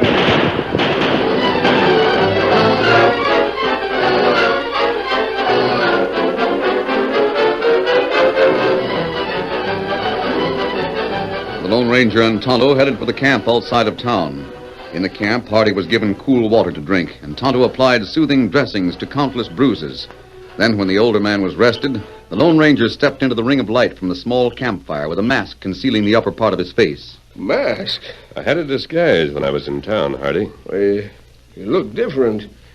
Outlaw? No. It doesn't matter. Nothing matters now. I failed. I was a fool to think any scheme like mine would work. You said you were the father of the boy who lost that money. Yes. He left a note telling me what he'd done. He wouldn't face me. I've lost my son. My only son. Lost him? He ran away. Called himself a thief. Branded himself for life. He'll be an outcast, an outlaw. Like those men in Crumpert's place. And it isn't his fault. It's mine. My fault for spending my time with the Indians. I thought you were the missionary. The Indians are willing to listen to me. They're the only ones who will. Well, there's an Indian village north of here. And they need you.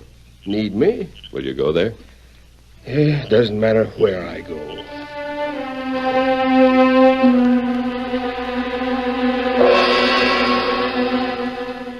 The Lone Ranger went with Tonto and Hardy to the Indians who lived in a valley far north of Sioux City.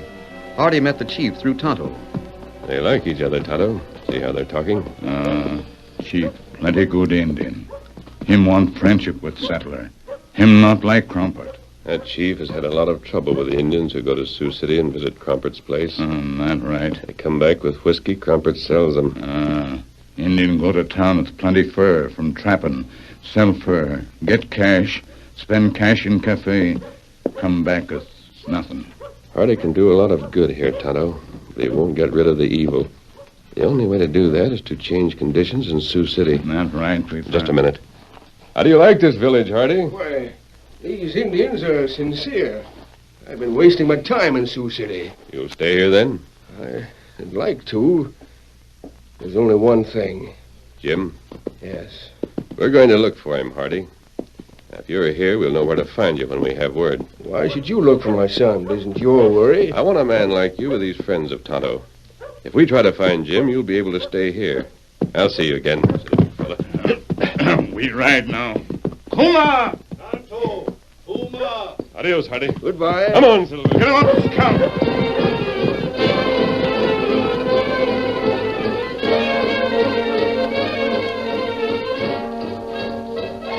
In the days that followed, the Lone Ranger and Tonto concentrated on the hunt for Jim Hardy. They picked up his trail after a great deal of effort and followed it to the next town. Hardy? Was he a lad of about 15 or 16 or thereabouts? Yes, with red hair. Why do you want him? His father wants to see him. But you're not his pappy. Who are you? Why are you wearing that there mask? This might identify me. Oh, silver bullet, huh? Now, great day in the morning. You're the Lone Ranger. Well, I'll tell you. That youngster did come through here. He stayed here in the livery stable for a few days, working like all get out. He wanted a horse or pack mule. He wanted to work till he'd earned one. Well, I figured if he stayed much longer, he'd work himself to nothing but skin and bone. So I give him an old sway back and he shoved on. The last I see, he was heading north.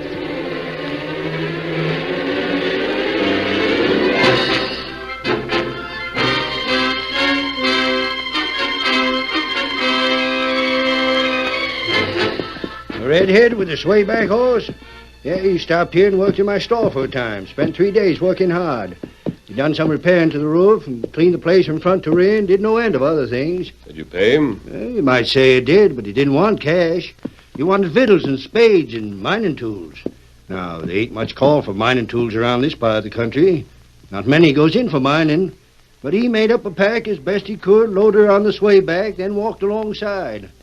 I want to tell you, mister, it was a sorry-looking outfit when he started on foot, leading the sway back and heading north. Thanks. But you, who are you and why are you asking about him? I'm a friend of his father.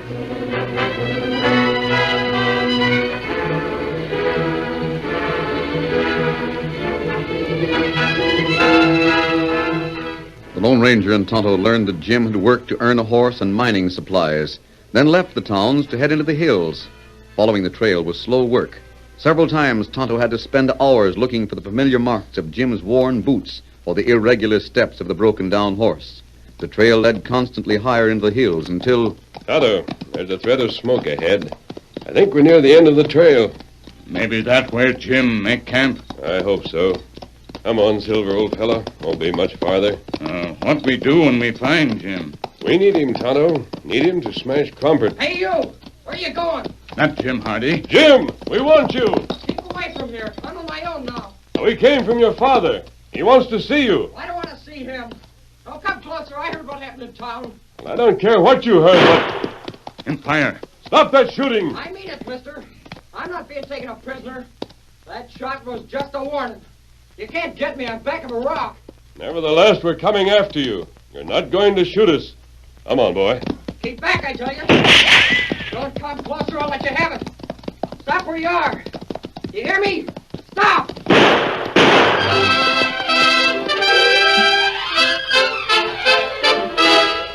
The curtain falls on the first act of our Lone Ranger story. Before the next exciting scenes, please permit us to pause for just a few moments.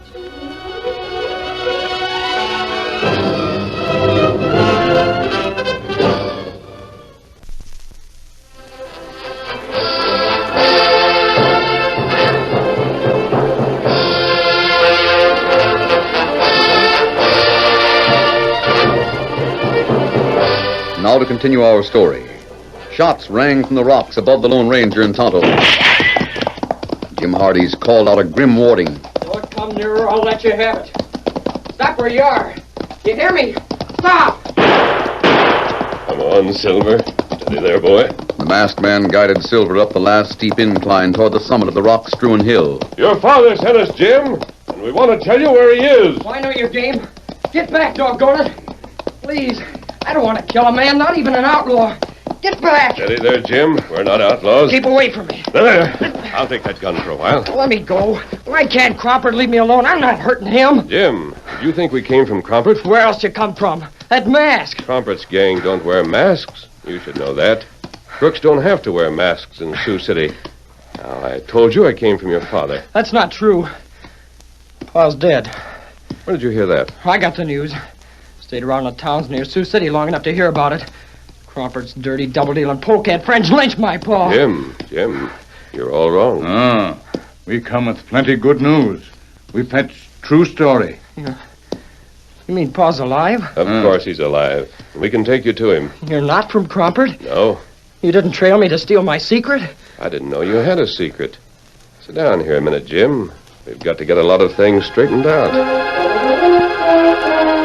During the next few minutes, the Lone Ranger told Jim just what had happened in Sioux City after the red-headed boy had left the community. Jim realized that in the voice of the soft-spoken masked man, he was hearing the truth. Wait. Jumping Juniper, now I got it. You're the man that helped me get out of there. You slapped his face. Oh, Jumping Juniper, what a fool I was. Now, Jim, tell me about your secret, and I'll tell you how we're going to try and smash Crumpet. I'll tell you why I asked your father to make friends with the Indians to the north, and why I'm so anxious to have your help. Well, all there is to it is that... Well, there's been stories of gold in this mountain. Yes, I know. Well, I talked too much when I was in one town, working to earn my horse. I said something about having an inside tip as to where there was gold. Well, I didn't have. I was just talking big, I guess. I thought Crawford was out to steal my secret, and maybe shoot me to get it. Oh, I see. Well, you haven't found gold? Not yet. You won't. But you're going to find something better, Jim. Honor, glory, and happiness. And here's how you'll get it. Tonto, come over here while we lay out our plans.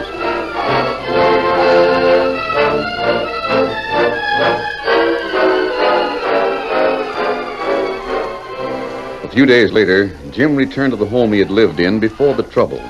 He was seen by several of the townsmen, and people wondered at his gay, happy attitude as he packed a few personal belongings and carried them to a buckboard. Finally, one of Zeke Crompert's friends came up to the house. Oh, hi there. How are you, Dan? Not as cheerful as you seem to be. What's got into you, Hardy? Oh, nothing much. Say, Dan, are you going back into town? Sure I am. I wonder if you'd take this letter to the post office. It's mighty important. Sure thing. Where you aiming to go? Now, Dan, I'm not saying a thing about my business, savvy? All right. I didn't mean to pry. It wouldn't do to tell what I know. Well, maybe someday I'll let a few friends in on it. We'll see. And don't forget that letter, Dan. It means a lot to me.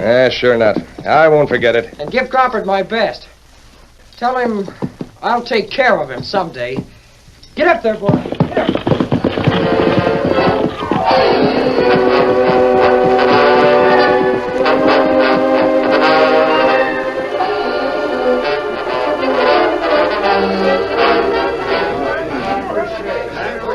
Doggone it, Crumpert. He drove off as if he was a millionaire. That old swayback hauling the buckboard. But you couldn't find out about him? No. I didn't take any stock in it when I heard he was going to Prospect. Crumpert, you don't think he really struck something, do you? I don't know. Let me see the letter he gave you. Here it is. Said it was mighty important. It's to an outfit in the East. I know that outfit. Hey, now we can't mail it. Who said I intended to mail it? I want to know what's in it. Oh, here. Says his old man is working with the engines. Is that where he went? Hey, hold on. Maybe we've got a hold of something here, Dan. What's that? There's a river runs past the place where those redskins live. It's running in a different bend than it used to. Do you know why that river's got a different course than it used to have? No. Dan, listen. We're onto something big, mighty big. Now, you savvy what's in this letter? Oh, I'm no fool. Hey, Crumpert, what are you getting at? What about that river? Suppose a long time ago a gold strike was made, but the critter that found it wanted to keep it hidden. Suppose he used a lot of redskins, having them help him dig a new course for the river so it'd hide his discovery. Yeah, but what good would the gold do him? Suppose he died and never did get the gold. Then along comes someone else. Go on, Crumpert. The Indians have got that land now.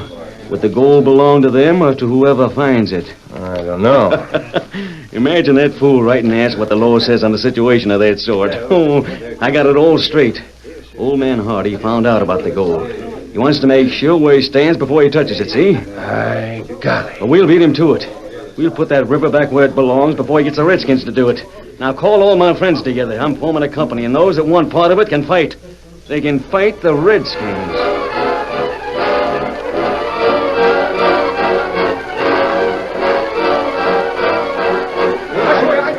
How many others want to take the chance?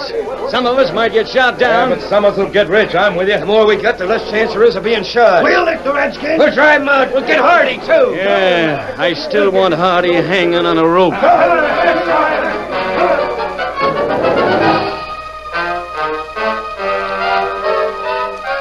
Jim drove slowly toward the north, then camped at night, and on the second day continued the pace that was suited to the old horse that pulled his buckboard. Then toward sunset, he heard horsemen coming from behind. Oh, it's the Lone Ranger. Oh, up there, boy. Oh, Silver, steady, go, Silver. Oh, You been in Sioux City? Yes, and everything's in a turmoil. No, is that so? Kind of looked over the land while I investigated the people. Crumpert is forming an army. He's getting together tools and wagons, horses and men, and they're going to head north. Will I get to Pa before they get there? Yes, we'll ride on ahead and tell your father you're coming. Come on, Silver. Get him up. Come.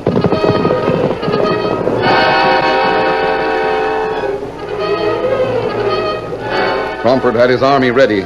Almost every man in town was with him. Outlaws and gamblers of every description. They packed tools, gunpowder, and additional weapons into wagons, then mounted their horses and waited for the signal to start. Crumpert's place was closed, as were all the other cafes and gambling houses. Sioux City was abandoned for the time, so the men could take war to the Indians and drive them from their valley in the hills. Come on, boys. The sooner we get there, the sooner we'll be rich. Get up there. Come on there. Hey-ho! Come on there.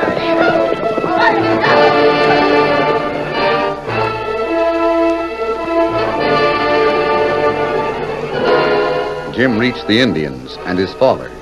Jim, I'd given up hope of ever seeing you again. Pa, I've got lots coming to me, but, well, that can wait. There's something more important to be done. Yes, sir.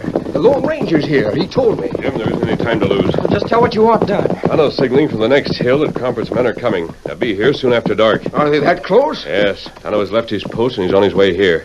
We've got to get these Indians out of the valley. Tell the chiefs they must move, not defend their valley. I'll tell the chief. Where can they go? Tonto told your father of another valley to the west. They can go there. Won't be for long. Then they can come back.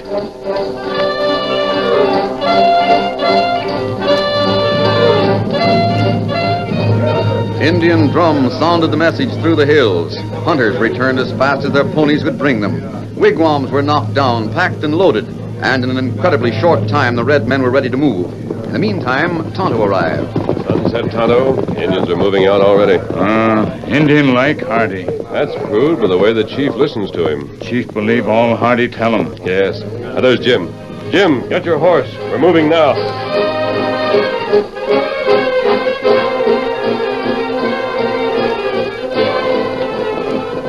After dark, Sioux City crooks arrived.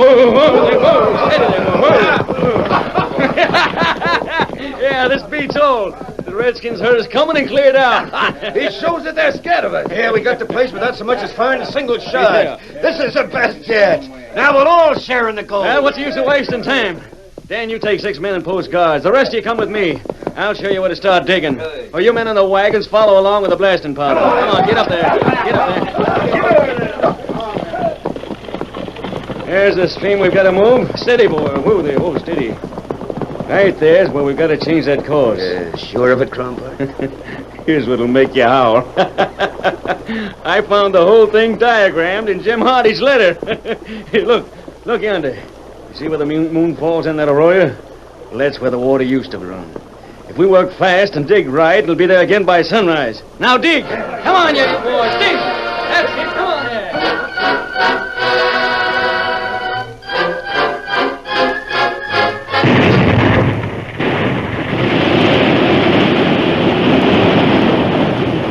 At dawn, the blasts were fired. The river gushed and geysered, then settled into a new course, rushing down a different side of the hill. We did it! We did it, boys!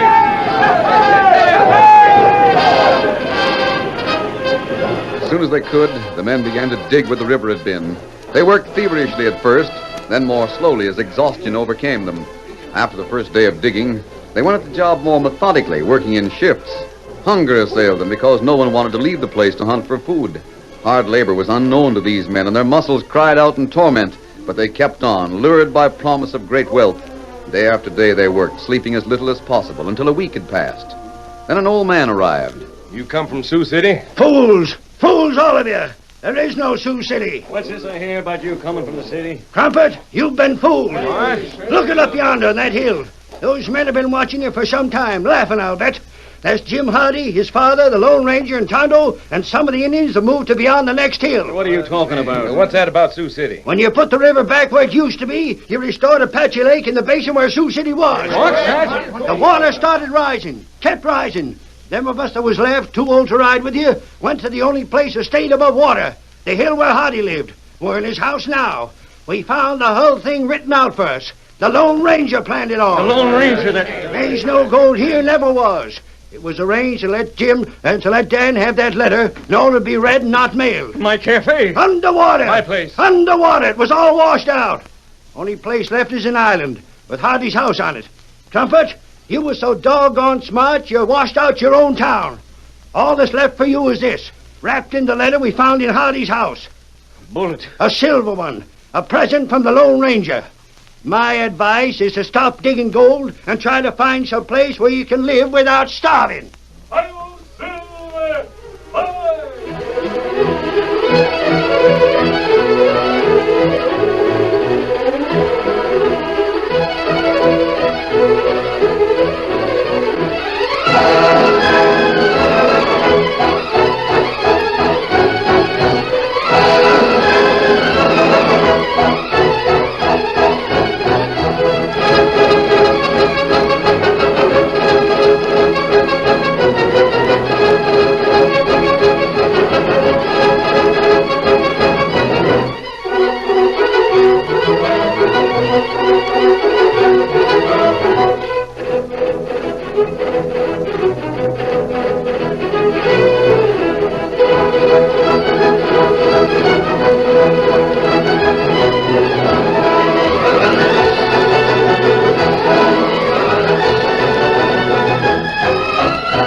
story you have just heard is a copyrighted feature of the Lone Ranger Incorporated.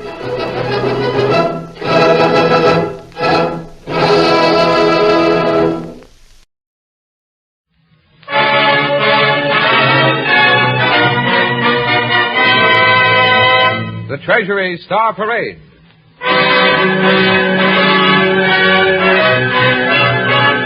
Produced under the personal direction of William A. Bacher, with Henry Hull as our master of ceremonies, David Brookman and his orchestra, with Adelaide Klein, Evelyn Barton, and Florence Malone, in Malcolm Meacham's radio adaptation of Rose Fell's short story from The New Yorker, Sophie Helenchik's Greenhorns.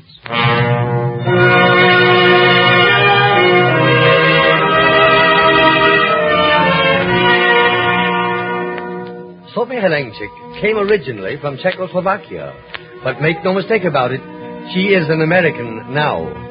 As our story opens, her son Frankie is going away to the army, and this is the farewell feast that she has cooked for him. At the table are Frankie, his 3 sisters, and a niece, as well as Sophie's cousin, Kathy, and her 2 boys, just arrived from the old country. Sophie beams round the table, looks fondly at Frankie, and demands... Frankie, more goulash, noodles, no? Oh, no, Mom, I couldn't. Oh, in the army, I think you get no goulash or noodles. Better eat more now. Oh, Mom, I'll explode. Oh, then more strudel, a little piece, no? All right, then. 1 little piece of strudel. Oh, good. Maybe you get no more for a long time, no?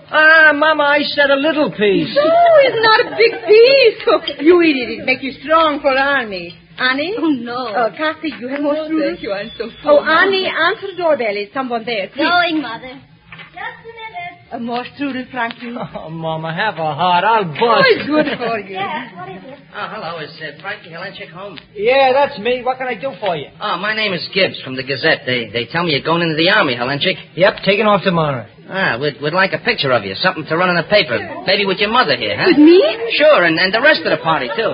Everybody? Sure, everybody. No, I don't want no picture taken with no greenhorns. Oh, he means Kathy and her boys. They're new here.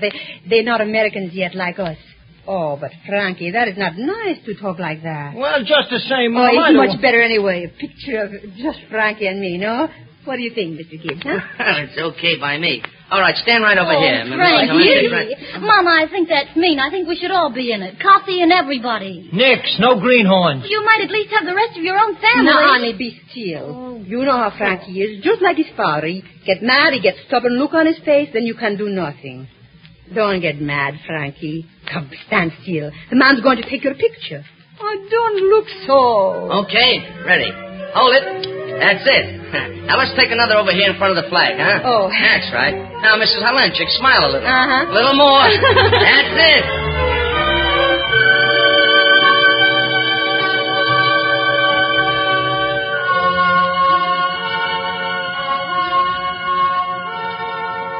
Deep in the heart of Texas. La, la, Is that you, Sophie? Oh, yes, ma'am, Miss Brown. I am awful late, please, but my boy Frankie, you know he go off to army this morning. I must see he gets started right. Of course. But now I work fast. I cleaned first living room this morning, no? Well, you'll have to hurry, Sophie. The Committee for Refugee Children is coming at 11 for a meeting. Oh, Miss Scudder, she's going to be here, yes? Mrs. Scudder, why do you ask that? Oh, when I am cleaning for Miss Wayne Friday, she is talking by telephone to Miss Carrick. She is saying you asked Miss Scudder to be chairman of committee. But Miss Wayne is saying Miss Scudder is, what is that word? Oh, yes, snooty. Snooty? Oh, Laura would say that. Oh, maybe Miss Scudder don't want to be chairman, no? Well, I don't know. I see Miss Scudder only at butcher shop where I buy chicken for poppycock. She doesn't look like that word to me. She seems very high-class lady, wearing eyeglasses on stick. Eyeglasses on... Oh, you mean her lorgnette. He's right, Lord. What do you say? Well, of course, Laura's partly right. Mrs. Scudder's been back from abroad, living up there on the hill in the old Scudder house for nearly 5 years. Oh. And so far, she hasn't accepted a single invitation or given a single party. Of course, now she's very polite to everyone. Oh, so that is what you mean, snooty. She is polite, but she don't give parties, huh? Snooty. I will remember. Well, you better get to work if you're going to finish before 11. Oh, I finish. Miss Brown, maybe you see in the Gazette this morning, no? No, not yet. I haven't had time. Why? There's a picture of Frankie and me. Oh, really? How nice. You like to see it? Maybe I cut it from the paper. So. Oh, Oh, proud American mother bids farewell to soldier's son. It's wonderful, not me, Sophie Halenchik, proud American mother. Oh, it's very good of both of you. Oh, answer that, will you, Sophie? Oh, sure. You know, I've been thinking now Frankie is in the army. Yes, I must come in. Is Miss Brown's house? Yes. Who you say? Miss Scudder. Oh, sure, I tell her. Miss Brown, is Miss Scudder on telephone? Mrs. Scudder calling me. Yes. You don't suppose that... Hello? Yes? Yes, this is she. Oh, hello, Mrs. Scudder. Yes. You will? Oh, I'm so glad. Yes. Yes, thank you. Thank you. Goodbye. Oh, she's going to come here and act as chairman of our committee. Would you believe it? Yeah? Well, I tell you, when I see her a butcher, she look very nice. Of course, we do not speak, but... Oh. Yes, Sophie? I just been thinking. Now Frankie is in army, and I am proud American mother.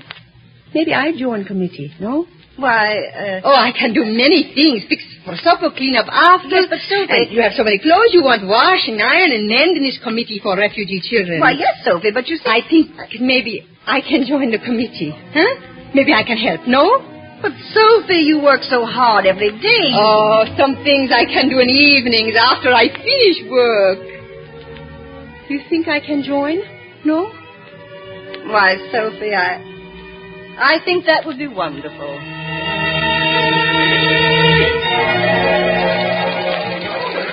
At the size 6, Laura, it goes in this bundle here. Sophie, are you almost through with that jacket? Yes, Miss Brown. Just the sleeves are cut now. Miss Brown, you going to ask her? Sophie, shh. But somebody's got to ask her. I thought we all decided that you would, Laura. No, you do it. But you said you would. But I'm scared. Helen, you... Oh, all right. Miss Scudder. Yes, Mrs. Wayne? We were talking, all of us, before you got here tonight, and we were wondering... Yes? Well, we've been thinking, you know how we need to raise money? Well, we were thinking that we could raise some quite easily by giving a dinner. A dinner? Oh, nothing elaborate. Something quite simple. Cold meats, potato salad, baked beans, pie, and coffee, you know. Yes, I know. And we thought you have such a large house, it might be nice if we gave the supper there. It really wouldn't be much trouble for you, of course, Mrs. Scudder. The ladies of the committee would do all the work and provide all the food. And we just couldn't think of another house big enough.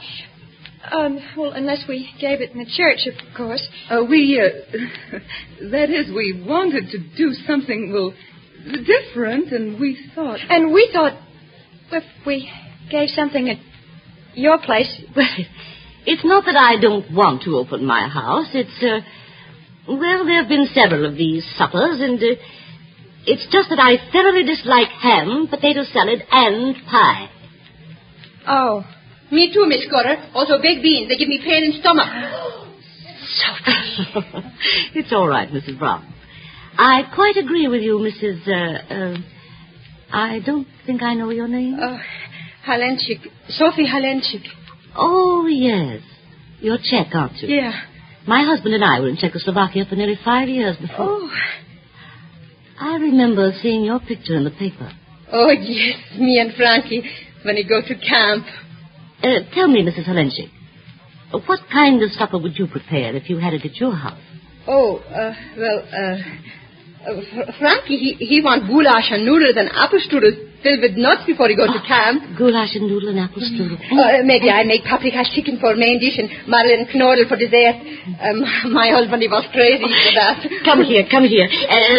Sit down and tell me, do you make stollen and sauerbraten and kolachen? Oh, yes, and chopped veal.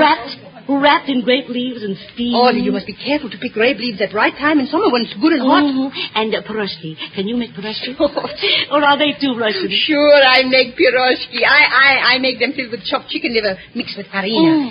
And I make them filled with sour cherry for dessert and sugar and cream over the top. Oh, no. No, it would be impossible. Impossible, Mrs. Scudder? Well, I was thinking it would be wonderful to give a supper at my house of paprika chicken and strudel. Oh, goulash and kugelhopf for dessert? No. No, it would be impossible. One person couldn't do it alone. Not for 100 people. Oh, if you want, I do it, Miss Scudder. I get Kathy to help me. Kathy? And who is Kathy? Oh, Kathy, she's my cousin. She lived with me. She and her 2 boys until her husband gets fixed up. They come from Europe 4 months ago. From Europe? 4 months ago? Sure, they're greenhorns. But how did they get here? We helped them. A friend of Paul, he come one day with a letter from Poland. He tell us he can get them out if we have money for tickets. We all got a little something in the bank. Mary, Irene, and Annie, no? Then we get mortgage on house for the rest. Oh, Sophie. Oh, that's all right, Miss Rain. They pay back someday. We come to America like that, too. My husband's brother, he works in a bakery. He help us.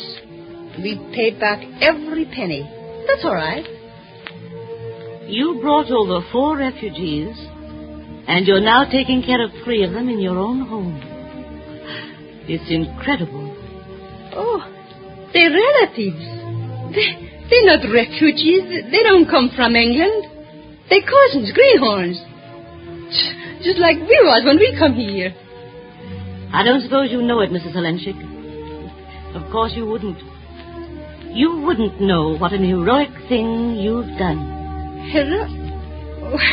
What do you say, Miss Scudder? Me? I don't understand.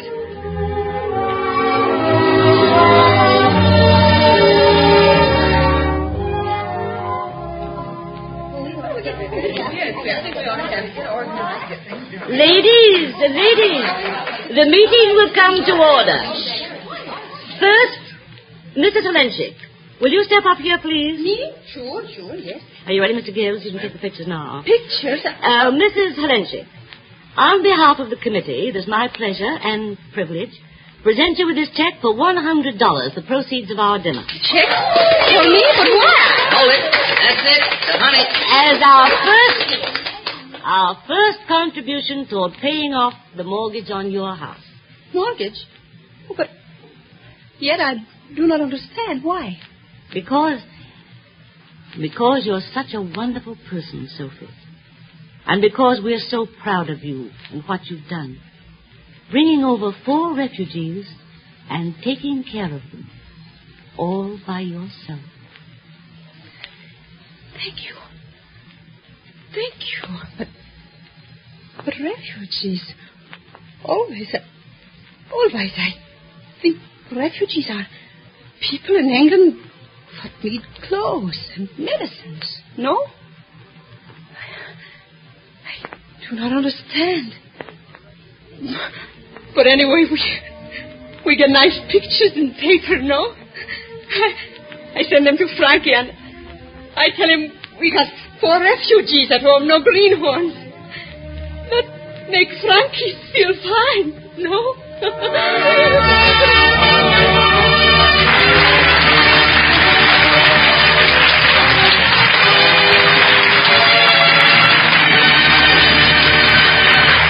Thank you, Adelaide Klein, Evelyn Varden, and Florence Malone for a beautiful and touching performance. This kind of story comes mighty close to the spirit and heart of America. Our country is full of women like Sophie Helenchik, Americans all, and we are proud of them. Today there are millions of proud American mothers who are doing their share, gladly, without complaining. They know that if we are to win this war, every single person in America must do his or her part. And we must answer our war bond protocol. Millions of Americans have already done so. Have you answered yours? It calls for at least 10% of your total earnings of everything you make invested in United States Treasury war savings bonds and stamps. And they are the finest investment in the world because every dollar you invest in war savings bonds, you are investing in the future security of America. This is your country. Keep it yours.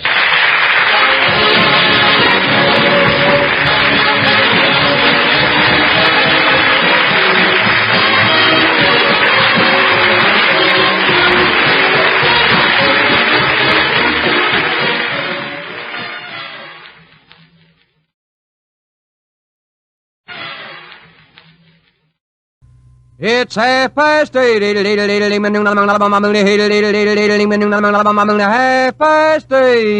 It's 8:30 New York time. Time to wake up America and stump the experts. Each week at this time, Lucky Strike sets up a quartet of titanic brains for you to try to whittle down to normal size. You provide the questions, and our experts try to answer them. Remember, under the new arrangement, for every question used, Lucky Strike will give you not only $10 in war stamps, but a set of the 12-volume Britannica Junior Encyclopedia. If the question is muffed, you get the Junior Britannica, plus a $50 war bond, plus a 24-volume set of the regular Encyclopedia Britannica. Send your questions to Information, please, 480 Lexington Avenue, New York City. If our editorial staff edits your questions a bit, don't fret over it. In case of similarity, we'll have to be the sole judge of who shall be paid, and all questions become the property of Information, please. And now, light up a Lucky Strike as I present our Master of Ceremonies, book reviewer of the New Yorker magazine, Clifton Fadiman. Mr. Fadiman. Ladies and gentlemen, Information, please, is completely spontaneous and unrehearsed, as it has always been. And tonight, the spontaneity is provided by our regular trio, Franklin P. Adams, John Kieran, and Oscar Levant, together with our guest, the well-known author and radio and news commentator, Quincy Howe. Now, the first question is from Amos Turk of Mount Lebanon, Pennsylvania. Mr. Kieran, what's that old-time definition of news that we used to see? When a man bites a dog? When a man bites a dog, that's right. Now, here is a question about famous bites. They occur in literature. I'm going to give you the newspaper headlines that describe each bite. Identify them for me. Here's the first. Bite sends man on lifelong search. Bite means to make a loan. You know, if I want to borrow $10 from you, I put the bite on you. Ah, yeah. Is that the same thing? No, different thing. That's fiction, too, however. No, this is a very famous novel, which might be summarized by saying, Bite sends man on lifelong search. Pasteur? No, it's a novel. Pasteur is a man. Not according to Warner Brothers. I think you've all read the novel. It's Moby Dick. How do you figure that out, Mr. Howe? I figure that out from what happened to Ahab's leg when it got bitten off by the white whale. That's right, and it sent him out in search of the whale, and that's what the story's about. Well, that's one wrong. Now we have to get the next two right. Bite results in eviction. Mr. Kieran. That is Adam and Eve being thrown out of the Garden of Paradise for biting the apple. Yes, that's right. Don't blame both of them. Wasn't it just Eve that did the biting? No, according to Milton, at least. Milton who? John Milton. Oh, John Milton, yeah. Man's first disobedience. Yeah, I guess that's right. And the fruit. Thereof. How about this bite? Bite KO's heroin. Bite KO's heroin. Any ideas? KO's. KO's. KO's is used as a verb. Does that make it any clearer? You mean a man bit a woman and she was knocked out? It's an idea. Is that a kiss or a bite? No. The heroine did the biting herself, as a matter of fact. Well, it's Snow White who bit the poisoned apple that the witch provided her with and was knocked out until the end of the picture. And that sends a $50 war bond to Mr. Turk and a set of the Britannica, courtesy of Lucky Strike, and sends us on to a question from Ann Brown of this city. Mr. Howe, do you ever listen to your colleagues on the air, other news commentators? Really? Well, you can stay out of this question then if you wish. It says here, with what popular commentator on the air today do you associate each of these style of statements? I'm going to give you I don't know if these statements are exact quotations from these commentators, but they give you their style on the air, and you ought to be able to tell us who says them. First, one needs to know the relative strength of the forces engaged before venturing an opinion on the outcome to date. Mr. Howe? Swing. Yes, Raymond Graham Swing. Very good commentator and very cautious, as perhaps in these days it's necessary to be. What were you going to say, Mr. Levant? Raymond Graham Swing. Very good. Sounds better, that way. Now, here's another. Spring came to London today, a bright, sweet English spring, and in the spring, British youth soared over the Channel again. Mr. Levant. Edwin, this is London, Murrow. Yes, not Edwin, however, but... Edward. This is London, Murrow. Yes, Edward R. Murrow. The style is... The other man, the NBC man, also talks about spring. St. John's, he's a spring man, too. Does he use this? Does he use that kind of phrasing? He uses birds sometimes, with a record, too. kind of poetic when they get over to London, Mr. Howe. Yes, you ought to be in London. That's the one. All right, here's another, and this is the last one. All that the OPA officials seem to see in it is, quote, propaganda, unquote. At least that's the story out of Washington tonight. Who talks that way? Mr. Howe gives it to Mr. Levant. It's either Bockage or Godwin, one of those. Pick one out of two. Well, there's only one of Bockage and Bockage. Well, now you pick... Well, it's Bockage or London. What's the other man's name? You said Godwin, didn't you? Godwin. Yeah, now which one do you like? It all depends what night they're on. No. They both say the same thing? Godwin. That's right. If you said Bockage, you would have been wrong, but you would have been guessing in either case. Godwin is correct. All right, that gives us 3 out of 3. Thank you, Mr. Levant and Mr. Howe. And how about this one from Nathan Rosenblum of Los Angeles? Now, this one's about games that are played by literary people in books or plays. What game? What game did Cleopatra ask Carmion to play with her? Mr. Kieran. Billiards. Billiards. Billiards. Did they play billiards in Egypt in those days? Well, I really don't know how far back it goes, but at least Shakespeare had heard of it. They must have played billiards in Shakespeare's day. They had a good season with elephants, probably. Probably. How about the game that Brutus Jones played? Brutus Jones played what game? Is that in the O'Neill play? You tell me. The play that Paul Robeson was in? You tell me. What's the name? Emperor Jones? That's right. I told you you'd tell me. Now, what game did he play? The game with the silver bullet. Well, that was the fatal game that he played, but he played a game that other people played, too. Cards. No. Well, why do you keep asking me? Well, I got the first part of it. I beg pardon, Mr. Adams? Might have rolled the bones. He did. He rolled the bones. Dice is right. Dice. Cards is wrong. I have to count that wrong. How about the game that Dangerous Dan McGrew was playing? Dangerous Dan McGrew was playing what game in the poem? Mr. Kieran. I think he was playing poker, wasn't he? No. Back of the bar in a what? It wasn't gin rummy. No, it wasn't gin rummy, Mr. Howe. Pharaoh? No. Back of the bar in a solo game. Solitaire. Solitaire. Sat Dangerous Dan McGrew, and that gives us 2 wrong and sends a $50 war bill to Mr. Rosenblum and a set of the Britannica, courtesy of Lucky Strike. How about this one from Samuel Goldman of Elmhurst, Long Island? What invasions made in these years, I'll give you the years, created the basis for World War II, or helped to? The first year is 1931. What invasion, Mr. Howe? Japan into Manchuria. Yes, called Manchuria at that time, now called what? Manchukuo, by the Japanese. By the Japanese. 1931. Now we step forward a few years and we get to 1935. What invasion helped to lay the basis for the present larger Italy and conflict? Ethiopia. Italy and Ethiopia, yes. The actual first incident, I think, occurred toward the end of 34. Would that be right, Mr. Howe? I don't think so. I think it started in October of 1935. The Italians claimed, of course, that they had been aggressed against, but I don't think it was as long ago as 34. That may quite possibly be right. But the main invasion certainly took place during the year 35. And how about the year 1938? What invasion took place?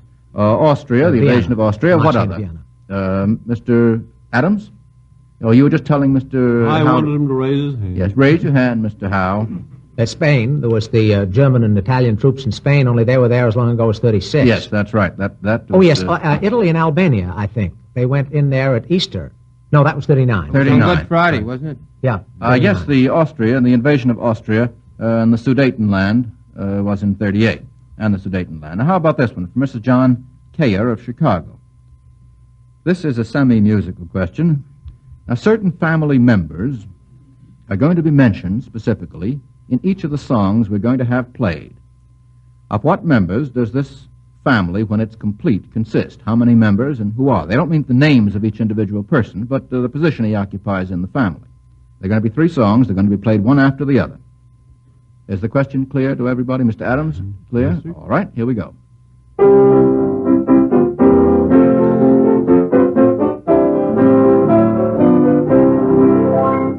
All right, now the next one.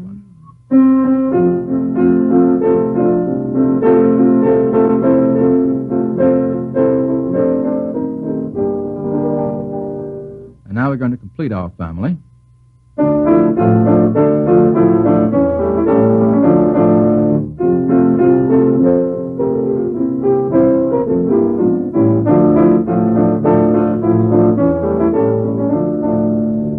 right. Now, Mr. Levant, can you give us the number of people in that family and the I positions don't know they number occupy? one. I know the last two parts. Oh, we have to get the whole thing. One fellow have to get the whole? Well, I guess you can work. All right, well, work together The first on one this. is I want a gal like the gal that married dear old Dad. Oh, what member of the family? That would be a mother. Oh, wait a minute. Now, what mother? Dad is no mother.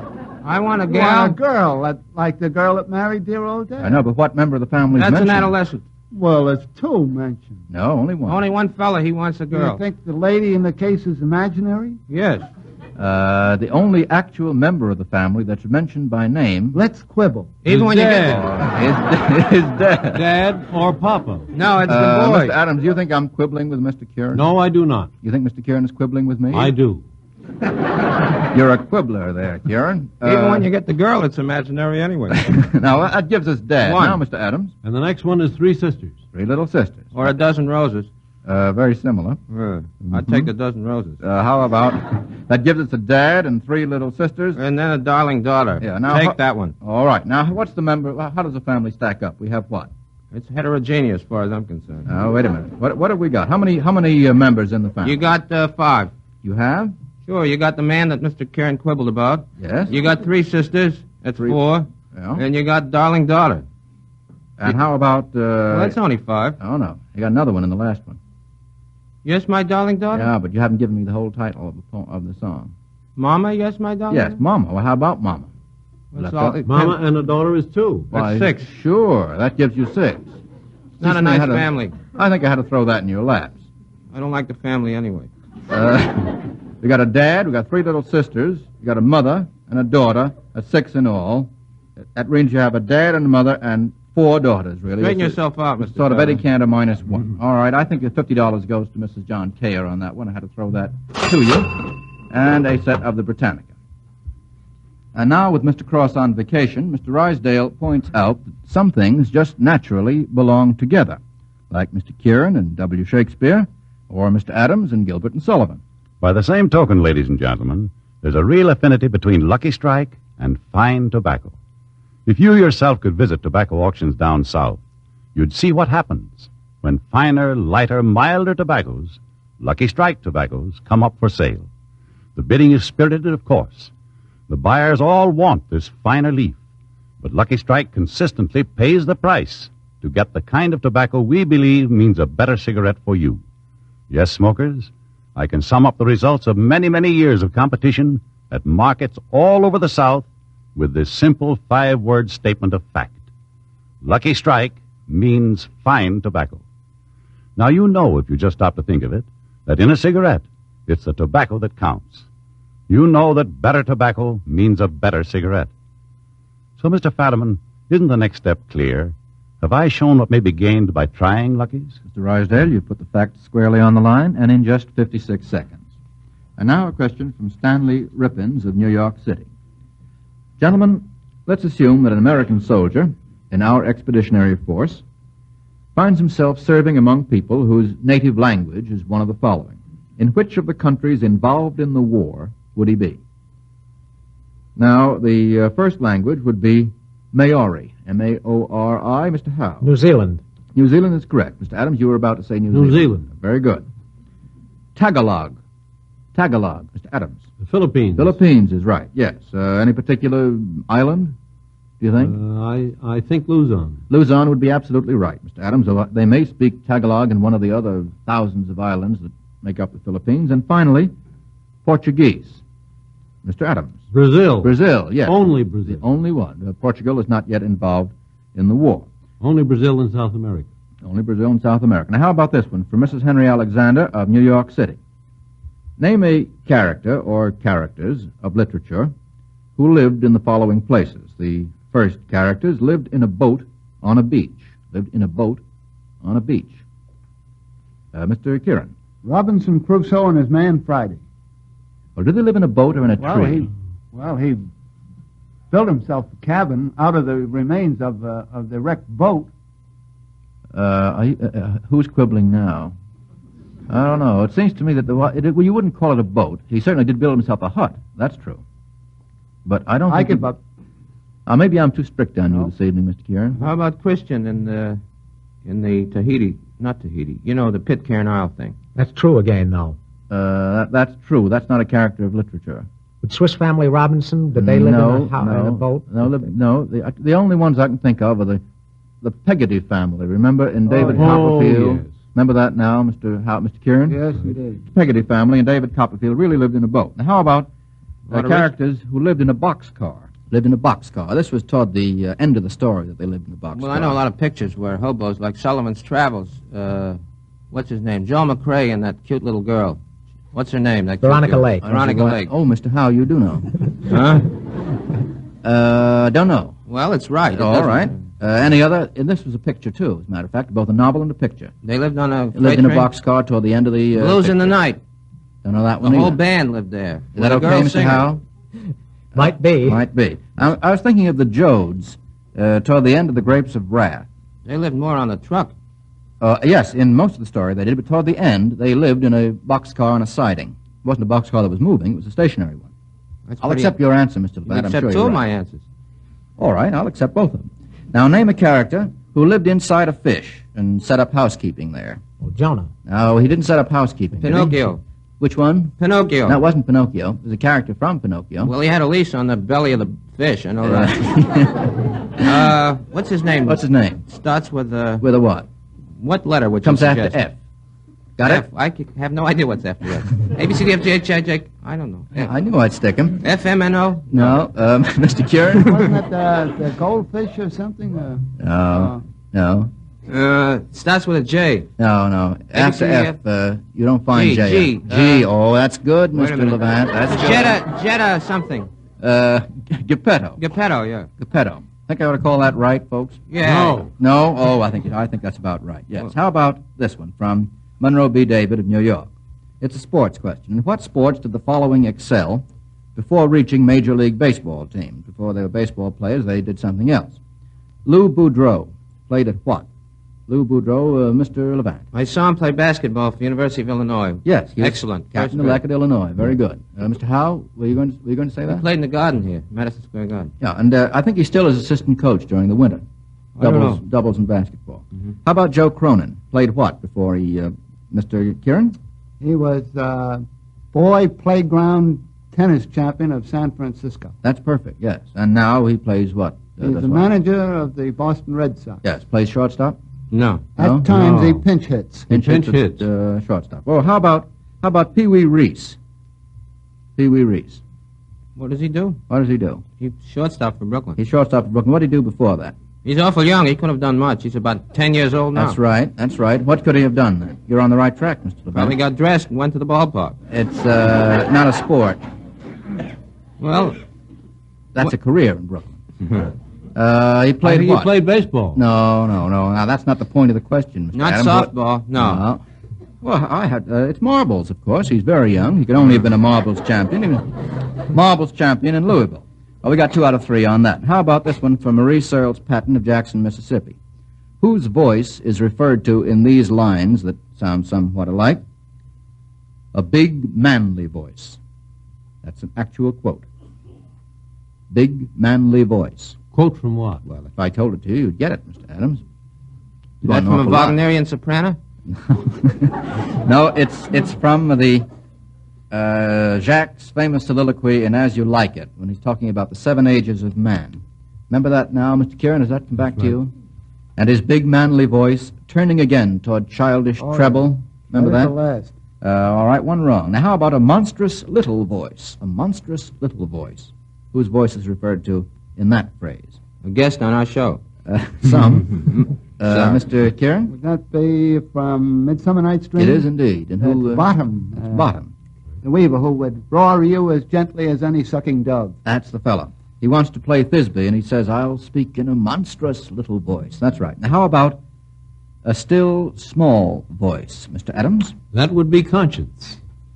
Well, yes, it is used about conscience. That's right. The still small voice. Mine has a conscience. loudspeaker. You mean what it's from? What it's from, you mean? Yes. It isn't. It's used. I don't know. It ain't me. Mr. Kieran? No, I think it's Mr. From a music critic of any soprano. No, it might be, but this is from the Bible, and it refers to the voice of the Lord. And after the fire, a still small voice. It's from Kings 1. But I think that the word, it is used of conscience, Mr. Adams, so I think that's perfectly okay. Now, how about Felix Corman's question of New York City? This is a geographical question. We'll probably argue about this one. Name the 3 routes that the Russians are protecting against German penetration to the Baku oil fields. There are 3 main routes. Now, we can get a couple of these, or one of you can get one the other. Mr. Howe? One of the routes that the Germans are that the Russians are protecting is the Volga Basin route, the Volga River route running from Astrakhan and then down to Baku by sea. They are protecting that at Stalingrad. Along what sea would that be? That would be along the Caspian Sea. Along the Caspian Sea coast would be one of them. That leaves us 2 others. There'd be another route running along the northern foothills of the Caucasus Mountains from the Caspian over to the Black Sea port of Batum. Across the Caucasus Mountains? Along the Caucasus. I don't think it crosses them. I think it goes in the northern foothills of the Caucasus, all on the northern side of the, almost all on the northern side of the mountains. Yes, and what other would there be then? There would then be one up along the Black Sea from Batum to Novorossiysk and to Rostov. That's right. Either across the foothills of the Caucasus, along the Black Sea, or the Caspian Sea coast. I didn't get the question. You mind repeating it? Did you get the answer? That's enough for you. That's a tough one. It is a tough one, and Mr. Howe got 100% on it. And now, before we go on to the next question, Mr. Rysdale wants you to see for yourself why tobacco experts make the best cigarette experts. Well, ladies and gentlemen, if you'll take any cigarette you have handy and just split the paper down the middle, you'll quickly see that all you have in your cigarette is tobacco. So when you buy cigarettes, you're really buying tobacco, and it's surely worth your while to profit by the experience of experts who spend their lives buying, selling, and handling the leaf. At markets all over the South, independent buyers, auctioneers, and warehousemen see just who buys what tobacco. Yes, year after year, they see the makers of Luckies buy the finer, the lighter, the naturally milder Lucky Strike leaf. No wonder that with these independent experts, with men who know tobacco best, it's Luckies 2-to-1. Smokers, why not choose a cigarette that bears the tobacco expert's stamp of approval? Remember, these experts know that Lucky Strike means fine tobacco. And in a cigarette, as you can see for yourself, it's the tobacco that counts. Thank you, Mr. Rysdale. That took just 60 seconds. And now a question from Ronald Gebal of Berkeley, California. You know, composers not only borrow themes from each other, that's true, isn't it, Mr. Levant? As well as money. Yes, when they're lucky. But often they borrow themes from themselves. Now, the studio pianist will play a theme used by a composer in one of his compositions. And you're to name another composition by the same man in which he uses a similar theme. Just name the composition. We're going to have 2 different ones, and here is the first.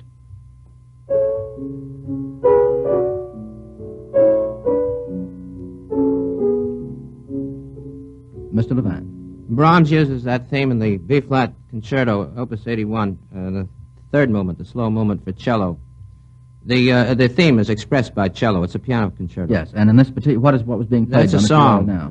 Immer, sleeping, slumber, immer. I'm not good at German. Well, those words are not bad. That immer. If you repeat them often enough, slumber. You can't go wrong. Immer leise wird mein Schlummer.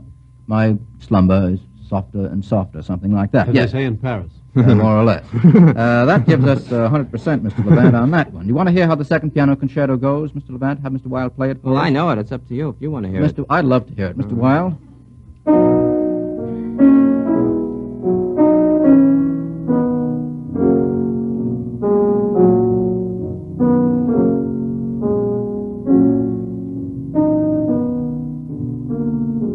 Thank you. And as our auditors can tell, that's very similar to the Immer leise wird mein Schlummer song that was played just a second ago. And now the second of these tests, Mr. Wilde.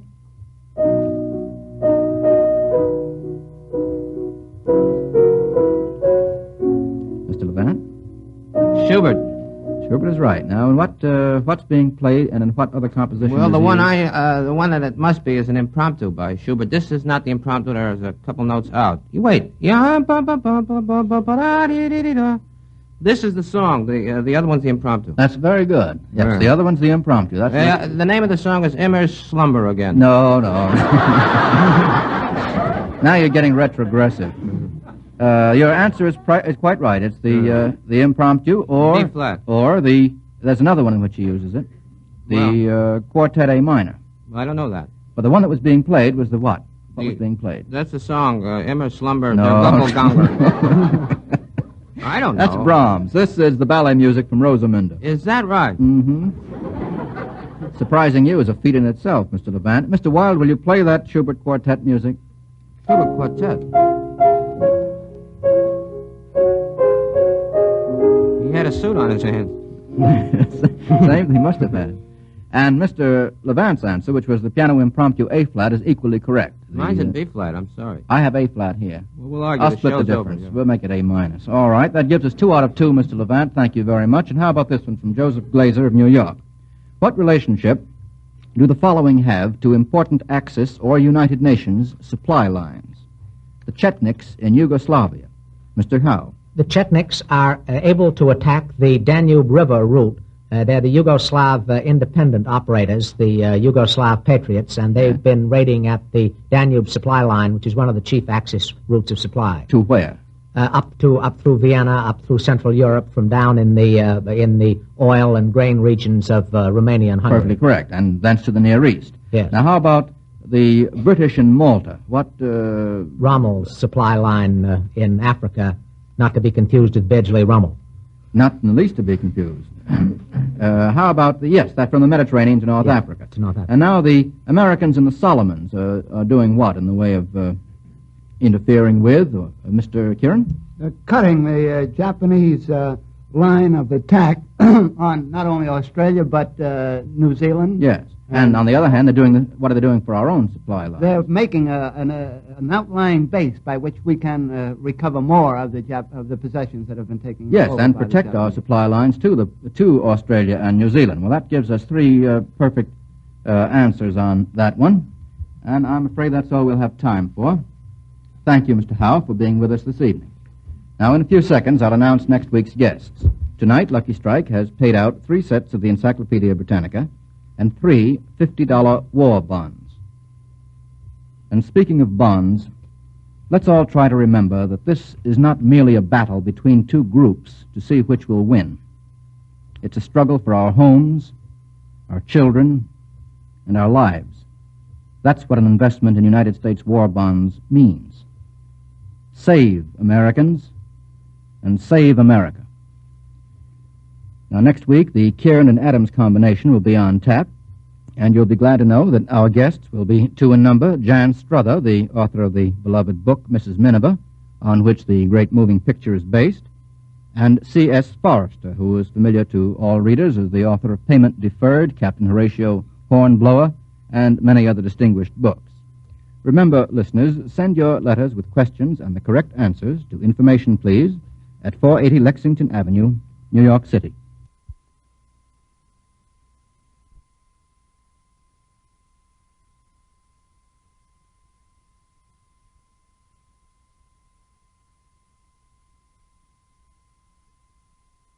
Here are the top tunes on your Red Hot and Blue Tune Parade. 1, 2, 3, 4, sound off.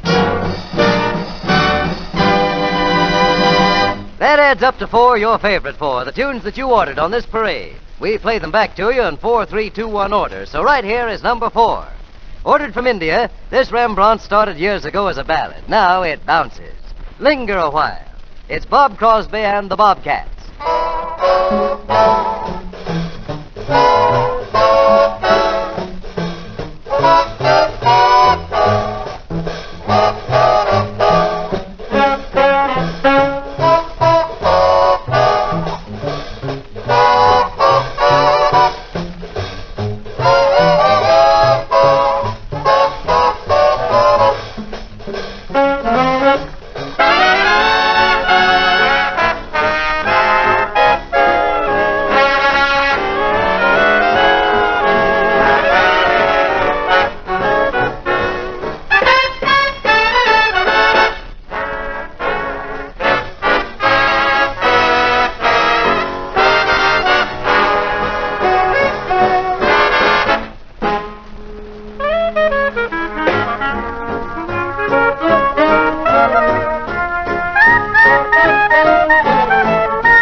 Here's a dragged-out rumba that's been ordered instrumentally, vocally, and just generally ordered.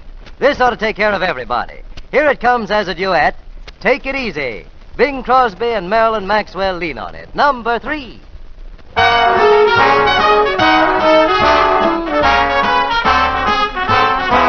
Take it easy, take it easy. Don't you know it's more romantic when a dance is slow? Take it easy, take it easy. What's the good of feeling high when all the lights are low? Take it easy, take it easy. We got lots of time ahead of us, the night is young. Take it easy, take it easy. Don't you know this music should be swayed instead of swung? Take your time, dance it with ease. Take your time, slow if you please. Take it easy. Don't you know you're not supposed to make a rumba jump? Take it easy, take it easy. If you don't, I fear that our romance will hit a bump. Take it easy, take it easy. Don't you know it's time for romance when the music's sweet? Take it easy, take it easy. Take it easy. Take it easy. When I'm in a mood that's dreamy, much you Lindy Hop. Don't forget that I'm your partner, not a traffic cop. Is there any fun in running in a one-man race? If you do, you're gonna meet the maple face to face. Take it easy. Take it easy. Take it easy. Take it easy. Take it easy.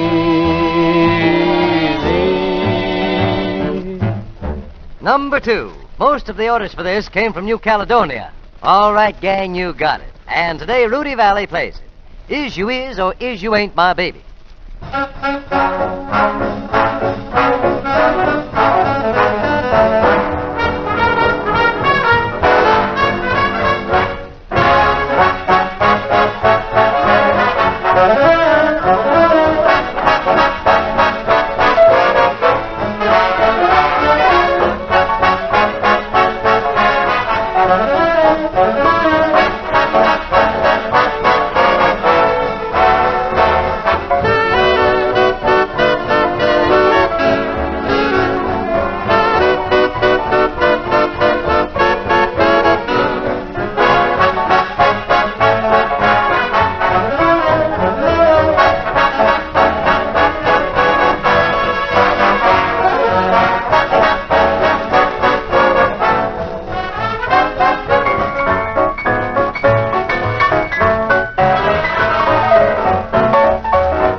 order 'em, we play 'em. All you have to do is send your order for your favorite tune to Sound Off, Armed Forces Radio, Los Angeles, USA. And thanks, Yanks.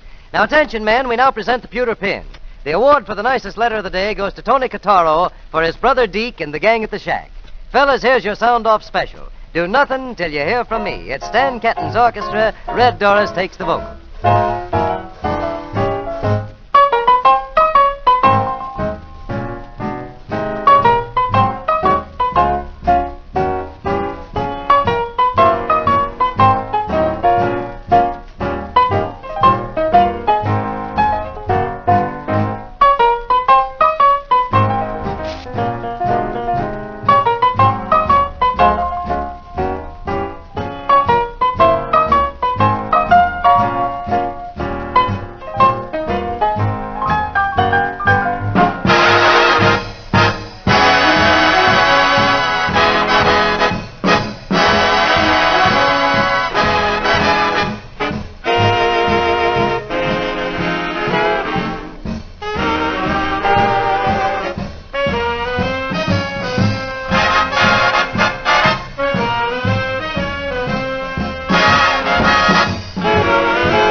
Nothing till you hear from me. Pay no attention to what's said. Why people tear the seam of anyone's dream is over my head. Do nothing till you hear from me. At least consider our romance. If you should take the word of others you've heard, I haven't a chance. True, I've been seen with someone new, but does that mean that I'm untrue when we're apart? The words in my heart reveal how I feel about you. Some kiss may cloud my memory, and other arms may hold a thrill. But please do nothing till you hear it from me, and you never will.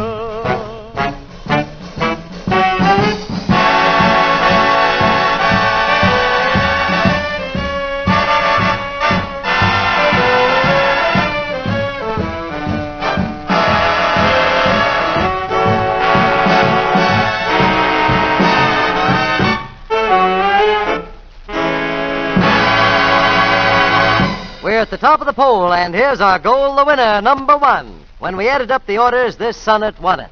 The Delta Rhythm Boys singing, I Love You.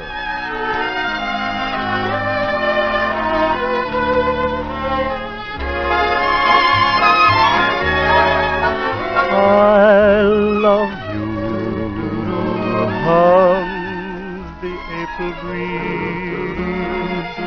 I love you, echo the hills.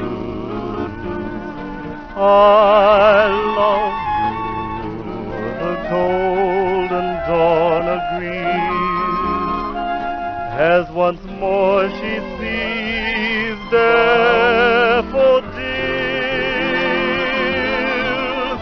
It's spring again, and birds on the wing again start to sing again the old melody. I love you, that's the song of songs, and it all belongs to you and me. I love you, hums the April breeze. Darling, I love you, echo the hills. Don't you know that I love you? The golden dawn agrees, once more she sings daffodils. Don't you know that it's spring again, and birds on the wing again start to sing again that old melody, I love you. That's the song of songs, and it all belongs to you and me. And it all belongs to you and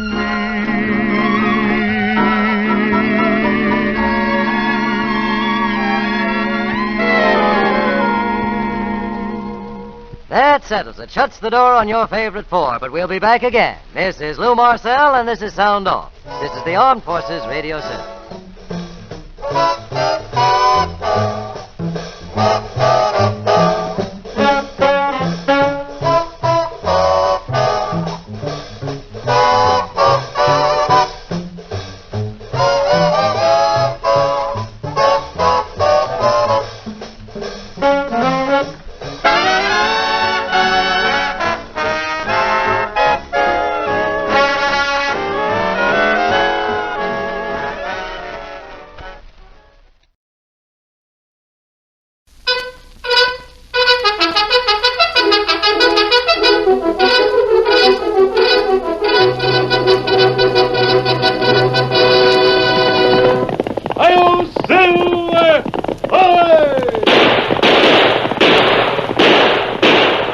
Fiery horse with the speed of light, a cloud of dust, and a hearty hi-yo Silver, the Lone Ranger.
With his faithful Indian companion Tonto, the masked rider of the plains led the fight for law and order in the early western United States. The stories of his strength and courage, his daring and resourcefulness have come down to us through the generations, and nowhere in the pages of history can one find a greater champion of justice. Return with us now to those thrilling days of yesteryear. From out of the past come the thundering hoofbeats of the great horse Silver. The Lone Ranger rides again. Come on, Silver. There's danger on the trail ahead. Hi-yo, Silver!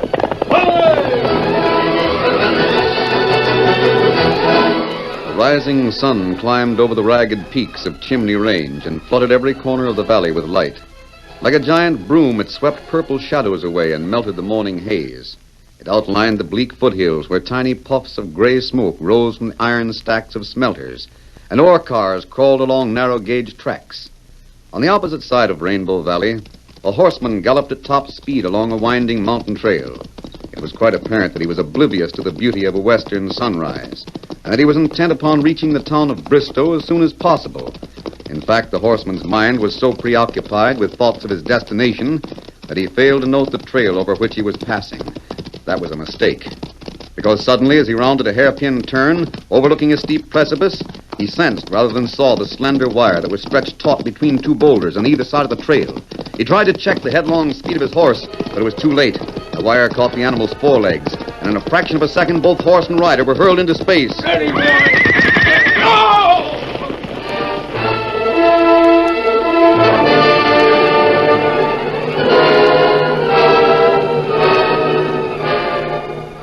A few moments later, a powerful white stallion and a paint carried their riders along the floor of Rainbow Valley.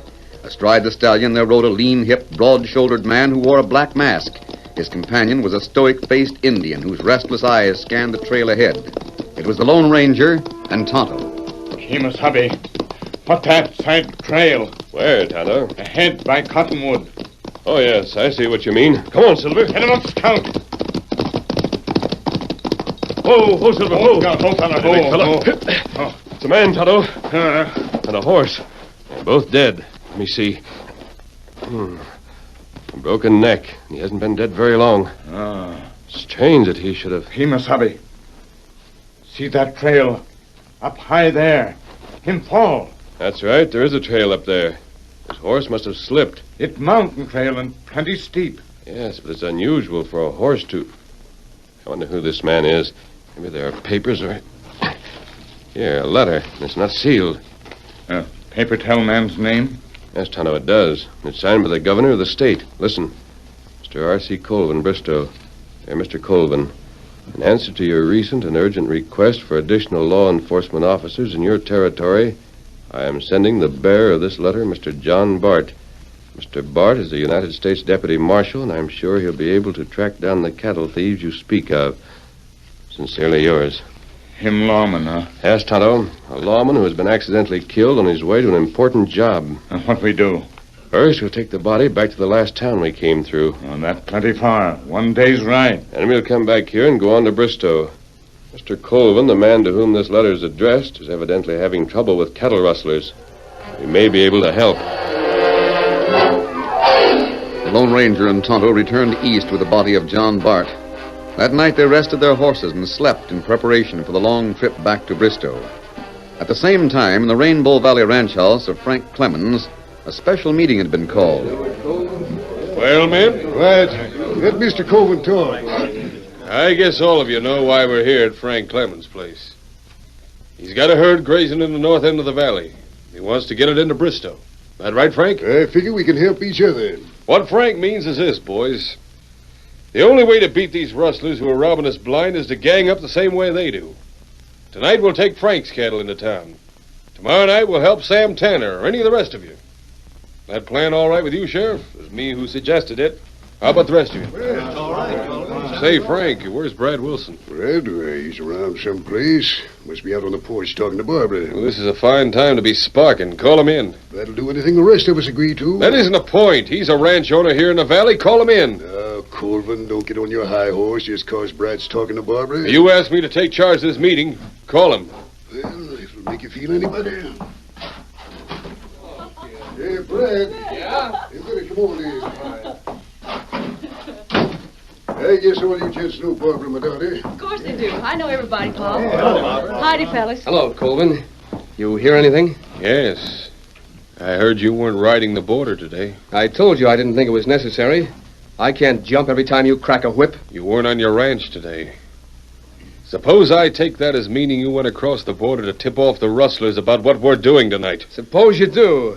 I'll pound the lion thought right back in your head. You're running off all the time. Looks mighty queer. Sometimes looks are deceiving. Are we going to move my herd tonight, or do the rest of us have to stand here and listen to you two argue?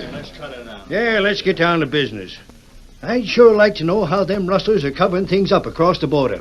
You can follow the trail a ways, and it just vanishes into thin air. You ought to have some ideas, Sheriff. I'm doing the best I can. I ain't got no jurisdiction across the line, you know. Which isn't doing us any good. Well, let's go through with our original plan. We move one herd out every night. If rustlers show up, we're all together. We'll be ready for them. I'm all for it. Everybody here has lost plenty of beef. Must be 5,000 or 6,000 head hit across the border someplace. None of them left the country because I've checked every shipping point. Well, how about moving? We won't move any cattle or find any rustlers while we sit around here. You seem to find it pretty comfortable sitting on the porch. Why, now stop it. We've got work to do. Personally, I'm in favor of waiting till the United States deputy gets here.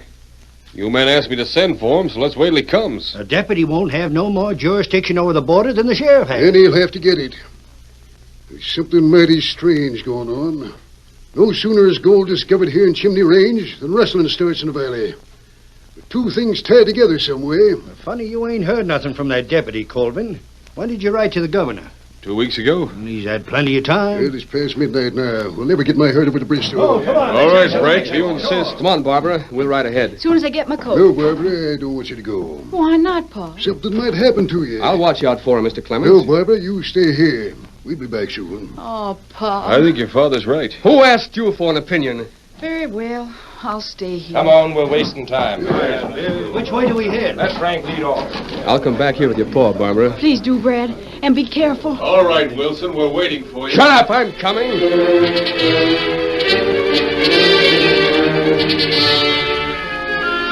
Under a tawny moon that hung like a copper disk in the sky, giving off little light, the mounted ranchman headed for the north end of Rainbow Valley. The 9-mile ride was made in silence. Finally, they approached a large clearing where a vast herd of cattle was faintly outlined in the dim light. Frank Clemens, at the head of the cavalcade, called a halt. No rustlers around here, Frank. We sure sure of it. What do you want us to do? Brad, you and I take the right and left point. Sheriff, you and Colvin take the swings, while the rest of the boys take the drag. That all right? Yeah, all right with me. Now keep it as quiet as you can. Remember, a steer's a mighty nervous critter. Maybe we ought to scout around first, Mr. Clemens. I haven't got time, Brad. Now take it easy. On your way, boys. Come on, get up. All right, Brad. Get up there. You know, Mr. Clemens, I've got a hunch that maybe... Hey, what the... Rustlers. Trying to stampede the herd. We've got to stop them. Come on. Watch out, Mr. Clemens. What do you mean? Ho there. Ho there, boy. Ho. Brad, what's wrong? It's Mr. Clemens. He's been shot. What, bad? Yeah, he's dead.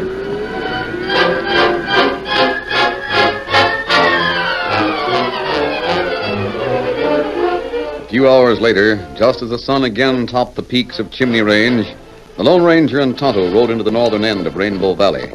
As they dipped into a shallow ravine that crossed the main trail, they were startled by the sound of a rifle shot that cracked sharply and ricocheted on a stone behind them. Hold up your hands. Got a posse of 6 men covering you, so don't try any tricks. Do what he says, Tonto, until we see what this is all about. Outlaws, huh? I figured as much. We're not outlaws. As the sheriff of Bristow County, I'd say you were. That mask you're wearing was all the evidence I need. You're under arrest. Who do you think we are? A couple of rustlers from the other side of the border. Well, you're mistaken, Sheriff. I don't think so.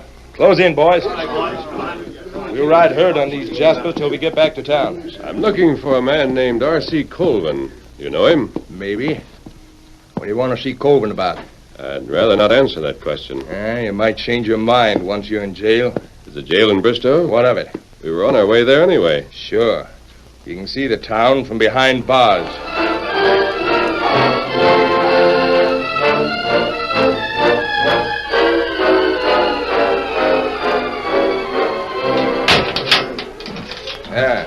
How do you and your ancient pard like it? Will you take a message for me to Mr. Colvin? I don't run errands for outlaws. Aren't we entitled to a legal trial? We ain't got no use for hombres like you in this state. So when one of you wanders in, we ship you right out pronto. Ship us out? Yeah, by boxcar. It's quicker that way. Oh, I see. And when do we leave? As soon as I talk to the judge. I'll be right back. Tonto, when he comes back, I'll try to make a break. But I want you to stay here. Why, Tonto, stay? Did you notice? When he brought us back here, we passed 3 other cells. Lawmen have plenty prisoner. Yes, there must be 12 or 14 men in those cells. Bristow, bad town. No, it doesn't make sense. Unless there's been a riot or something like that. Tonto not savvy. And there's something strange about a sheriff who collects prisoners and ships them out of the country by boxcar. How me help? Now, when he comes back here, he may let us go out to be transferred to the boxcar he spoke about. If we get a chance, I'll give you a signal and you tackle him. Tonto do it. Try to find out where he ships the prisoners. Tonto savvy. Then get back here to Bristow some way, because... Wait. Here he comes. Well, the sentence was short and sweet for you two hombres. What sentence? Just had a little talk with the judge. Says to send both of you away, pronto. Where are we going? Out of the county. Told you before we don't have no use for varmints like you and Bristow. Well, are the other prisoners going too? The whole pack of you. Well, I guess we can't help ourselves, Tonto. I'll say you can't. My guns. Well, we'll keep them, stranger, just to remember you by. Now walk out here. I'll put the cuffs on you. Can I talk to the judge? All right, Tonto. You got him. Hey, what are you trying? Hold him, Tonto. Hold him. Locked, but I can... There, Silver! Steady, boys, steady. Stop it! Come on, Silver! Well, Silver! Away!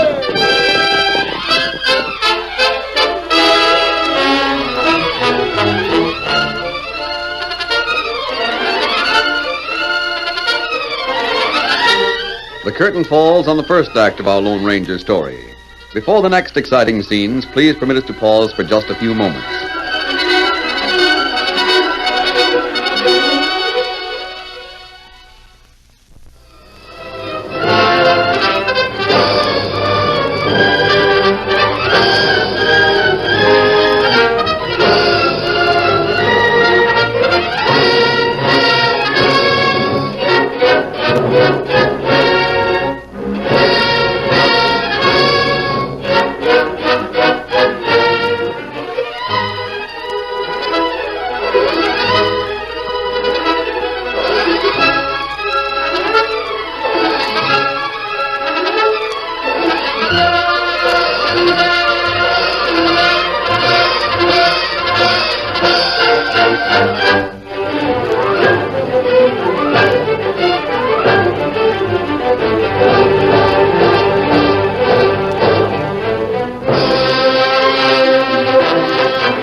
Now to continue our story. After the Lone Ranger's daring jailbreak and escape from the flying lead of the sheriff's guns, he circled the town, throwing off the few men who had pursued him. Then he returned and searched several hours for the home of R.C. Colvin. Finally, he found it and knocked on the door. Come in. Mr. Colvin? Why, yes, but... The masked man. Who are you? My name isn't important. I'm here because you wrote to the governor asking help against cattle rustlers. Yes, I did. And you're a deputy marshal? I'm here to help. I've never heard of a deputy wearing a mask before, but your guns, your holsters are empty. I had a little trouble with your sheriff. He arrested me for an outlaw. Oh, jail, huh? Oh, that's too bad. I'll see that you get your guns back. Thanks. What do you know about the rustlers? Very little. They're stealing cattle every night. Last night they killed one of the ranchers, Frank Clemens. Any idea who's behind it? Not the slightest. Several of the ranchers have had all their herds stolen and have had to leave the valley. I'd like to talk to some of them who are still here. Good idea. We're having a meeting tonight in my office up at the mine. You come along. The mine? Yes, you see, when the gold rush hit the valley, I staked out a mine up on Chimney Range. I divide my time between there and my ranch. I see. Come on, we might as well go up there now. The masked man, accompanied by Mr. Colvin, picked up his guns at the sheriff's office, even though the lawman was nowhere to be seen. Then they mounted their horses, and Colvin led the way toward Chimney Range. As they approached it, the Lone Ranger noticed many lights along the face of the mountain, and there were jagged scars where roadbeds for ore cars had been cut. Colvin led the way to a set of tracks where a sleepy-eyed mule was hitched to an ore car. Oh, Silver, steady. Might as well leave our horses here and ride this ore car. It's easier. Steady, big fella. Stay here, Silver. Wait for me. What'd you say? Oh, I was talking to my horse. Talking to you. Well, you're certainly one of the oddest deputy marshals I've ever seen. Well, here we are. Climb in. All right, donkey. Get along.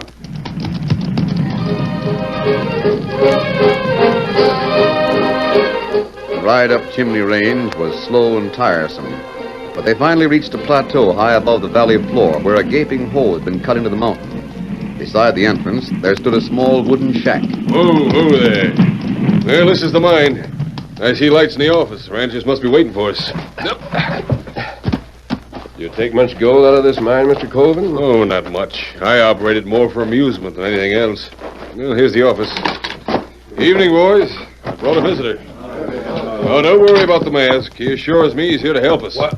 Well, that's the hombre. Yes, I know. You had him in jail. You should have known better. But Colvin... Quiet. This is Sam Tanner. Howdy. Hugh Barrett. Howdy. Brad Wilson. Hello. The young lady is Miss Barbara Clemens. How do you do? What was your father, Miss Clemens, who was... Killed by the rustlers. Yes. So far, we've done nothing about it. No, wait a minute, Wilson. That's what this meeting's for. Meetings don't do any good. Have you any better idea? Yes. I think this rustling and murder's an inside job. It comes from inside the valley, not over the border. And I think you know more about it than you're telling. Why, you... Just a minute. You'll never accomplish anything that way. We'll never accomplish anything here. And I, for one, am leaving. Oh, Brad, please don't. You want to stay here, Barbara? Of course she does. We're trying to find the man who killed her father. I don't think you'll ever find anything. Good night. Oh, wait a minute. I'm going with you. You insist on leaving, take the ore car down to valley level. Brad! Why did you leave? If you're going down the mountain with me, we take this handbrake car. Will you answer my question? No, I won't. Now, here we go. No, I won't answer your question till we get down to the valley. I see. You mind pushing on that handle? It's a brake. Oh, not at all. Hey, what's wrong? Why, it's broken. Then this thing's running wild. We haven't got a chance. It'll never stay on the track. There's only one thing to do. What do you mean? Jump before it hits the next curve. All right, but... Now, jump! Yep. As he leaped from the runaway ore car, the Lone Ranger felt himself falling through space. He turned over several times and landed with stunning force on hard-packed earth. Brush and undergrowth tore at his hands and face. His head banged against a rock, and he was knocked unconscious. The next thing he knew, he was lying in the middle of a large four-poster bed. And as he opened his eyes, he felt a cool cloth pressed to his forehead. You feel better now? Yes. You're very kind. I've been worried about you. How long have I been here? 2 days. This is the morning of the third day. And, Brad, the boy who was with me when we jumped from that car. Brad's fall wasn't as bad as yours. He rode out this morning toward town. He's gone? He was just as anxious to get away from here as he was up at the mine office. I'm afraid you'll have to talk with him some other time. I'll find him. Oh, one more question. Yes? Even though I've been unconscious for 3 days and you've taken care of me, you haven't removed the mask I'm wearing. Why? I've asked myself that same question. I think the reason I haven't tried to see your face is because your horse is waiting for you right outside the door. It's a white horse, almost silver. And the bullets in your gun belt, they're silver, too. Then you know I'm not really a deputy marshal. I'm thankful and grateful. If anybody can help us here in the valley, it's you. Who do you think is responsible for all of the trouble? Oh, I don't know. Sometimes I can't help but believe that Brad knows more than he's telling. But then, if he really has anything to do with it, Don't jump to conclusions. Personally, I think Brad's all right. Do you really? And I think you'd make him an ideal wife. Will you get silver for me? Of course. I'll have to hurry. There's a lot to be done. As the Lone Ranger rode toward the town of Bristow, he kept a sharp lookout for his Indian friend Tonto. 3 days had passed, and Tonto hadn't returned. Where had he been sent? It was but one of 100 questions for which there seemed to be no answers. Then suddenly, a silver lengthened his stride across a broad slope that was dotted with tiny fir trees. The masked man sighted a figure crouched behind an overhanging rock. He reined up quickly. Oh, Silver, whoa, boy, steady. Ooh, steady, big fella. Now, wait here, Silver. I'll be right back. Well, Brad, maybe we can continue our conversation now. What? You? I didn't see you come up. Now, this is an odd place to be digging with a shovel, Brad. What's the idea? Oh, nothing much. Well, you can tell me. Well, all right. I haven't been able to do anything alone, so I might as well tell you. What is it? Maybe I've been trying to be too smart, but... Well, I don't like R.C. Colvin. And what does that mean? He owns a gold mine. A lot bigger gold mine than it appears to be. Colvin's a rancher, too, isn't he? Yes, but about a month ago, I hit upon the theory that all this rustling here in Rainbow Valley was for the purpose of driving all the ranchers out of here. Why? Because of the gold. The gold's on Chimney Range, isn't it? That's what I thought for a long time, until I started digging. Now I know the answer. What? There's gold here, too. Gold in every inch of this valley. It's placer stuff from the roots down. Does that prove anything against Colvin? Well, no, it doesn't. But I've tested every spread in the valley. The richest one I found belongs to Frank Clemens. Or it did before he was killed. I see. Do you have any idea who killed Clemens? Colvin was there, but there was a lot of confusion. Could have been anyone. You may be on the right track, Brad, but we'll have to prove it. We? You mean you'll help? That's why I'm here. Now... Wait. There's someone over there behind that drawer. I just saw them move. Where? Right there! Ty! Wait, Brad. That's a friend of mine. Ty! I don't understand. He'll be over here in a minute. Tonto! Tonto trained for a long time. Tonto, this is Brad Wilson. I'm sorry I shot at you. Is that all right? Tell me, did the sheriff ship you out of town in the boxcar? But me not leave town. What do you mean? Sheriff put Tonto and other men in big car, then locked door. Iron horse move car. After a long time, door open. The sheriff opened the door? Where were you? In heap big cave in mountain. Cave run through mountain. Other end over border. A cave that runs clear through the range? Then that's the way the rustlers have handled the cattle. Plenty cattle up there. Alive? No. Men kill 'em. Fix 'em up. Put in cars. A regular slaughterhouse in a cave. No wonder there's no way to trace missing cattle. Did you see Colvin in that cave? Tonto not know him. Where's your horse, Tonto? A scout waited bottom of hill. We'll ride back to the Clemens Ranch. Brad, you meet us there. What'll we do? I don't know yet. But round up as many of the ranches as you can. I'll have them all there inside of an hour. Good. Come on, Tonto.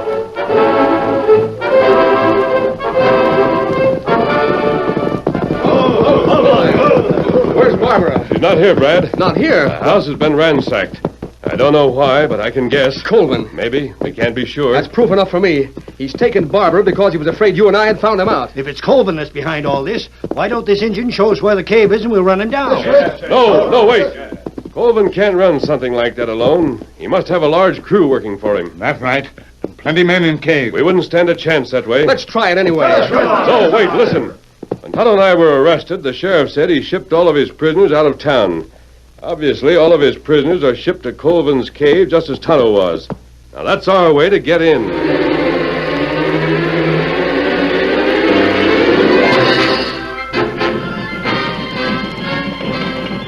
Just as darkness descended over Bristow that evening, a freight train ground to a stop at the edge of town. From the surrounding shadows, a large group of men moved toward it. They were led by a tall figure who wore a black mask. I'll find the car that's locked. We'll probably have some other men, prisoners that the sheriff's been collecting for the last 3 days. Here it is.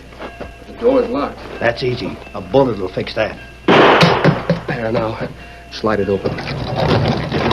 Hey, what is this? You've got some new passengers. Come on, boys. Climb in. Come on, climb. Better pull the door, Sam. We want our arrival at Colvin's slaughterhouse to be a surprise. A huge boxcar filled with ranchers bent upon avenging the wrongs that had been forced on them moved off into the night.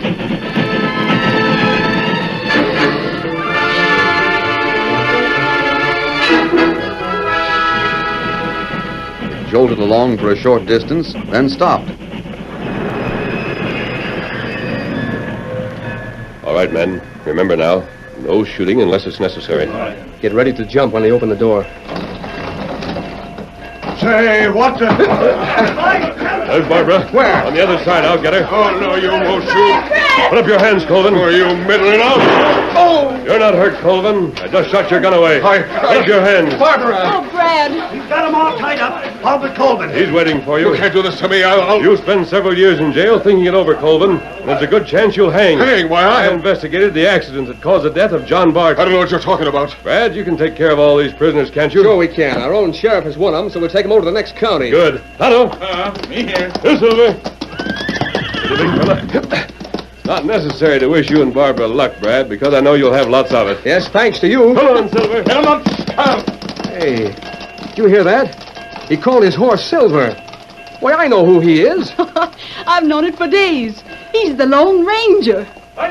Silver!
The story you have just heard is a copyrighted feature of the Lone Ranger Incorporated.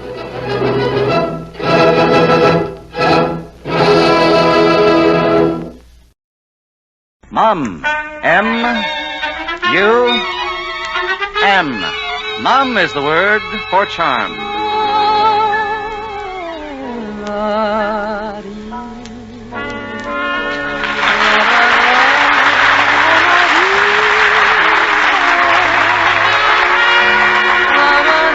Yes, it's Dinah. Here's Dinah Shore, brought to you by Bristol Myers Company, with a suggestion that you make Mum your word for charm. Now here she is, Dinah Shore, singing Jingle, Jangle, Jingle. I got spurs that jingle, jangle, jingle as I go riding merrily along. And they sing, oh, ain't you glad you're single? And that song ain't so very far from wrong. Oh, Lily Bell, though we may have done some fooling, this is why I never fell. I got spurs that jingle, jangle, jingle as I go riding merrily along. And they sing, oh, ain't you glad you're single? And that song ain't so very far from wrong. Oh, Mary Ann,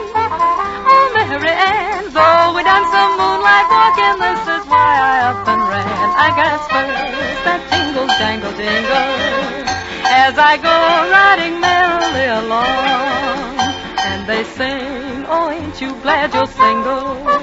And that song ain't so very far from wrong. And that song ain't so very far from wrong.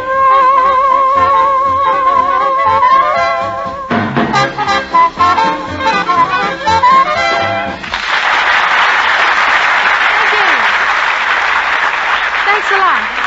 Good evening, ladies and gentlemen. Hello, Truman Bradley. Hiya, fellas. Oh, in the pink. Great, Dinah, great. And with you, that usually means you've had a pretty busy week. Well, they all seem to be pretty busy weeks lately, Truman. Mm-hmm. In fact, I've been so many wonderful places and spent so many exciting days, I started a diary so I can remember every one of them. Sounds interesting. But I suppose Dinah's diary is strictly private? Well, not too very. In fact, here's a page I can let everyone in on. Monday, August the 17th. Visited the Aircraft Gunnery School near Las Vegas today. Met as swell a bunch of fellas as ever wore khaki. Didn't do so well when they tried to show me how to hit the targets, but maybe that was because I had a couple of hundred coaches. Sang for the fellas at the camp theater in the evening, and they seemed to like that new song, As Long as You're Not in Love with Anyone Else. Must remember to sing that on the program some Friday soon.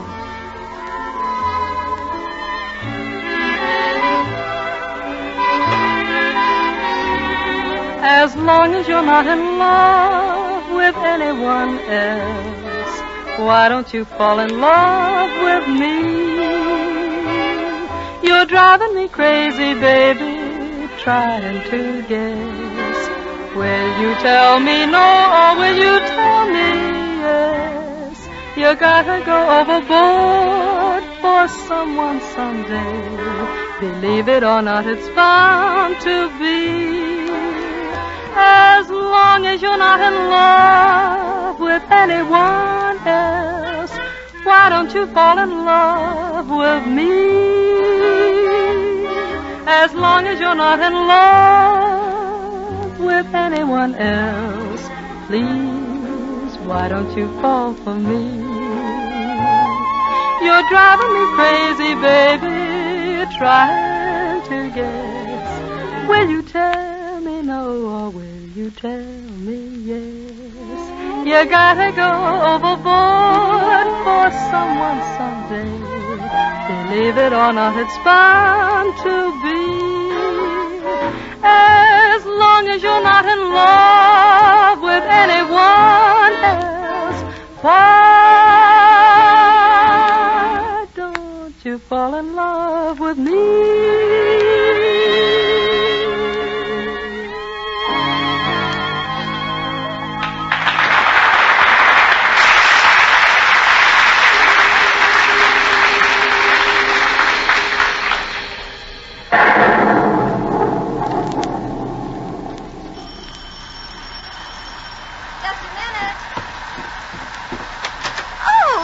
Jimmy. Hello there, Dorothy. Oh, my goodness, let me take your coat. You're just soaked. Imagine you coming over on a rainy night like this. Oh, just happened to be out walking around. Thought I'd drop in for a few minutes. Oh, Jimmy, you happen to be out on such a bad night? Oh, Dorothy, you know how I feel. Any night's a good night to see you. What difference does it make whether it's rain? Now, of course, you can't see Dorothy walking into the living room with Jimmy at her side, but you can imagine what she's like. Young and sweet and definitely appealing. Yes, you know, any girl who inspires such devotion must be appealing, must certainly be dainty. You know, she'd never risk offending. And why should any girl, when it's so easy to be sure? That famous sure way, the Mum way. That's M-U-M, Mum, the snowy white underarm deodorant cream. For Mum does not let you down. It safeguards the freshness your bath gives you.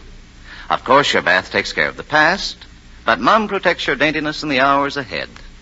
And remember, Mum is safe. It does not irritate your skin, does not harm the fabric of your daintiest dress. So you can use Mum after you're dressed or at any time. It takes only 30 seconds. But it gives you the sure, dependable protection you need all through a busy day, a gay evening. So no wonder a recent survey shows that more women and more men use Mum than any other deodorant.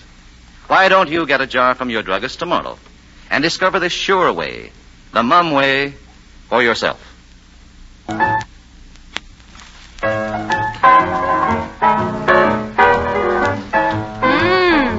Hey, I think I like that, Gordon. Sort of a happy slice of those good old blues. And old is really the word, Dinah. I guess there's nothing closer to traditional American music than those way down south and up there yonder blues, huh? You're so right, True. Unless, of course, you want to take the traditional tunes from the plains and the prairies of the West. Mm-hmm. Well, I can take those, too. But don't tell me they put tradition and tradition together. No less, and the result ought to be a lot of fun. You just add 2 dashes of cow-cow country to 1 portion of boogie-woogie beat, and you should come up with something like this, we hope.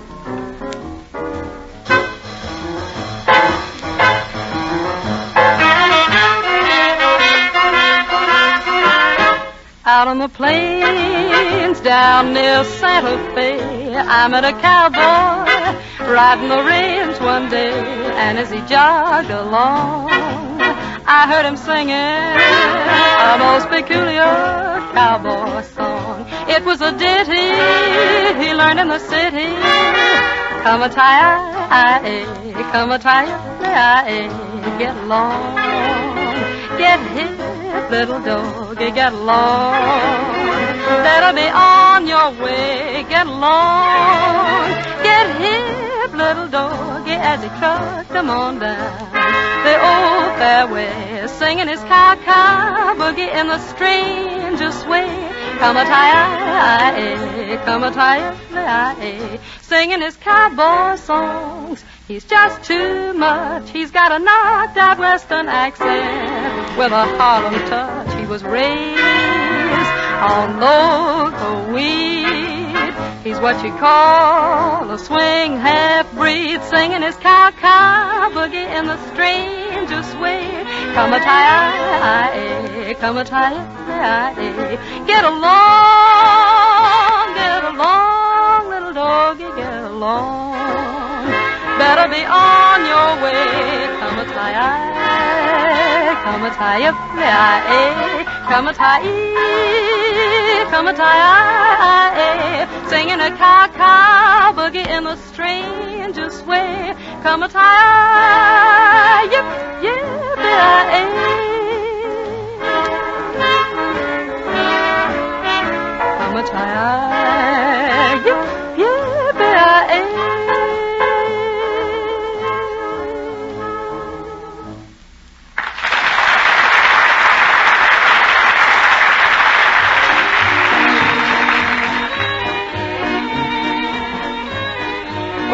time now for Maestro Gordon Jenkins to bring forth one of those extra special arrangements he's made so popular. So he gives his boys the cue on a tune that makes easy listening, Honeysuckle Rose.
The truth you spoke, Dinah. But now it's time for the song of the week to pass the reviewing stand. That means mail call for the men in service and the song called for by the girls back home. Well, Truman, you know, at the end of our program each week, we've been singing a song with a gentle reminder for the girls to drop a line to their fellows away from home. Mm-hmm. Well, this week I found a letter in the mailbag from a girl in Chicago who wrote in to say, I know he's busy and I know how hard it is to get around to writing, but I haven't heard from him for 2 weeks, and sometimes I feel pretty lonesome. Well, I'm certainly not the one to be giving advice, but that girl asked me to sing the song we've chosen for this week's favorite. And in it, fellas, you may be able to find a hint of how much the mail call means to her back home. Once in a while, will you try to give one little thought to me? Though someone else may be nearer your heart. Once in a while, will you dream of the moments I shared with you? Moments before we two drifted apart. In love's smoldering ember,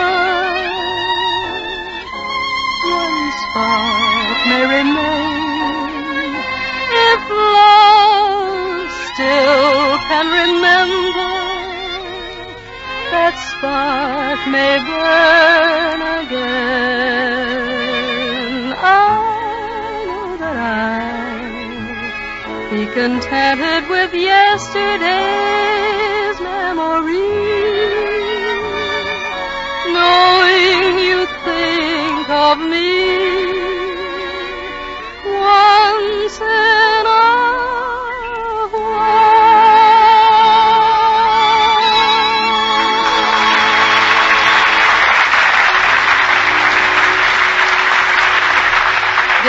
pen and sunshine, drop the boys a line, tell them everybody's feeling fine, fine, fine.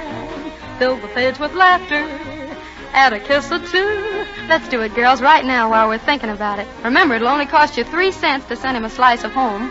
You can start your own Keep 'em Happy Club by writing to him regularly. And then let me know what songs you'd like me to sing for our fellows. My address is Dinah Shore, Blue Network, Hollywood. Before Dinah says goodnight, a reminder to all of you. Won't you remember to make Mum your word for charm? Get a jar of Mum, that's M-U-M. Mum, from your druggist tomorrow. This is Dinah Shore saying good night until next week to all you fellas in the service from us girls at home. Good night, fellas. Good night, girls. Night, everybody. Remember, next week at this same time, Dinah Shore, same station. Truman Bradley speaking. This program came to you from Hollywood. This is the Blue Network. You're listening to KECA Los Angeles. Well, here we are, Eileen. But the card says Dr. Okiyaki. The dentist is Japanese. Oh, I wouldn't care if he was a Hottentot the way this toothache feels. Oh, the sign says ring and walk in. Come on. All right, Okiyaki. The decoy toothache stump worked again. Very good, Eileen. There's another of Uncle Sam's bright young men for you to take care of. Eileen, that gun. Very good. Very good. You can't get away with this. No? No. Whatever you do to me, you'll pay for it at Jungle Jim.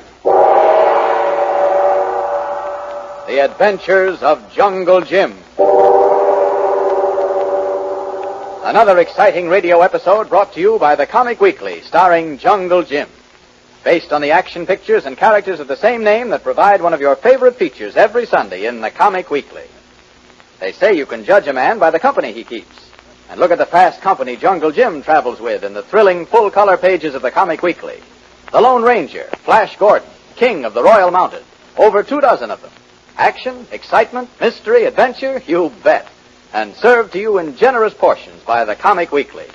The many great Hearst and other Sunday newspapers all over the country bring nearly 20 million Americans the Comic Weekly each week. Let them bring it to your house this Sunday. And now, The Adventures of Jungle Jim. Now listen closely, Colo. This case is right up your street. What Colonel Devlin tell you, Tuan Jim? Plenty. Listen, somewhere here in San Francisco, there's a powerful shortwave radio sending set. Not possible. Your government silenced all sets. All they could, yes. But this one is still sending information to the enemy, Colo. Must be smashed. Right. The question is, how are you going to smash it when you don't know where it is? Search whole city. No, that's been done. Government men disguised as gas inspectors, Board of Health examiners, and just plain salesmen have combed every building in town. Salaganichi lem bora moratana. Oh, Suki. The sharpest eyes of the hunter are as a blind man's, without knowledge of where to seek. Colonel Devlin not know where to seek, huh? No. All he knows is that every time there's a movement of troops or a shipment of planes, enemy subs lying off the coast are told about it. Every time? Well, just about. They've even shuffled things around for no reason except to keep the enemy busy. Cannot play cat and mouse forever, Tuan. When us begin? Right now. Not know where? I'm not sure myself. But listen. Remember that young fellow we met at Colonel Devlin's? Joe Sims, the one that you liked? Joe Sims, fine boy. Kolu give jiu-jitsu lessons. That's the one. Joe Sims work with us? Well, he's dead, Kolu. They got him yesterday. Glad you told me, Tuan Jim. Kolu will remember. They try to make it look like suicide. Colonel Devlin's letting them think they got away with it. We begin where Joe Sims live off. That's the idea. And that means an old building in the center of town. Joe had dinner with some girl in a German restaurant there. German, Tuan? Yes, but don't let it throw you. Colonel Devlin's gone into that pretty thoroughly. Girl must have name. Her name's Eileen. She's a cigarette girl in some nightclub. Many strange people in nightclubs. Yes, but her story was straightforward enough.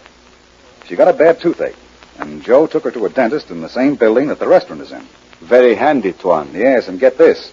The dentist is a Japanese. So, maybe other side not so smart. Oh, yes, they are. This dentist is strictly in the clear so far. Not understand so far, Tuan Jim. And it may be a blind alley, but it's our only lead. And Kolo, you and I are going to be inspectors for the telephone company. Now, Tuan? Right now. I've got all the credentials we'll need. We're going to the basement of that building that the restaurant and dentist are in. And we're going to do a little wiretapping. Kolo, get flashlight and skeleton keys. Yes, this is Kolo's firehouse. This is Mrs. Adams. Give me the manager. Yes, madam. This is the manager. Kolo, listen to this. I am listening, Tuan Jim. My Uncle Sam is giving a supper party tonight. Yes, madam. At what time? Between 11 and 12. Set places for 9. For 9. I understand. Our lentil soup is delicious. No. Uncle Sam is sick of lentils. Oh, I see. Then perhaps some cold consomme. I can keep it on ice for you. Yes, do that. How many ladies will there be? 4 ladies, 5 gentlemen. Very good. I will attend to it personally. Goodbye. Bye-bye. Blow me down, Kolo. So that's how they work it. Please explain, Tuan. I will. That was a code message. She said Uncle Sam is giving a party between 11 and 12 tonight. Uncle Sam means this government. Of course. And I happen to know that between 11 and 12 tonight, 4 troop ships are supposed to embark. At least that's what Colonel Devlin wants the other side to think. 4 troop ships. Women say 4 ladies. Yes, it's simple. Ladies is the Army. Gentlemen is the Navy. 4 ladies, 4 troop ships. 5 gentlemen, the 5 destroyers in the convoy. That's it, Colo. But she say Uncle Sam sick of lentils. No. The only thing that can mean is that our government is wise to whatever the other side's been doing up to now. He said he had consomme, meaning something else. And she told him to keep it on ice. In other words, wait a while. Should tell Colonel. Don't worry. There are no troop ships leaving tonight. This whole story is just bait put out by the intelligence division.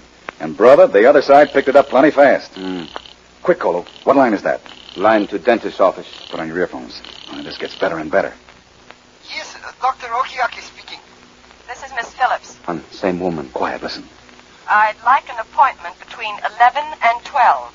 11 and 12. I understand. I know this is your dinner hour, so I won't keep you. Quite all right. I'm going downstairs for it right now. By the way, what was that dish you recommended I try for dinner? What?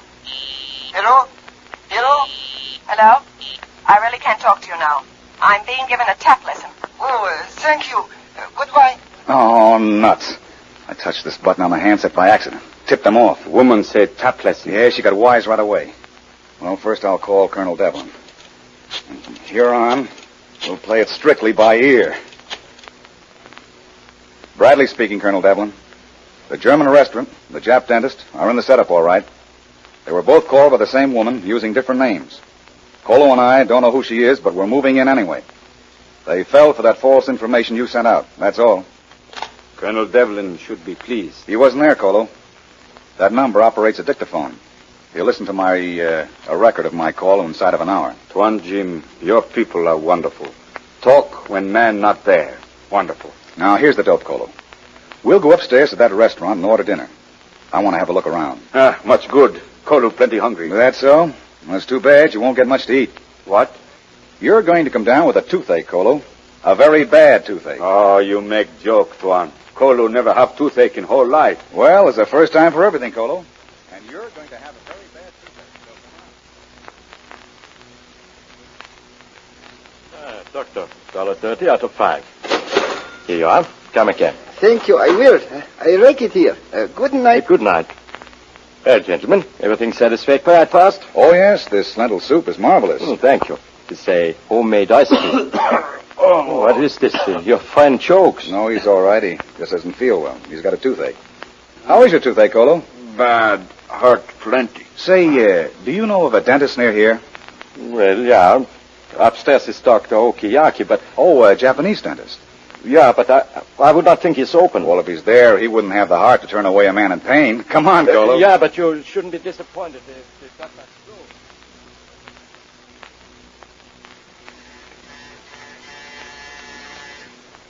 true. Maybe dentist not here. He's here, Colo. I saw him in the restaurant downstairs. Cards say ring and walk in. We ring, we not walk in. Wait a minute. Here he comes. Yes? What is it? Sorry to bother you, Doctor, but my friend here has a bad toothache. Well, the office is closed, but... Gee, thanks, Doc. Please, don't call me Doc. You wait in the anteroom here. Okay, Doctor. Right in here, please. Not go away, Tuan. Don't worry, Colo. I'll wait right here. Last year's magazines. Dusty textbooks. What's in that back room? Looks like pretty elaborate equipment for a small-time dentist. Run, Jim! Stop it! Run! Go loose, No, dentist, you trick! Why, he's passed out, Colo. What happened? He tried jab needle in arm. Colo not like. Colo jab needle in him. Then he was ready for us. He was waiting for us to come. He knew who we were. Quite right, Mr. Jungle Jim. What's that? Who, her? Well, hello there. Unless I'm mistaken, Colo, this is the lovely and elusive Eileen. At your service, gentlemen. Up to a point, of course. Mind telling me how long you've been in that back room there? No, not at all. Ever since I realized my phone call to the doctor here was being tapped. I came right over to wait for you. Wasn't that dangerous, Eileen? Yes, but having you on the loose was more dangerous. Well, I'm flattered. Enjoy it while you can, sucker. You're the sucker, Eileen. Turning on your own country. Never mind the flag waving. Get in that back room. Well, with that gun in your hand, how can we resist? Skip the chatter. Now get over against the wall. All right, how's this? You too, charm boy. Me going. That's better. Now, don't get any ideas. Your friend Joe Sims got ideas, and you know what happened to him. Don't worry about us. Well, from the looks of that equipment, the doctor sort of specializes in X-ray. Keep your hands up. Okay. Does a lot of tricks with this machine. But the best one is this. Look. One Jim. False front. Yeah. Phony as everything else around here. So that's the shortwave sending set. Tell me, how do you get away with it with the power company? If you'd use your eyes, you'd see it has an auxiliary generator. So it has. I'll bet when it's warmed up, it generates enough power to electrocute a man. Well, I never thought of it that way. But it's an interesting idea. Not see telephone. No, they use Morse code on that ticker. Bright boy. You understand Morse? See how this sounds. OX5, Rendezvous 7. 4 troop ships embark tonight between 11 and 12. 5 destroyers in convoy. Confirmed. I've got something interesting to tell you, Eileen. Shut up. OX5 confirming. Will attend.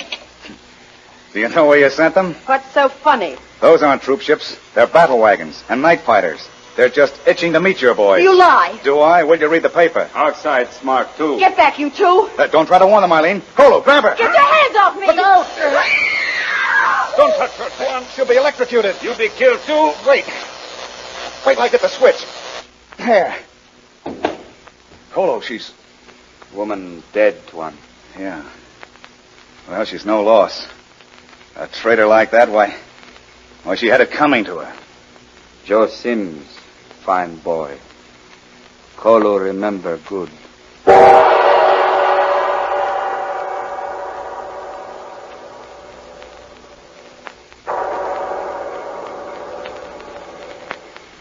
Still other adventures with Jungle Jim appear every Sunday in the Comic Weekly. They're America's favorite funnies, you know, brought to you each week by the many great Hearst and other Sunday newspapers from coast to coast. And say, one of your friends from the Comic Weekly has a question to ask you. It's Donald Duck, and Donald wants to know... Have you bought any war stamps today? That's a mighty important question, Donald. Have you bought any war stamps or bonds today? Well, aren't you going to say goodbye, Donald? I'll see you when you find it, Papa. Right, Donald. See you in the Comic Weekly next week. And next week, another radio adventure with Jungle Jim.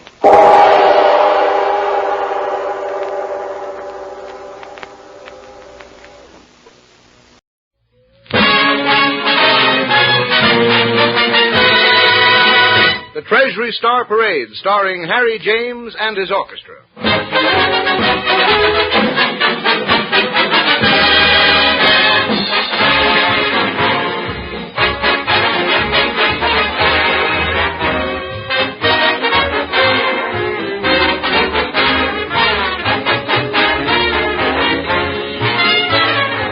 Hello, everyone. This is Harry James, greeting you with another program in the feature series of weekly broadcasts presented by the United States Treasury.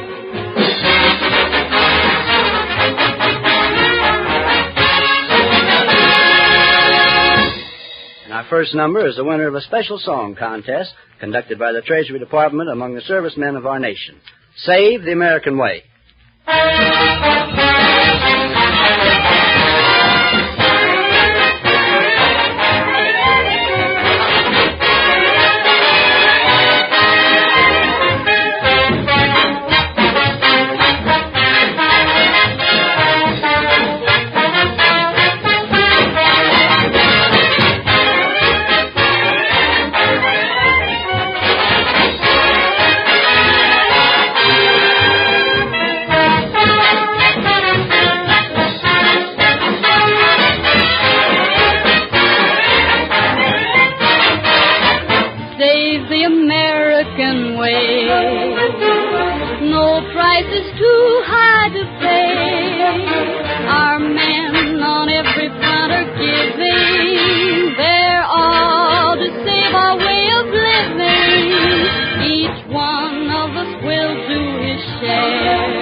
Thank you, Helen Forrest.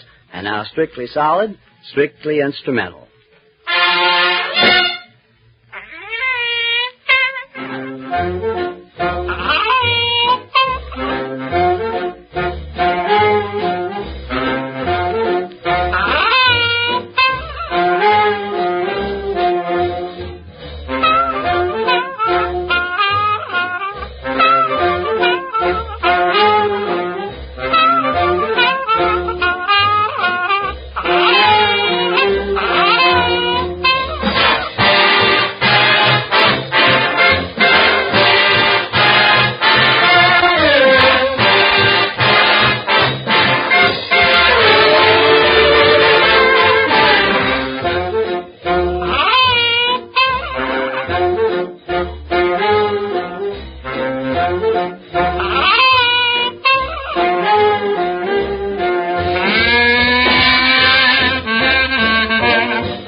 Jimmy Saunders steps up to the mic to remind us that this is worth fighting for.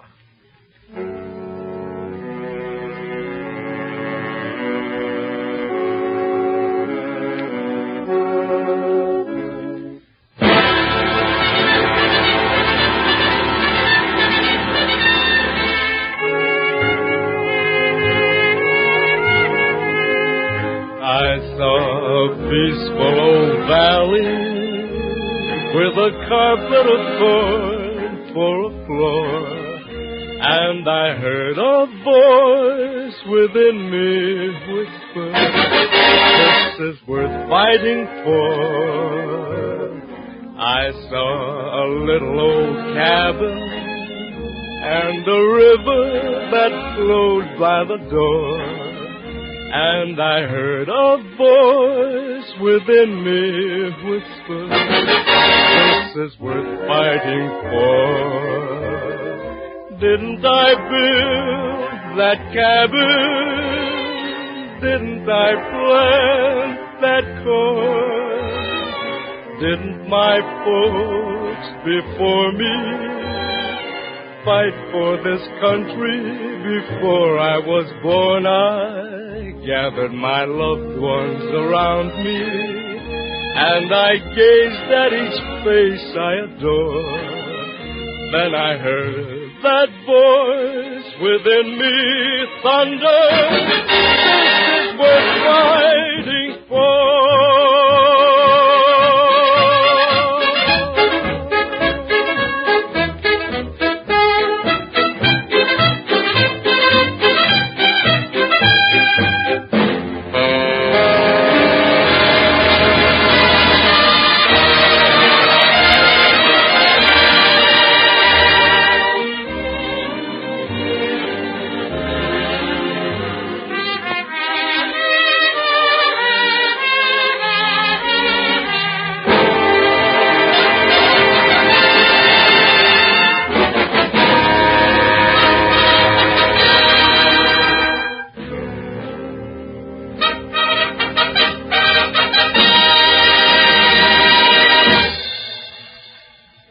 Thank you, Jimmy Saunders. And now Helen Forrest tells us in song, My Beloved is Rugged.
Featuring Al Lerner on piano and Corky Corcoran with the tenor sax, we'd like to play the Backbeat Boogie.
Thank you, Harry James. And say, Harry, I see you're wearing one of the red, white, and blue War Bond 10% Club buttons. Yes, sir, and I'm mighty proud to be a member of Uncle Sam's War Bond Club.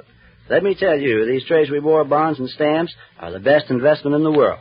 An investment in the future security of America. Well, that's right, Harry. And, folks, if you want to belong to the War Bond 10% Club, pledge yourself to invest at least $1 out of every 10 you receive in war bonds and stamps every week and every payday. Display the red, white, and blue window sticker and wear the War Bond 10% Club button that you can secure from your payroll savings officer or state administrator. Remember, we must fight, work, and save for victory.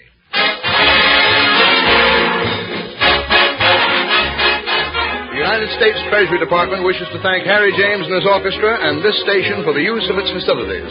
Check your local newspaper for the Treasury Star Parade programs.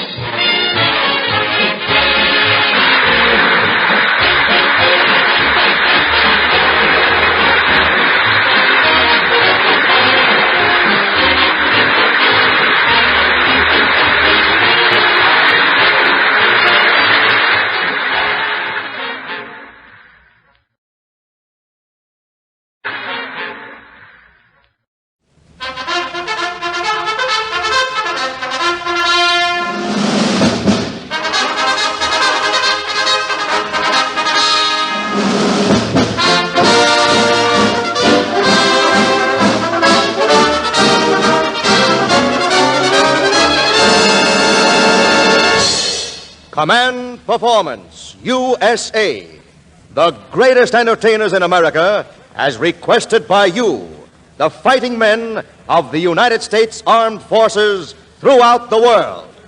Command Performance! Presented this week and every week till it's over there.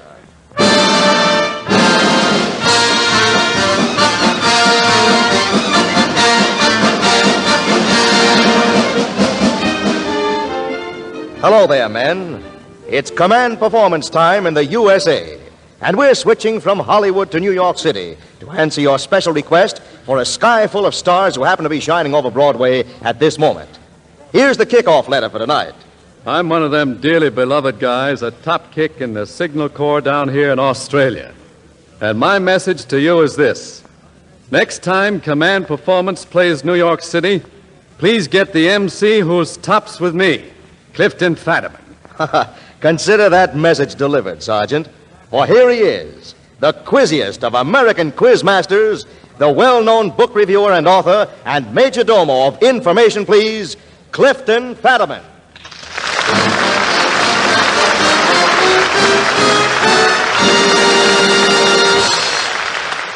Thank you, Andy. And I'm afraid I feel very much on the spot after that introduction, but I'll get off it quick by just changing the subject. Now, here's our first request for a command performance, and in passing, I just want to say, fellas, that we got a studio full of your favorites. We're all ready and happy to do their stuff for you. Now, here's a letter signed by Private First Class, DST. He signs himself, just a guy who does miracles with the GI menu in North Islands. I'd like to hear that Basin Street bunch go to town. You pick the number. Okay, Paul Laval, there's your command.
Now, here we have a letter from Seaman First Class in the U.S. Coast Guard, TLR, radio operator aboard a Coast Guard gutter. He says, one of my favorite radio comedy combinations has always been Phil Baker, Beetle, and Bottle. I know I'm asking a lot, but could you possibly get the three of them together again and do one of those old Solly Chan mysteries? Well, Seaman TLR, your slightest wish is our command, and Beetle and Bottle are here tonight, together with Phil Baker, who's fresh from a new stage show called Priorities of 1942, and here they are.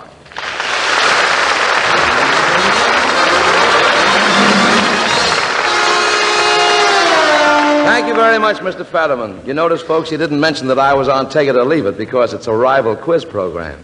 He's jealous.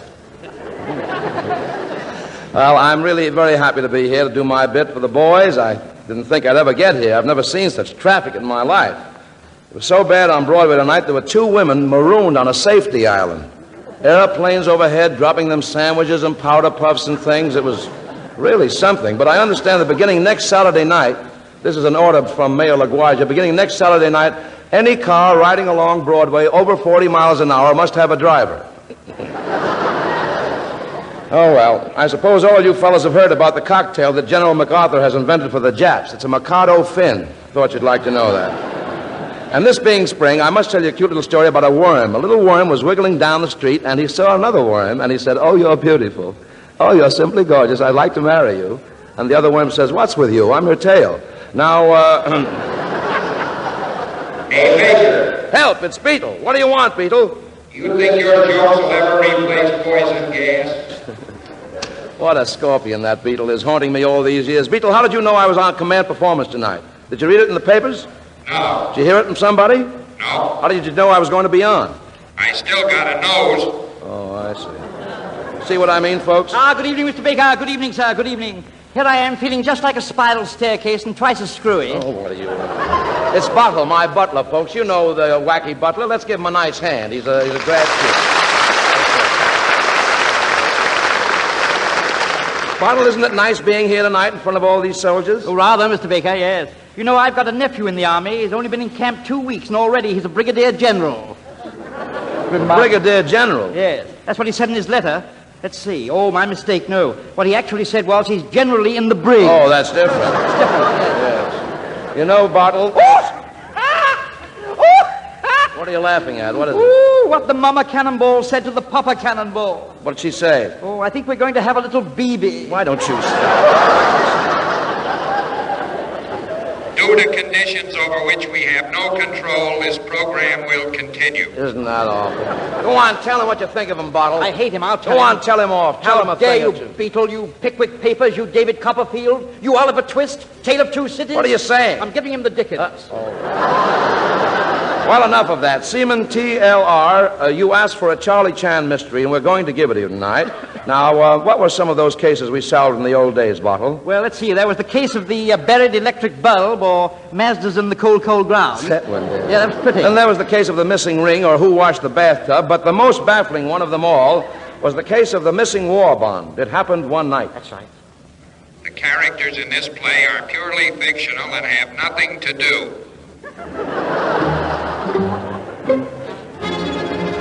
Nickel, nickel. Trickle, trickle. I got you covered. I got you covered. I got you covered. Okay, Pop, tuck me in and I'll go to sleep. How can you sleep when city is in the grip of big crime wave? Okay. Take it, son. Okay, Pop. What? What? You don't say. You don't say. You don't say. Who was it, son? Didn't say. Didn't say. Look, Pop, somebody threw a rock through a window. There's a note on it. What does it say? J. Warner and Sons. We fix windows. What? Hello? What's that? A couple are necking in parked car on West 52nd Street? I'll take care of that. Son, hand me that police microphone. Here it is, Pop. Calling all car, calling all car, calling car 18. Officer O'Brien, cut it out. Has honorable answers to say when necking with girl in parked car, first pull up brake, then clutch. I'll answer it, Pop. Oh, that face, that awful face. Pop, it's for you. What's that? A bond is stolen. We'll be right down. We'll find it for you. Another bond is stolen? Whom do you suspect, Pop? I'll bet it's Kelly the Killer. But, Pop, I thought Kelly Killer was up in Sing Sing on murder rap. Murder rap, eh? I will call Sing Sing and find out. Hello, operator. Get me Sing Sing. Hello, Sing Sing? I want to talk to Kelly the Killer. Hello. I want to talk to Kelly the Killer. I'm sorry, your party was just hung up. Interesting. Well, yeah. These criminals may do all right, but someday they find out that crime does not pay. That is right, Pop. Arm of law always reach out. Yes, and when arm of law reaches out, what happens? A banana is missing. Time is wasting. We must find Bond. You're right, Pop. Chief Morgan is angry at us. He has a cool proposition. You're losing your accent. You know that, don't Yeah. you? Don't worry. When we find Bond... Give me that line again, Bottle. Yeah. You're right, Pop. English Chinaman. Yeah. Yeah. You're right, Pop. You're right, Pop. Chief Morgan is angry at us. He has a cold proposition. Don't worry. When we find Bond, watch Morgan Thor. That's the gag. Yeah. Wow, that gag sounds like it was written by honorable ancestor. Come in. Who are you? Me, Chinese winter underwear salesman. Chinese winter underwear salesman. What is your name? Hang fall down. As honorable ancestors say, when they put on winter underwear, that cover everything. Well, tell me in your native tongue what you know about this case. What is that ung for? My mother, shipwrighting by rubber band. There is dirty work afoot. As honorable ancestors say, you can drag a horse to water, but a pencil must be lead. Oh, Mother, I've come home to die. Oh, number one son. Yeah. Number one son, where are you? Oh, well, I wonder where two son is.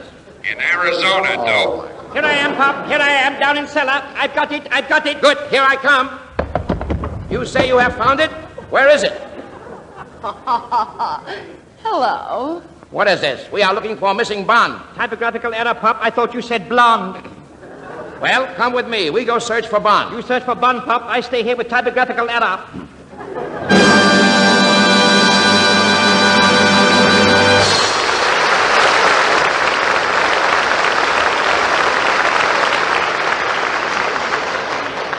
Thank you, Phil Baker, Harry McNaughton, and Ward Wilson. You know, we never mention a United States Marine without calling him a fighting Marine. And we hear that a certain three-way combine of misguided nations uses the same adjective these days. Anyway, from Private RVR in the vicinity of Dutch Guiana comes this order to command performance. What about Benny Venuta? I'd like to hear her sing, How About You?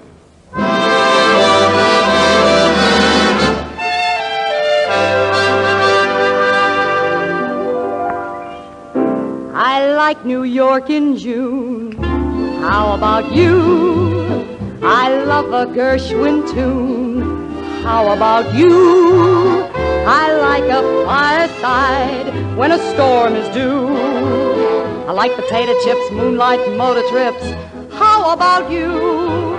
I'm mad about good books, can't get my fill. And Franklin Roosevelt's looks give me a thrill. Holding hands in a movie show when all the lights are low may not be new, but I like it. How about you? I love the traffic's roar. How about you? Views from the 100th floor. How about you? I like to window shop down Fifth Avenue. I like banana splits, hamburger at the Ritz. How about you? I'm glad when summer comes, 'cause entre nous, I'm mad about them bums. How about you? When a guy in a uniform offers to keep me warm, I just go woo, 'cause I like it, I love it, can't get enough of it. I like it. How about you?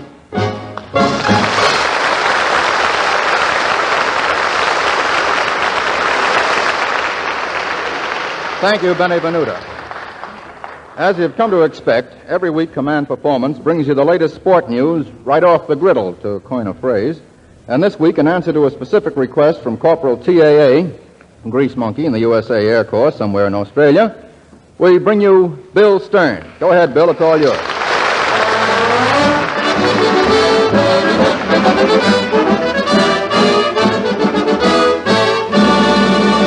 Well, here's a quick 1-2 on how the major leagues look right from here. The Yankees seem to be the class of the American League, with contention coming from the Boston Red Sox. Next in order ought to come the Chicago White Sox, after which might come the St. Louis Brownies, a vastly improved team and on the way up.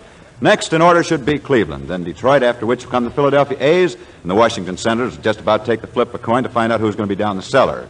For a quickie now over at the National League, a quick gander looks like the Dodgers ought to be out in first place, with St. Louis next, and then a slow-starting Pittsburgh team, after which might come Cincinnati, Chicago, Boston, and New York, and finally Philadelphia down in the bottom. But you know, baseball means one thing. It always means spring, and spring means kids playing hooky, and hooky means that the circus has come to town.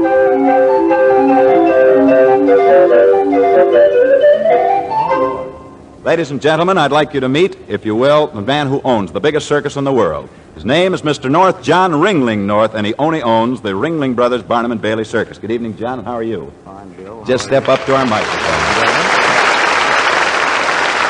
Now, Johnny, you tell me this.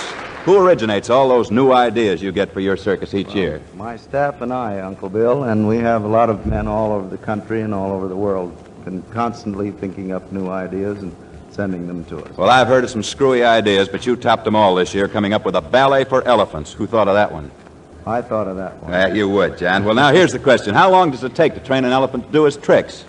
Well, it doesn't take so very long to train them, but we're constantly teaching them new things, so they're busy all the time. Is it true that an elephant never forgets? Absolutely. Absolutely. Now, how do you go about being a clown? Well, they're trained from the time they're small boys, and many times they go back for many generations. Their fathers, their grandfathers, and even their great-grandfathers. Well, John, I want to thank you for being with us tonight, and believe me, it's been a pleasure to have you on Command Performance. Thank you, John North.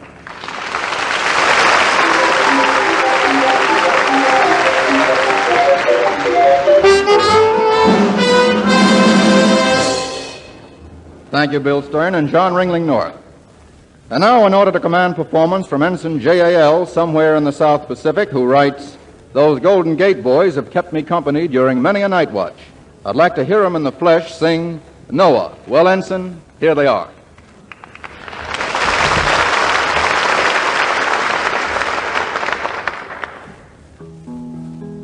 Oh, Noah, ha, hey, ha, Noah, ha.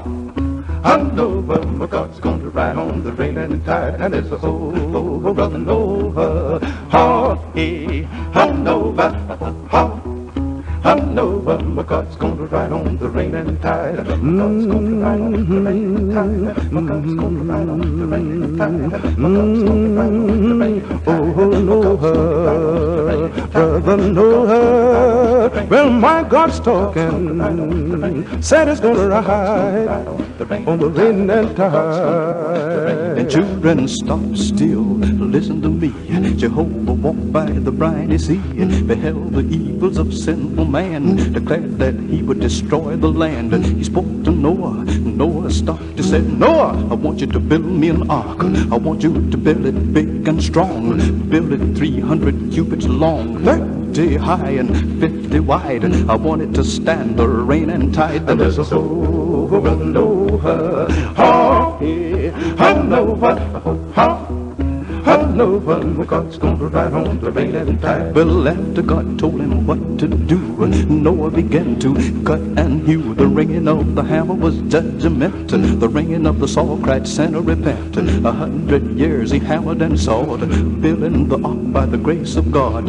After the foundation was laid, he hewed the timber, the ark was made. He called in the animals 2 by 2, the ox, the camel, the kangaroo. Then he called in Japheth, Ham, and Shem. And God began to flood the land. He raised his hands to him on high, shook the sun and the moon from the sky, shook the mountains and troubled the seas. He hitched the winds to his chariot wheel, stepped on the land, stood on the shore, and declared that time would be no more than as a whole of Noah.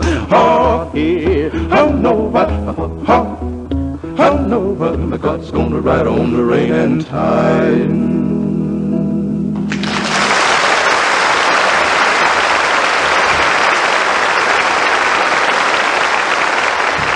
Okay, gentlemen of the Golden Gate Quartet, you have our thanks, plus the particular thanks of Ensign J.A.L.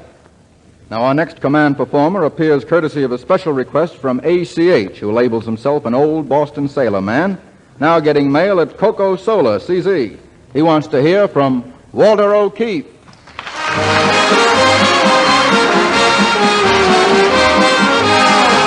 Good evening, boys, and whatever became of Mussolini?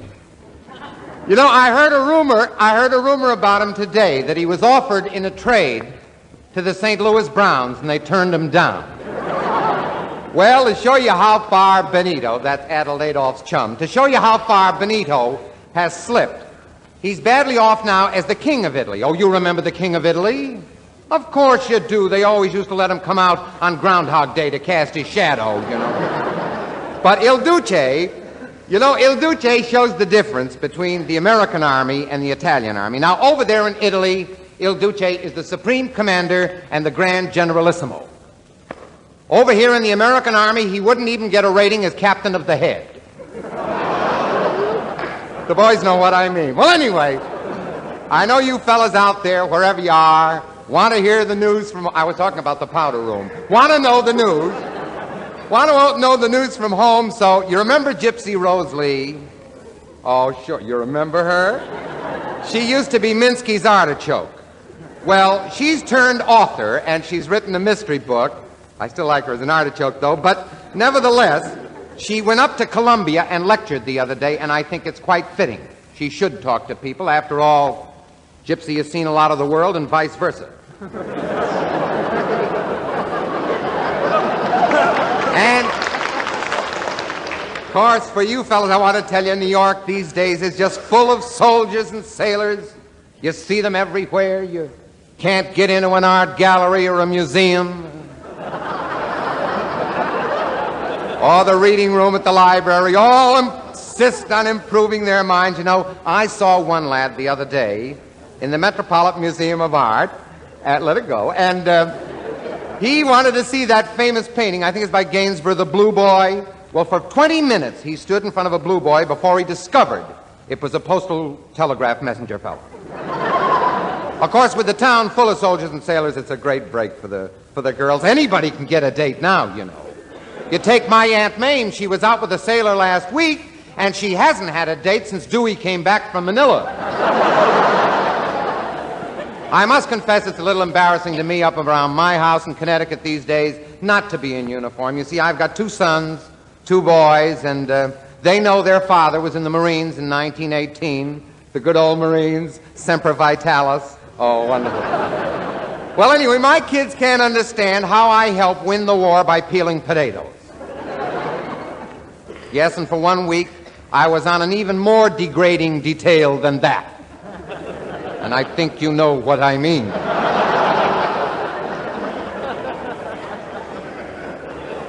You know, all day long, my kids play at war. The only trouble is they both want to be General MacArthur.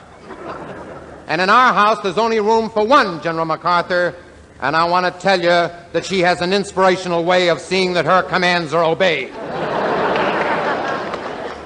Well, anyway, my brother's in Iceland now. I was going to send him a St. Bernard dog and some brandy for his birthday, but he can get stiff up there without drinking. Had a bit of trouble with his superiors, though. They found out that stuff in his canteen was not water. But he's getting along. He woke up one morning, he wrote me about 3 weeks ago, frozen stiff, and the Bird's Eye frozen food product people were there bidding on his body. Of course, I don't like to talk about physical specimens, but you should have seen me in the last war. I won't exactly say that when I stripped down, I look like Victor Mature. Don't shriek, woman. I don't exactly look like Victor Mature. I look more like one of those ads that says, send this boy to camp. I often wonder what became of my old top sergeant. I never could figure out how he ever got as far as he did get up to be a sergeant. He was lousy in mathematics. I was with him 8 months, and he never learned to count past 4.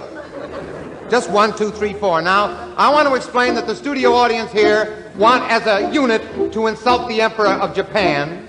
And so old Pappy O'Keefe will lead them in a little roundelay, and they'll join in the chorus. Ready, kids? Oh, you stuck a dagger in our back. You played a sneaky role. The trouble is you're cursed with halitosis of the soul. You hiss and whistle through your teeth. It's not a pretty tune. But you ain't heard real hissin' till we puncture your balloon. Hero-ito, you're gonna be. Uncle Sam ain't gonna quit till this is done. Oh, you asked for this, my friend, and how you'll get it in the end. You dirty double-crossing son of a gun. Hero-ito, you dirty double-crossing son of a gun. Oh, you put your faith in Hitler. That was really very rash. We're gonna finish you off first and then shave his mustache.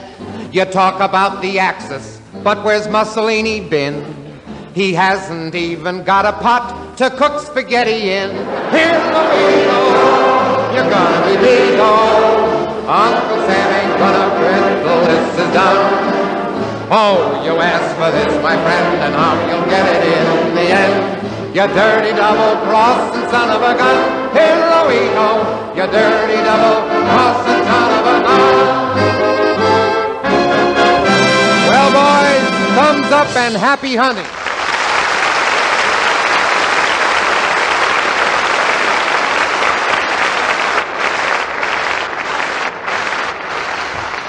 That was swell, Walt.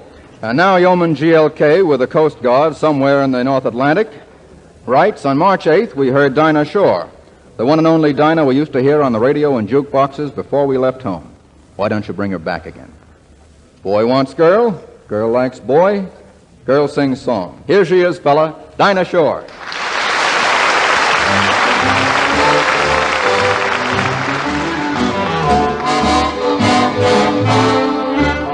I went to bed last evening, feeling blue as I could be.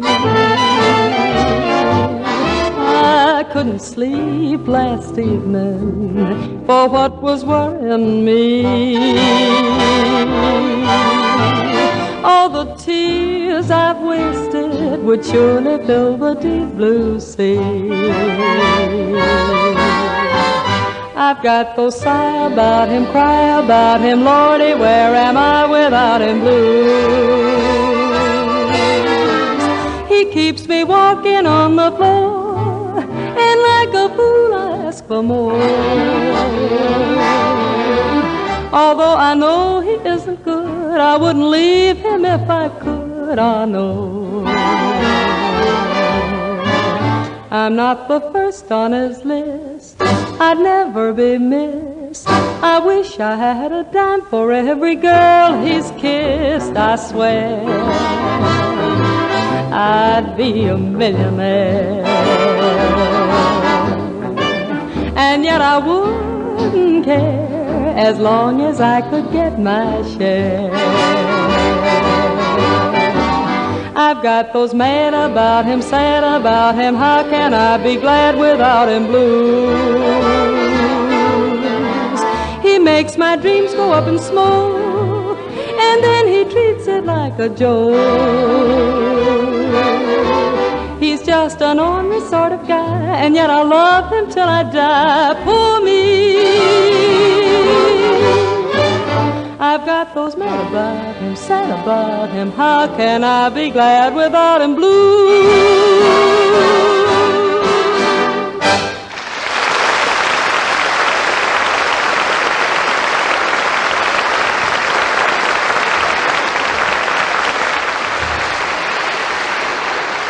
Thank you, Dinah. And now, Paul Laval, what about Sometimes I'm Happy?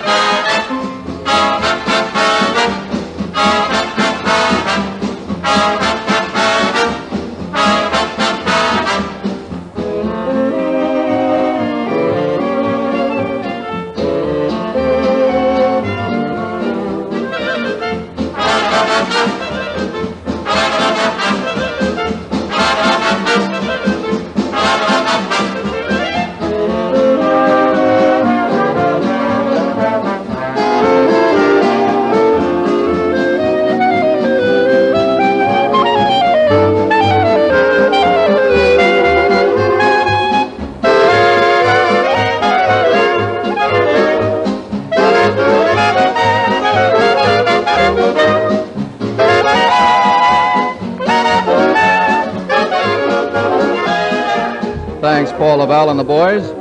Well, men, that about takes us around the far turn and down the home stretch. We hope you liked it. We hope, too, you'll keep on firing in those letters and cables because it's a great privilege to hear from you and a greater privilege to send you what you want to hear. And there's one more hope some 130 millions of us around these parts have, but you know what it is. And we're all together on that one. So that's the works from here, and you give them the works over there.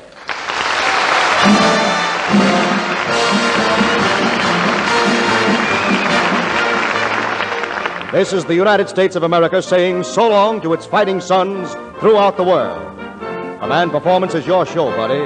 And the stars over here will be with you through the last act of that bigger show of yours over there. And, brother, you've got top billing in both.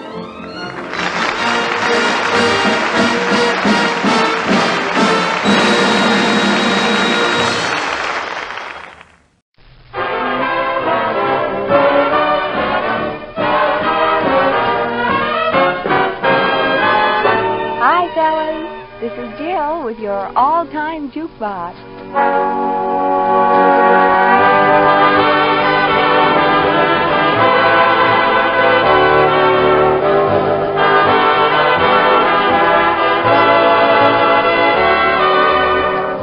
Yes, all-time jukebox theme means all-time jukebox time. Just about once every week, we take a half hour out of the broadcast schedule and mark it all-time jukebox time. That means we have 30 minutes to fill up with wonderful old records. During this past week, I've been looking around, and I came up with 8 collector's items. Each one of these records has a pretty high rating. I think you'll recognize them all. First, it's a record by Gene Krupa, one of his most famous, and this is one of our standard openers on G.I. Jive. It's Gene Krupa and Leave Asleep.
This next all-timer is probably pretty scratchy. Matter of fact, it says NG on it. Wonder if that could stand for no good. Maybe it stands for never greater. Well, for whatever it stands, we take a chance and play it. It's one of those "it sold 1 million copies" records that Bing Crosby made. Bing was back in New York on a trip. He bumped into Brother Bob. They had a chat, and the next thing that happened was a record of the new San Antonio Rose. And then came the 1 million copies. Yep, Bing was never greater. Here it is.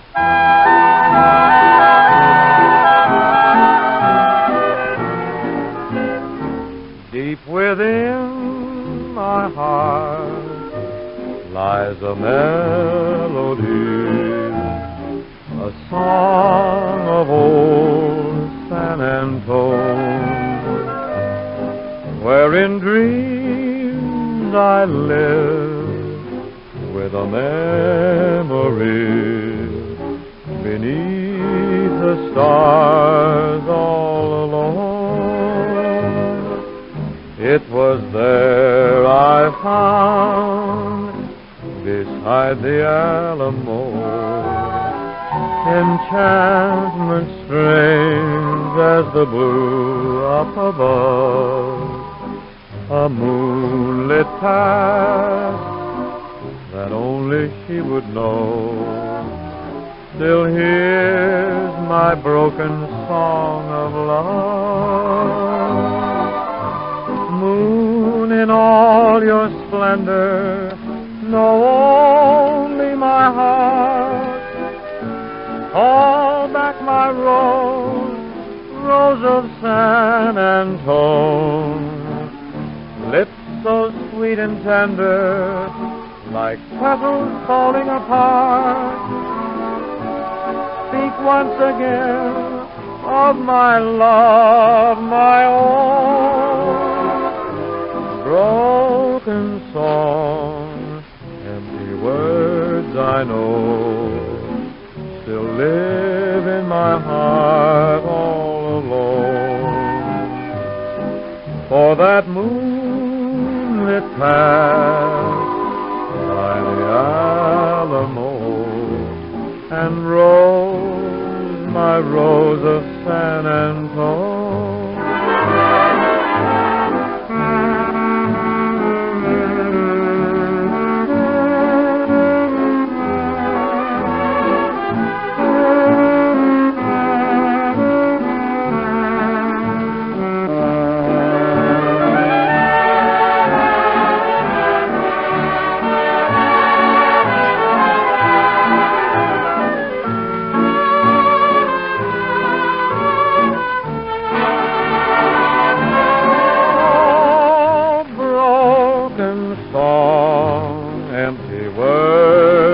I know, still live in my heart all alone.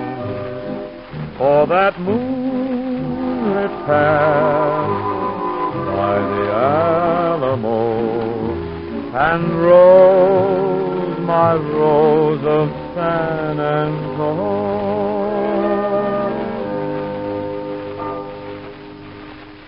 Now back through the years. Back to a picture called State Fair. When the studios decided to remake this old Will Rogers star, they felt it needed music. And they brought Rogers and Hammerstein out from New York, and no doubt said, "Write us a colossal song." And so they did. And when the picture came out, everyone walked out of the theater humming, "It Might As Well Be Spring." Ray Noble made a fine record of it. Here it is.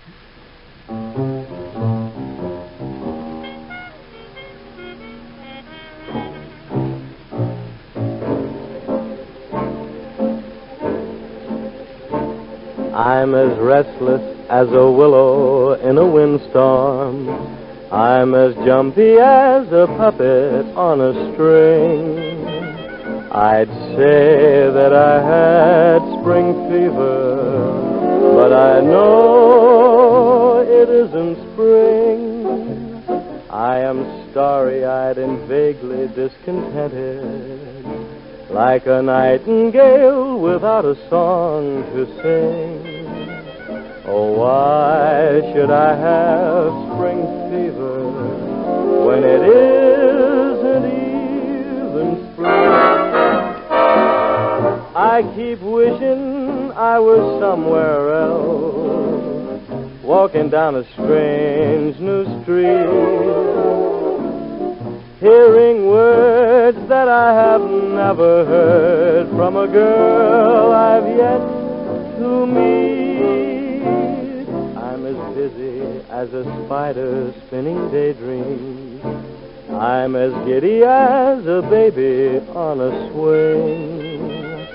I haven't seen a crocus or a rosebud or a robin on the wing, but I feel so gay in a melancholy way that it might as well be spring. It might as well be spring.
Well, let's stay back a few years and revive a song that was imported from France. Seems a lot of GIs got off the boat in New York humming a song called Symphony. And the music men immediately brought the song over on the next boat, wrote some English words, grabbed Benny Goodman, and the record sold the usual million. Thought you might like to hum it again. Benny Goodman and Symphony.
ready to start the table spinning with part 2 of your all-time jukebox.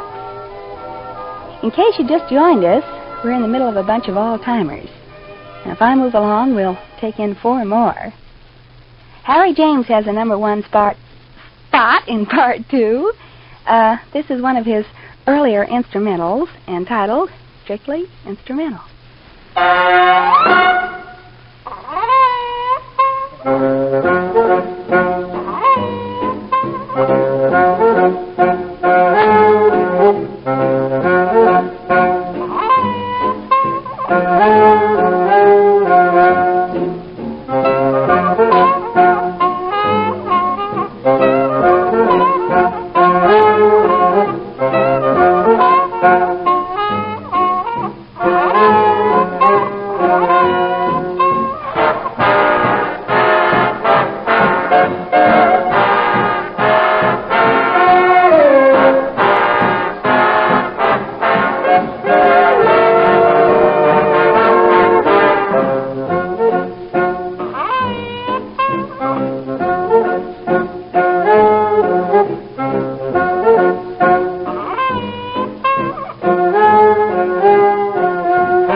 And now, very soft and very sweet.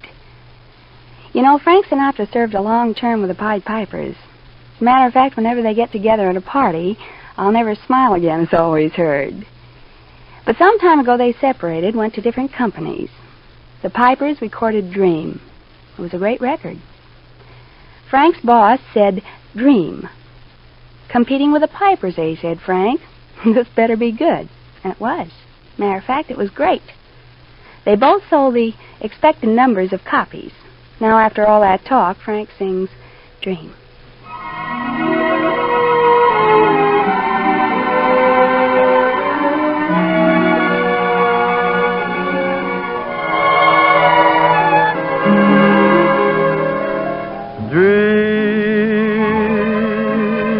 Dream when you're feeling blue.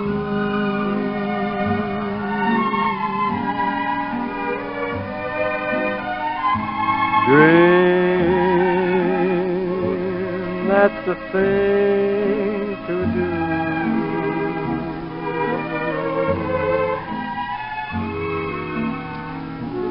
Just watch the smoke rings rise in the air. You'll find your share of memories there. So dream when the day is through.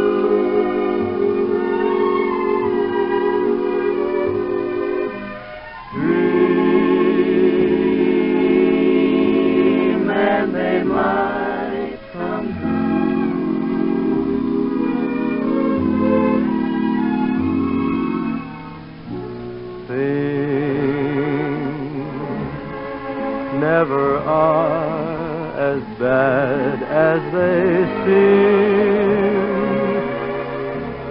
So dream,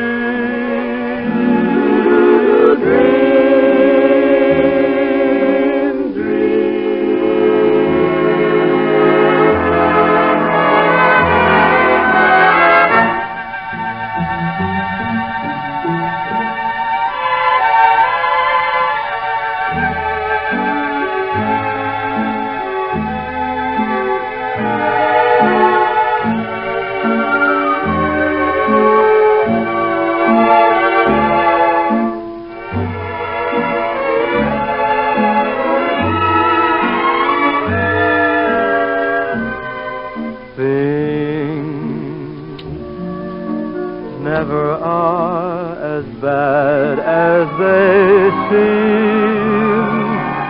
So dream, dream,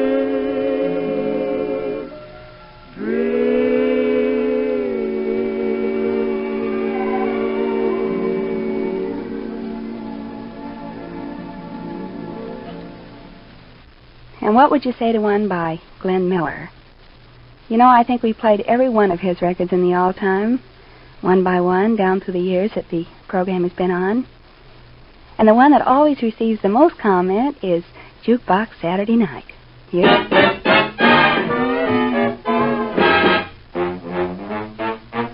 Mopping up soda pop Ricky to our heart's delight. Dancing to the swing-a-roo quickie, Jukebox Saturday night.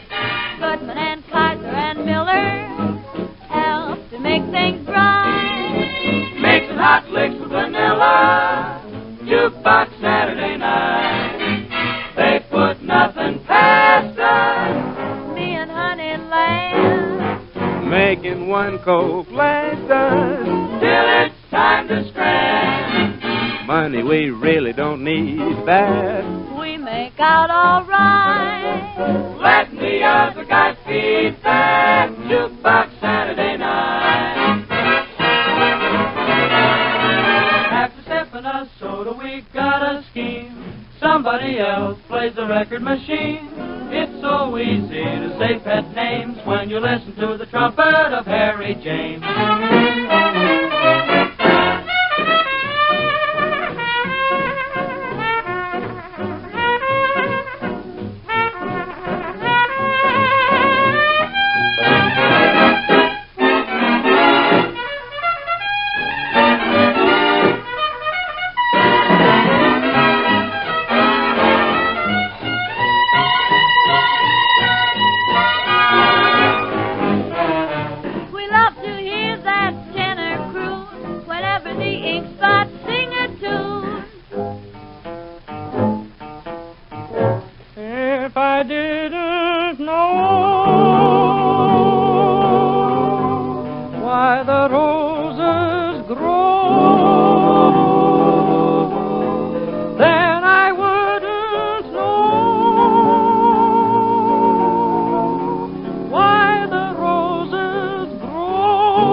And as a closer for your all-time, let's talk a bit about Tex Beneke. From Miller to Beneke is a logical transition. You know, when he left the service, Tex worked it out with Mrs. Glenn Miller to keep the band going. And when they started recording, they waxed a typical Miller record, Swing Low, Sweet Chariot.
Gee, fellows, looks like we used the time up, right up to the last 10 seconds.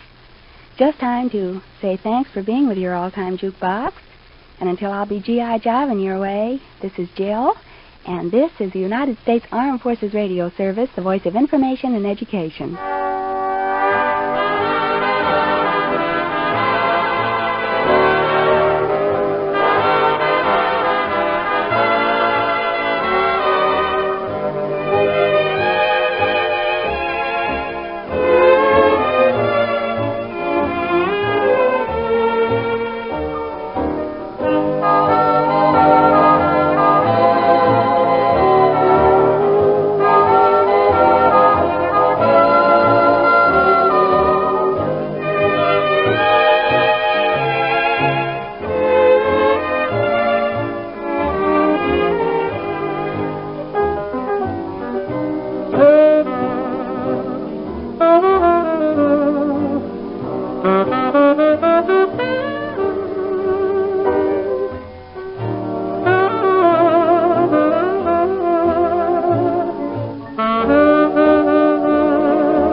At Ease.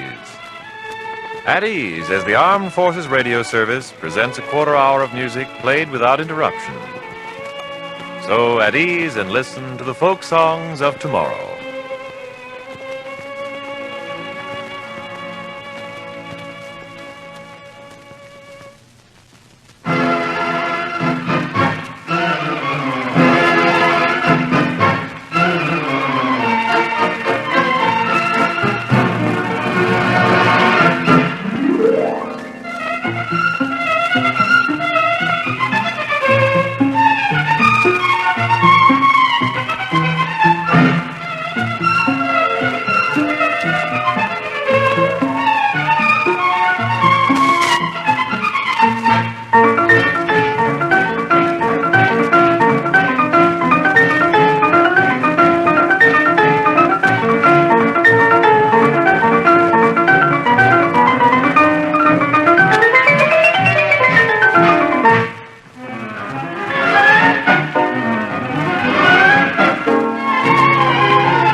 in a crown.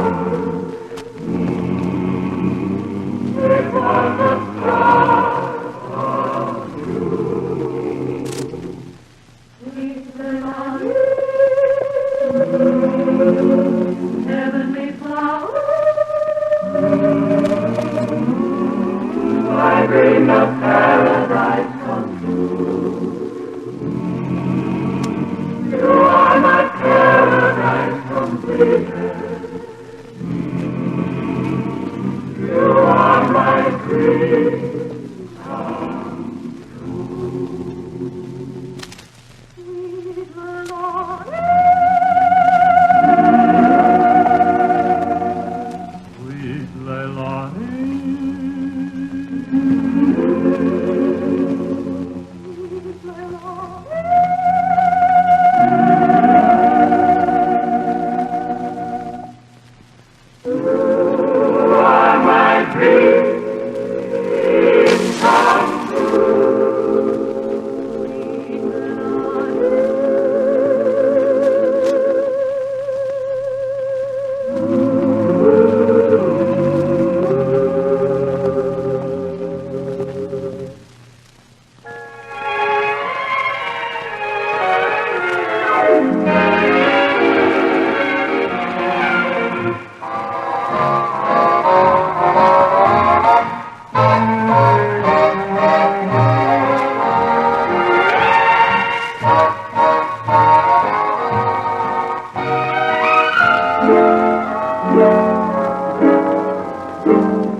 and the life began anew for us,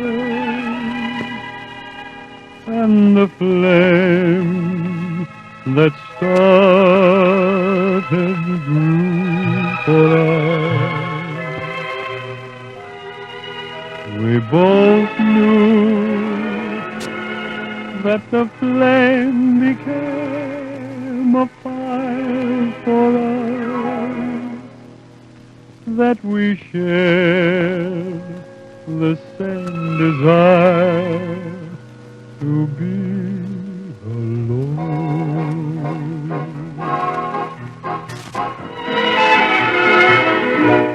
When our fingers meet, we need not speak aloud. The thrill is complete, and darling, we're one. There's nothing wrong in this longing to be quite near. we'll keep it a secret. We've nothing to fear, for no one will know that when our fingers meet, we're feeling the glow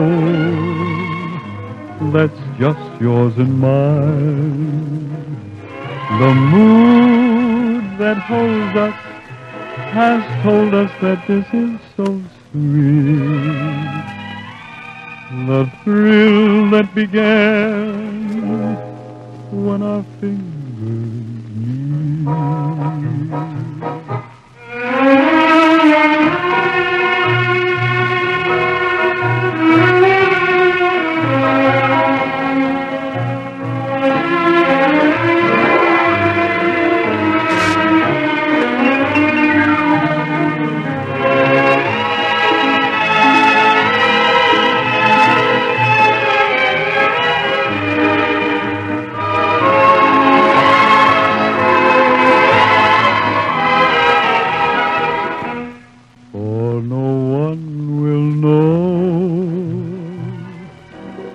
That when our fingers meet, we're feeling the glow that's just yours and mine.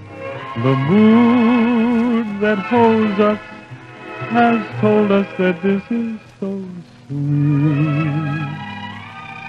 The thrill that began when our fingers meet.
You've been at ease this past quarter hour with songs by Herb Jeffries and the music of Frank Duval.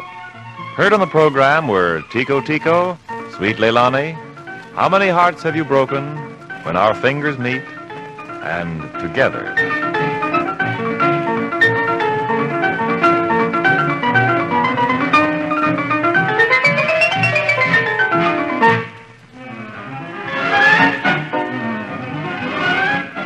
This is the Armed Forces Radio Service.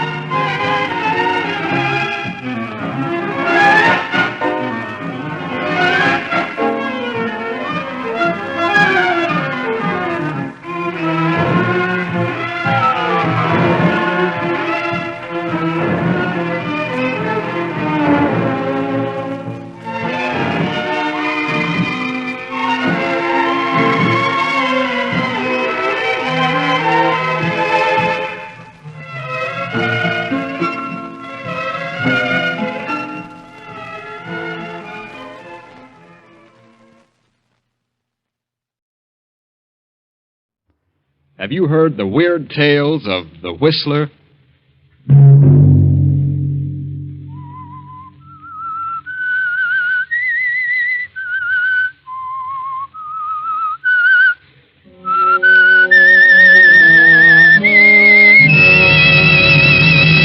I'm the Whistler. Gentlemen, we 7 scientists have banded together because the government of Austria is in deadly peril. We have evidence that Austria is being dangerously undermined by the Nazis, and that nothing is being done from the standpoint of the law to prevent it. We have therefore resolved to take measures into our own hands and prevent this chaos. At our next meeting, we shall present the names of those in high places who attempt to divide and conquer, and shall decide then as to what action shall be taken against them. And such was the organization in which Hans Minkler, the young, mild-mannered biologist of Vienna, suddenly found himself a member. Hans Minkler, whose whole life was dedicated to the preservation and the saving of human life. Hans Minkler, referred to by his classmates as the man who couldn't kill a fly.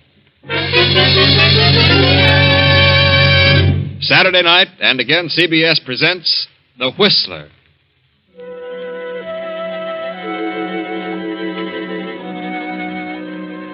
I, the Whistler, know many things, for I walk by night.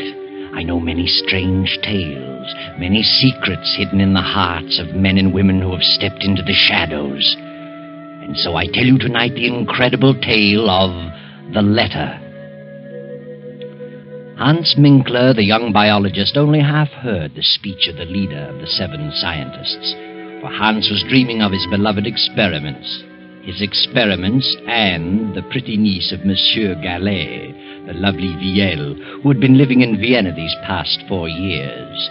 Kindly Monsieur Gallet was interested in Hans Minkler's theories, and Hans was hoping Gallet might finance them.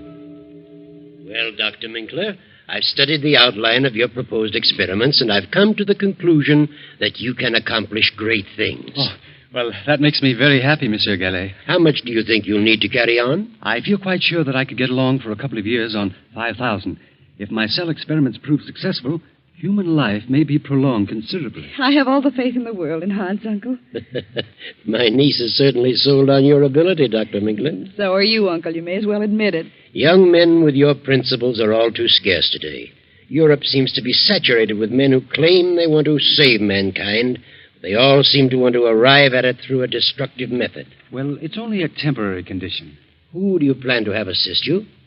Kurt Lassner? Kurt? Well, I haven't decided yet. Kurt is a fine young man. Yes, he was a good student, but he's drifted away from his studies. He's become absorbed in politics. Very well, Hans. I'll start you out with 5,000. Is that the way you want it, Viel? Yes, Uncle, you're a darling. I hope that someday I may be able to repay you. See what that is, Viel. Come into the library, Hans. I'll give you a check. Yes, of course. Oh, good evening, Kurt. Hello, Viel. Well, how are you? Very well, Kurt. You're very lovely this evening. Thank you. Yes, indeed. The prettiest girl in Vienna. Is Hans here? I said I'd pick him up on my way downtown. Yes, he's talking to Uncle. Talking business. I've had a busy day. Not enough hours to go around. Sit down, Kurt. Thanks. Kurt, why have you given up your career? Biology? Oh, I don't know. But you could do so much good. You were so well equipped to carry on in science. Think of the things yet to be done. I'm going to do things. Great things. I mean things that will really benefit mankind. Well, that's what I mean, too. You sound like Hans. Hans is very sad about your dropping your work. He counted on your helping him in his experiment. Oh, he'll get over it. Besides, those experiments can wait a while. No, Hans is going ahead. Who's going to help him? I am, if no one else. You? Well, how can you help him? I can learn biology. But it'll take a lot of money to do what he planned. He has the money. It's all arranged. My uncle has financed him. Your uncle? Yes. Well, I wish Hans luck. And I'm going to marry Hans. What? You and Hans? Well, what a surprise. Yes, I've made up my mind. I see. Well, I guess... Good evening, Kurt. Glad to see you. Good evening. Hello, Kurt. Oh, have you heard the good news? Yes, VL just told me. And I wish you both good luck. I hope you'll be very happy. When's the wedding? Wedding? What wedding? Oh, yes. Me, of course. Typical absent-minded professors. See, look, I have the money for my experiments. Well, Hans, it's 7:45. We better run along. We have an appointment at 8. Oh, yes, the meeting. I'd forgotten. Yes, I'll be right with you. Goodbye, monsieur. Bye. Good night, VL. Darling. Good night, Hans, dear. I'll see you in the morning.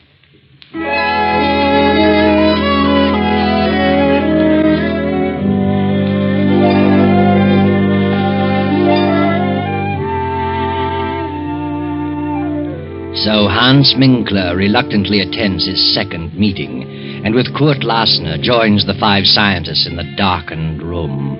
The single low lamp on the table casts their shadows on the wall. The leader is speaking again. Gentlemen, we have learned who these fifth columnists are. So it is our duty as loyal citizens to take action against these men. We have learned who the leader is, and naturally he must be the first one to go. In this envelope I have his name. We will now draw lots to select the one among us to carry out instructions which will be read later. Are you ready with the straws, Kurt Lassner? Ready, sir. This is an old and simple method, but since there are only 7 of us, it will suffice. Proceed, Kurt. Yes. 1, 2, 3, 4, 5, 6, 7. All of us have drawn, sir. Good. Here's the envelope containing the name of our victim. Who has the short straw? Well, I guess I have. Hans Minkler. Here's the envelope. But before you open it, we must tell you what the committee has decided to do about this man. He is to die. Die? And that task has fallen to you. You mean this man is to be murdered? Exactly. What? You don't know me, gentlemen. I'm a saver of life. I wouldn't consider such a thing for a moment. Herr Minkler, you are a member of this group. You know our secrets. It will be best for us and for you if you completely forget your scruples. Oh, but I can't belong to a society with such diabolical purposes. Why, I didn't realize what this was all about. Oh, no, I withdraw. It's too late to think about withdrawing. Do you mean that you actually expect me to kill someone? You have been selected. You are fools. Oh, I couldn't kill a fly. I couldn't harm a living thing if the whole country went up in smoke. This is the most ridiculous thing I've ever heard of. You're not scientists. You're a band of madmen. Fiends. Sit down, Hans Minkler. We're not a band of madmen, and we are not fiends. We are loyal patriots of Austria who are determined to save our country. Any one of us might have drawn that straw. Well, I don't want to be a party to such a plan. I'll not commit murder. Unfortunately, you know too much about us now to pull out. And suppose I refuse? Then you will accomplish nothing. Not only will we eradicate our selected victim, but we'll see to it that you are eradicated with him. Who is this victim? Open the envelope. Very well. What? Why, you are insane. The whole lot of you. Monsieur Gallet is the soul of honor. Monsieur Gallet is one of the most honest men I've ever met. Monsieur Gallet is the leader of the Nazi party. I don't believe it. Why, I'm to marry his niece. Did you say Monsieur Gallet? Yes, you know that's ridiculous, Court. He'd never do such a thing. Gallet is the leader. We have proof. He also has a very lovely niece. And I'm sure you'd want nothing to happen to her. Would you, Herr Minkler? No. No, I wouldn't. But you must give me time. Time to think. There is nothing to think about. It has been decided. Gallet must be exterminated within 12 hours. Very well. And there's nothing else for me to do. Good night, gentlemen. Good night, Herr Minkler. And remember, if you don't accomplish this task within 12 hours, we will be forced to take care of you. And if we can't find you, we will find the girl. Yes, I understand. Good night.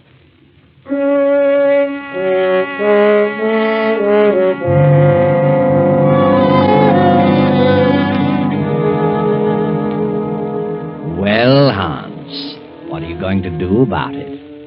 You've sat in your apartment for 2 hours now. Which shall it be? 3 lives are at stake. The uncle's and yours and VL's. Hans gets his car and drives to Monsieur Gallet's home.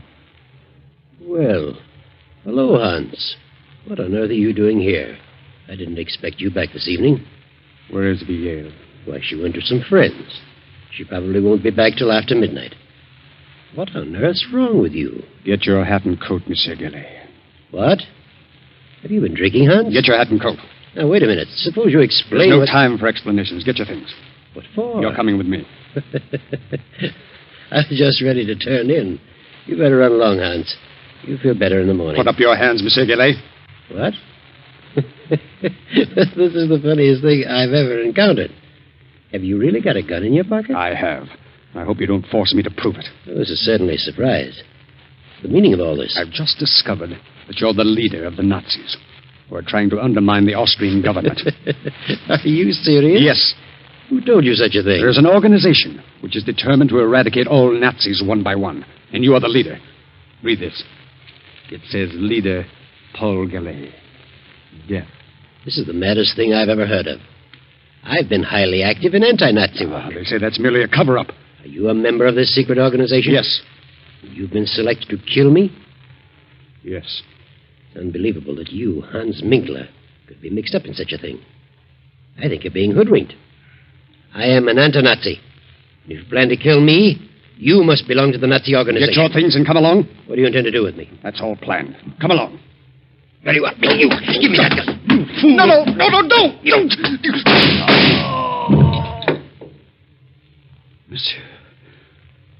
Monsieur. Good Lord.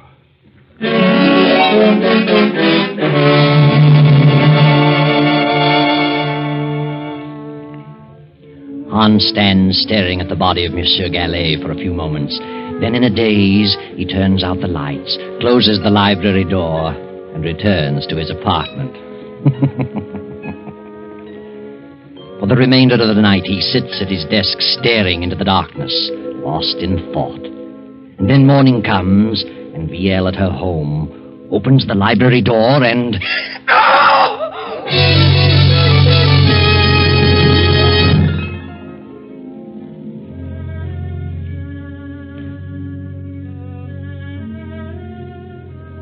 Well, he's been dead about 8 hours, Fräulein. Who on earth would do such a thing?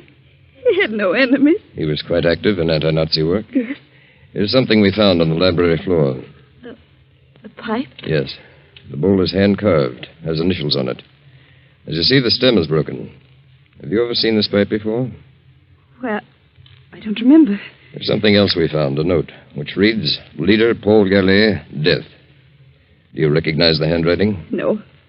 You know anyone whose initials are HM, the initials carved on the pipe bowl? Yes, the pipe belongs to my fiancé, Hans Minkler. Your fiancé.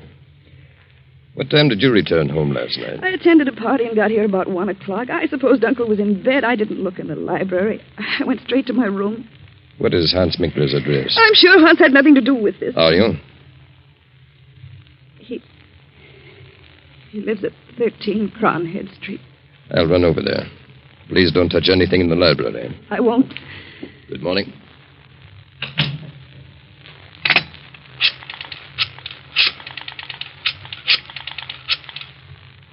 Kurt, something terrible's happened. Uncle was murdered last night. The police have just left. They found Hans's pipe on the library floor. It was broken. They've gone to his apartment. Please come over right away.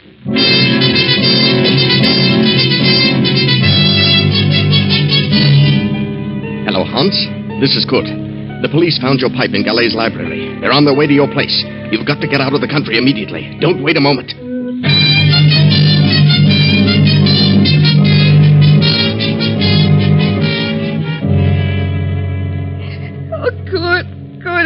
terrible. Oh, now, control yourself, Ian. Oh, Kurt, I can't imagine why anyone would do such a thing. Kurt, do you know where Hans is? Well, I suppose he's at his apartment. Hasn't he called you this morning? He usually does, but he hasn't. They found Hans's broken pipe near Uncle's body. Kurt, I must warn Hans. I must let him know what's happened. Hans' pipe, huh? Oh, that's bad. By all means, phone him at once. Will you call him? Of course. It's Kronigstadt 4347. Right.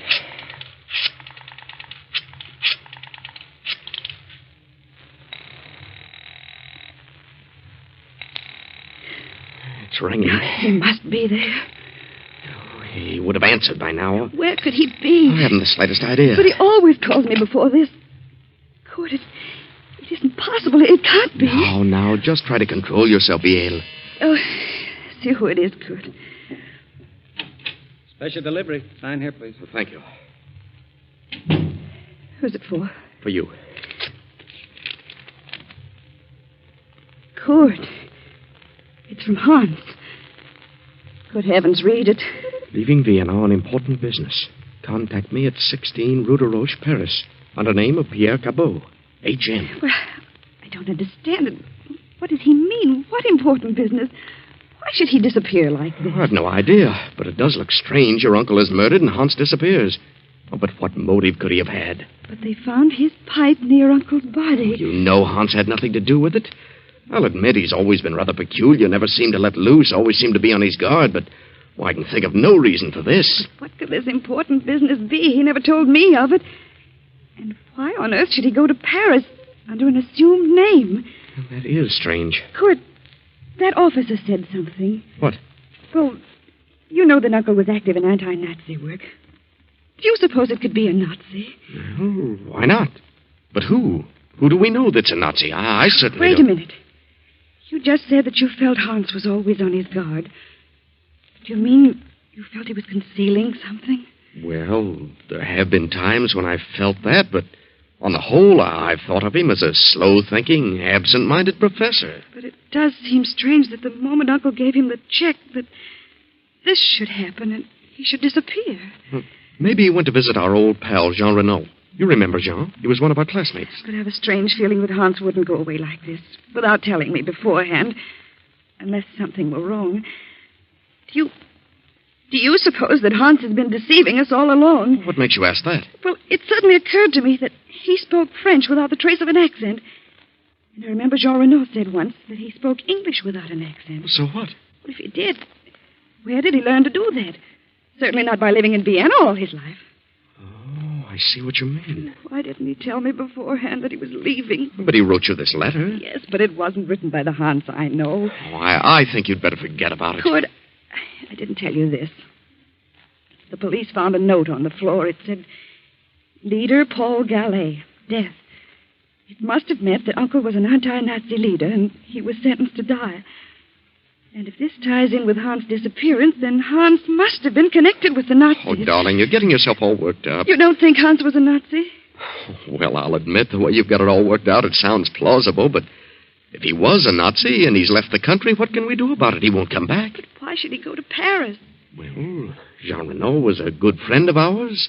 I'm sure Jean knows nothing about Hans being a Nazi. Jean would never suspect him. Maybe Paris is his next assignment. Nazis are just as busy in France as they are here. Let's see that letter from Hans. He says here, contact me 16 Rue de Roche, Paris. That's Renaud's address, 16 Rue de Roche. Oh, good. I just can't believe it. How could I have been such a fool? I'll see who it is, darling. I'm Captain Gruber from Police Headquarters. Oh, come in, Captain. Sorry to trouble you again, Fräulein, but we went to Herr Minkler's apartment. He wasn't there. He wasn't. His car has not been in the garage all night. That's strange.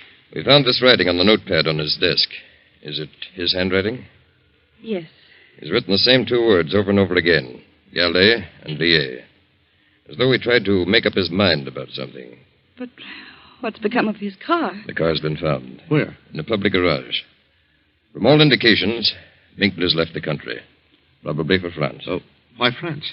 We've discovered that Hans Minkler is a French citizen. A French citizen? What? He always led us to believe that he was a native Austrian. Now, we'll want to check things over a little further. We'll be back this afternoon. Please don't disturb anything. No, we won't. By the way, what is your name, sir? Oh, my name is Kurt Lasner. Good day. Kurt, what did you see?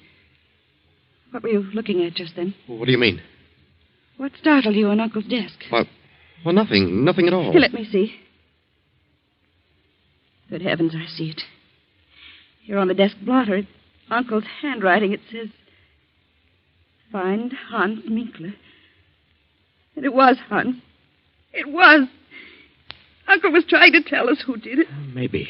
To think that he could be so low as to take Uncle's money and then kill him. Oh, please, Viel. I just can't believe it.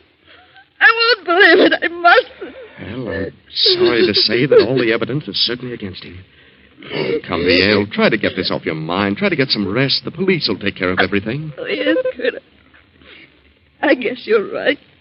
If Hans did do it, he'll pay. He's the one who'll do the suffering. Believe me.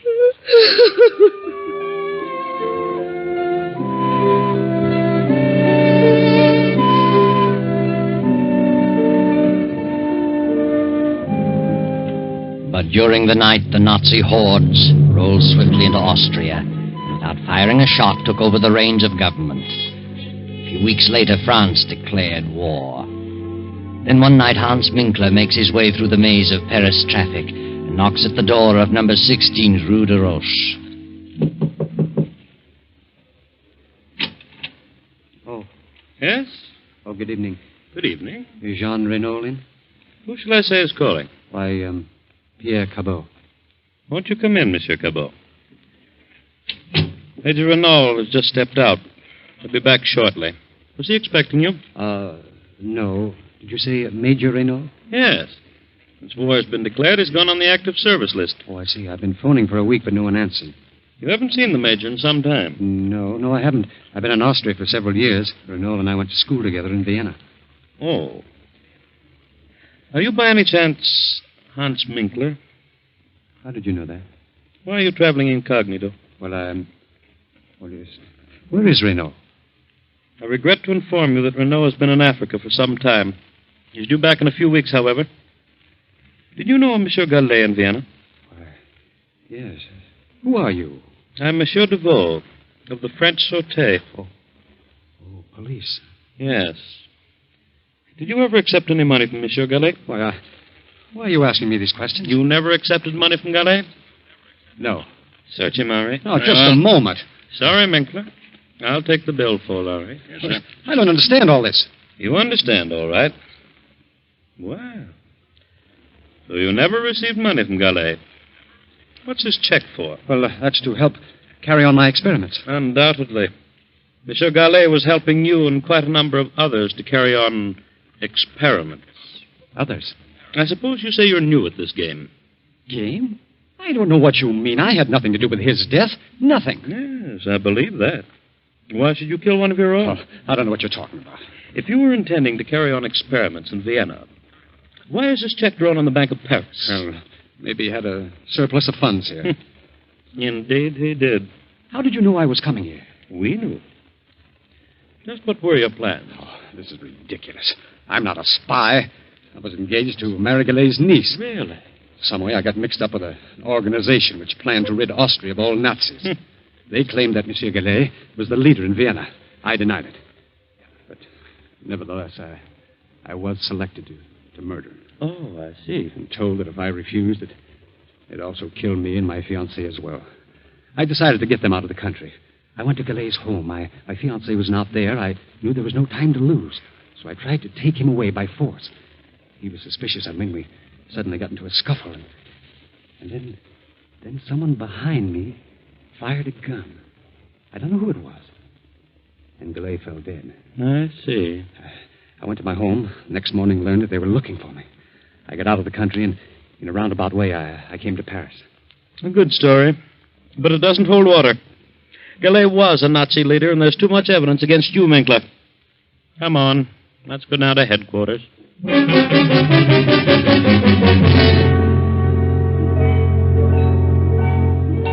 2 weeks later, Jean Renault returns to Paris. Then, 6 weeks after Austria surrenders, Kurt and Viel escape from the Nazis and make their way to Paris. Jean Renault meets Kurt on the street and asks him to bring Viel to visit him at 16 Rue de Roche. Come in, Kurt. Well, Viel. It's been a long time. How are you? Excellent, thank you. So you two are married. Well, my congratulations. Though I didn't expect it to work out quite this way. No? Why not? Well, I always had an idea that you might marry Hans Minkler. Well, one never knows. No, Kurt. One never does. By the way, have you seen Hans? He's in Paris, been here for several weeks. Has he? Yes. Don't tell me you haven't seen him. Well, he told us he was coming to visit you. Oh, yes. He's in Paris. I wasn't here when he arrived. He left several notes. I found them when I returned. But do you know where he is now? Yes. Would you like to see him? Yes, I would. Hans is dead. Dead? What? Dead? Yes. He was executed as a Nazi spy. A Nazi spy? Yes. I got here too late to help him. They had conclusive evidence against him. Why, that's ridiculous. Hans is dead, nevertheless. But what happened? Well, it seems Hans got into some trouble in Vienna and came to Paris to see me. In some way, the Sûreté here was informed that he was a Nazi, was coming here to carry on. But who on earth would accuse Hans of such a thing? I wonder. But they received a letter from Vienna accusing Hans. The Sûreté found a check on him from a high Nazi official. There was nothing that could save him. A check from a high Nazi official? Who was the official? Paul Gallet, Viel's uncle. What? Didn't you know about your uncle? I don't believe it. Whether you do or not, he was a Nazi.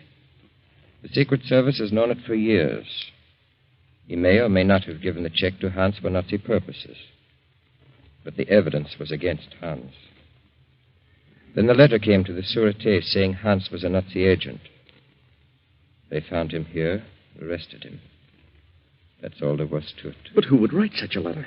Hans had no enemies. Would you like to read the letter? Yes. Here it is. Hans Minkler, under alias of Pierre Capot, has given evidence of being a Nazi spy.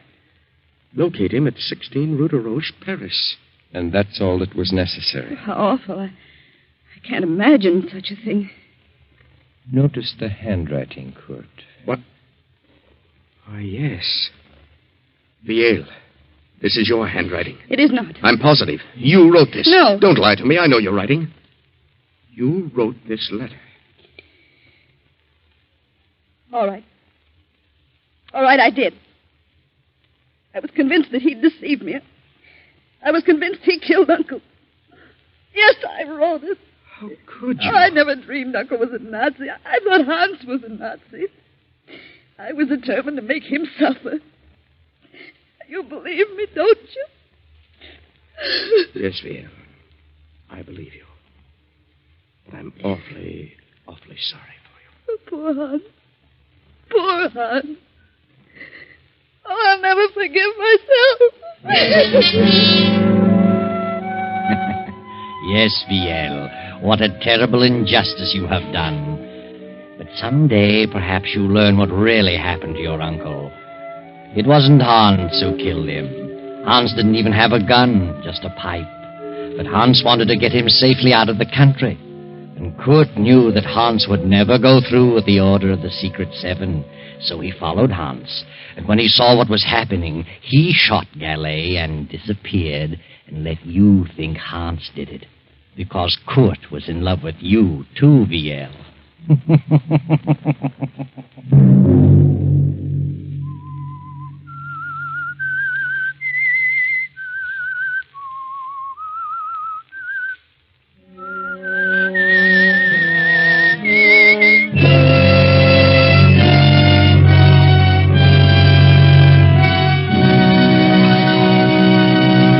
CBS has presented The Whistler. Original music for this production was composed and conducted by Wilbur Hatch. The Whistler is written and directed by J. Donald Wilson and originates from Columbia Square in Hollywood. Next week, same time, I, the Whistler, will return to tell you the strange tale of Out of the Fog. Good night.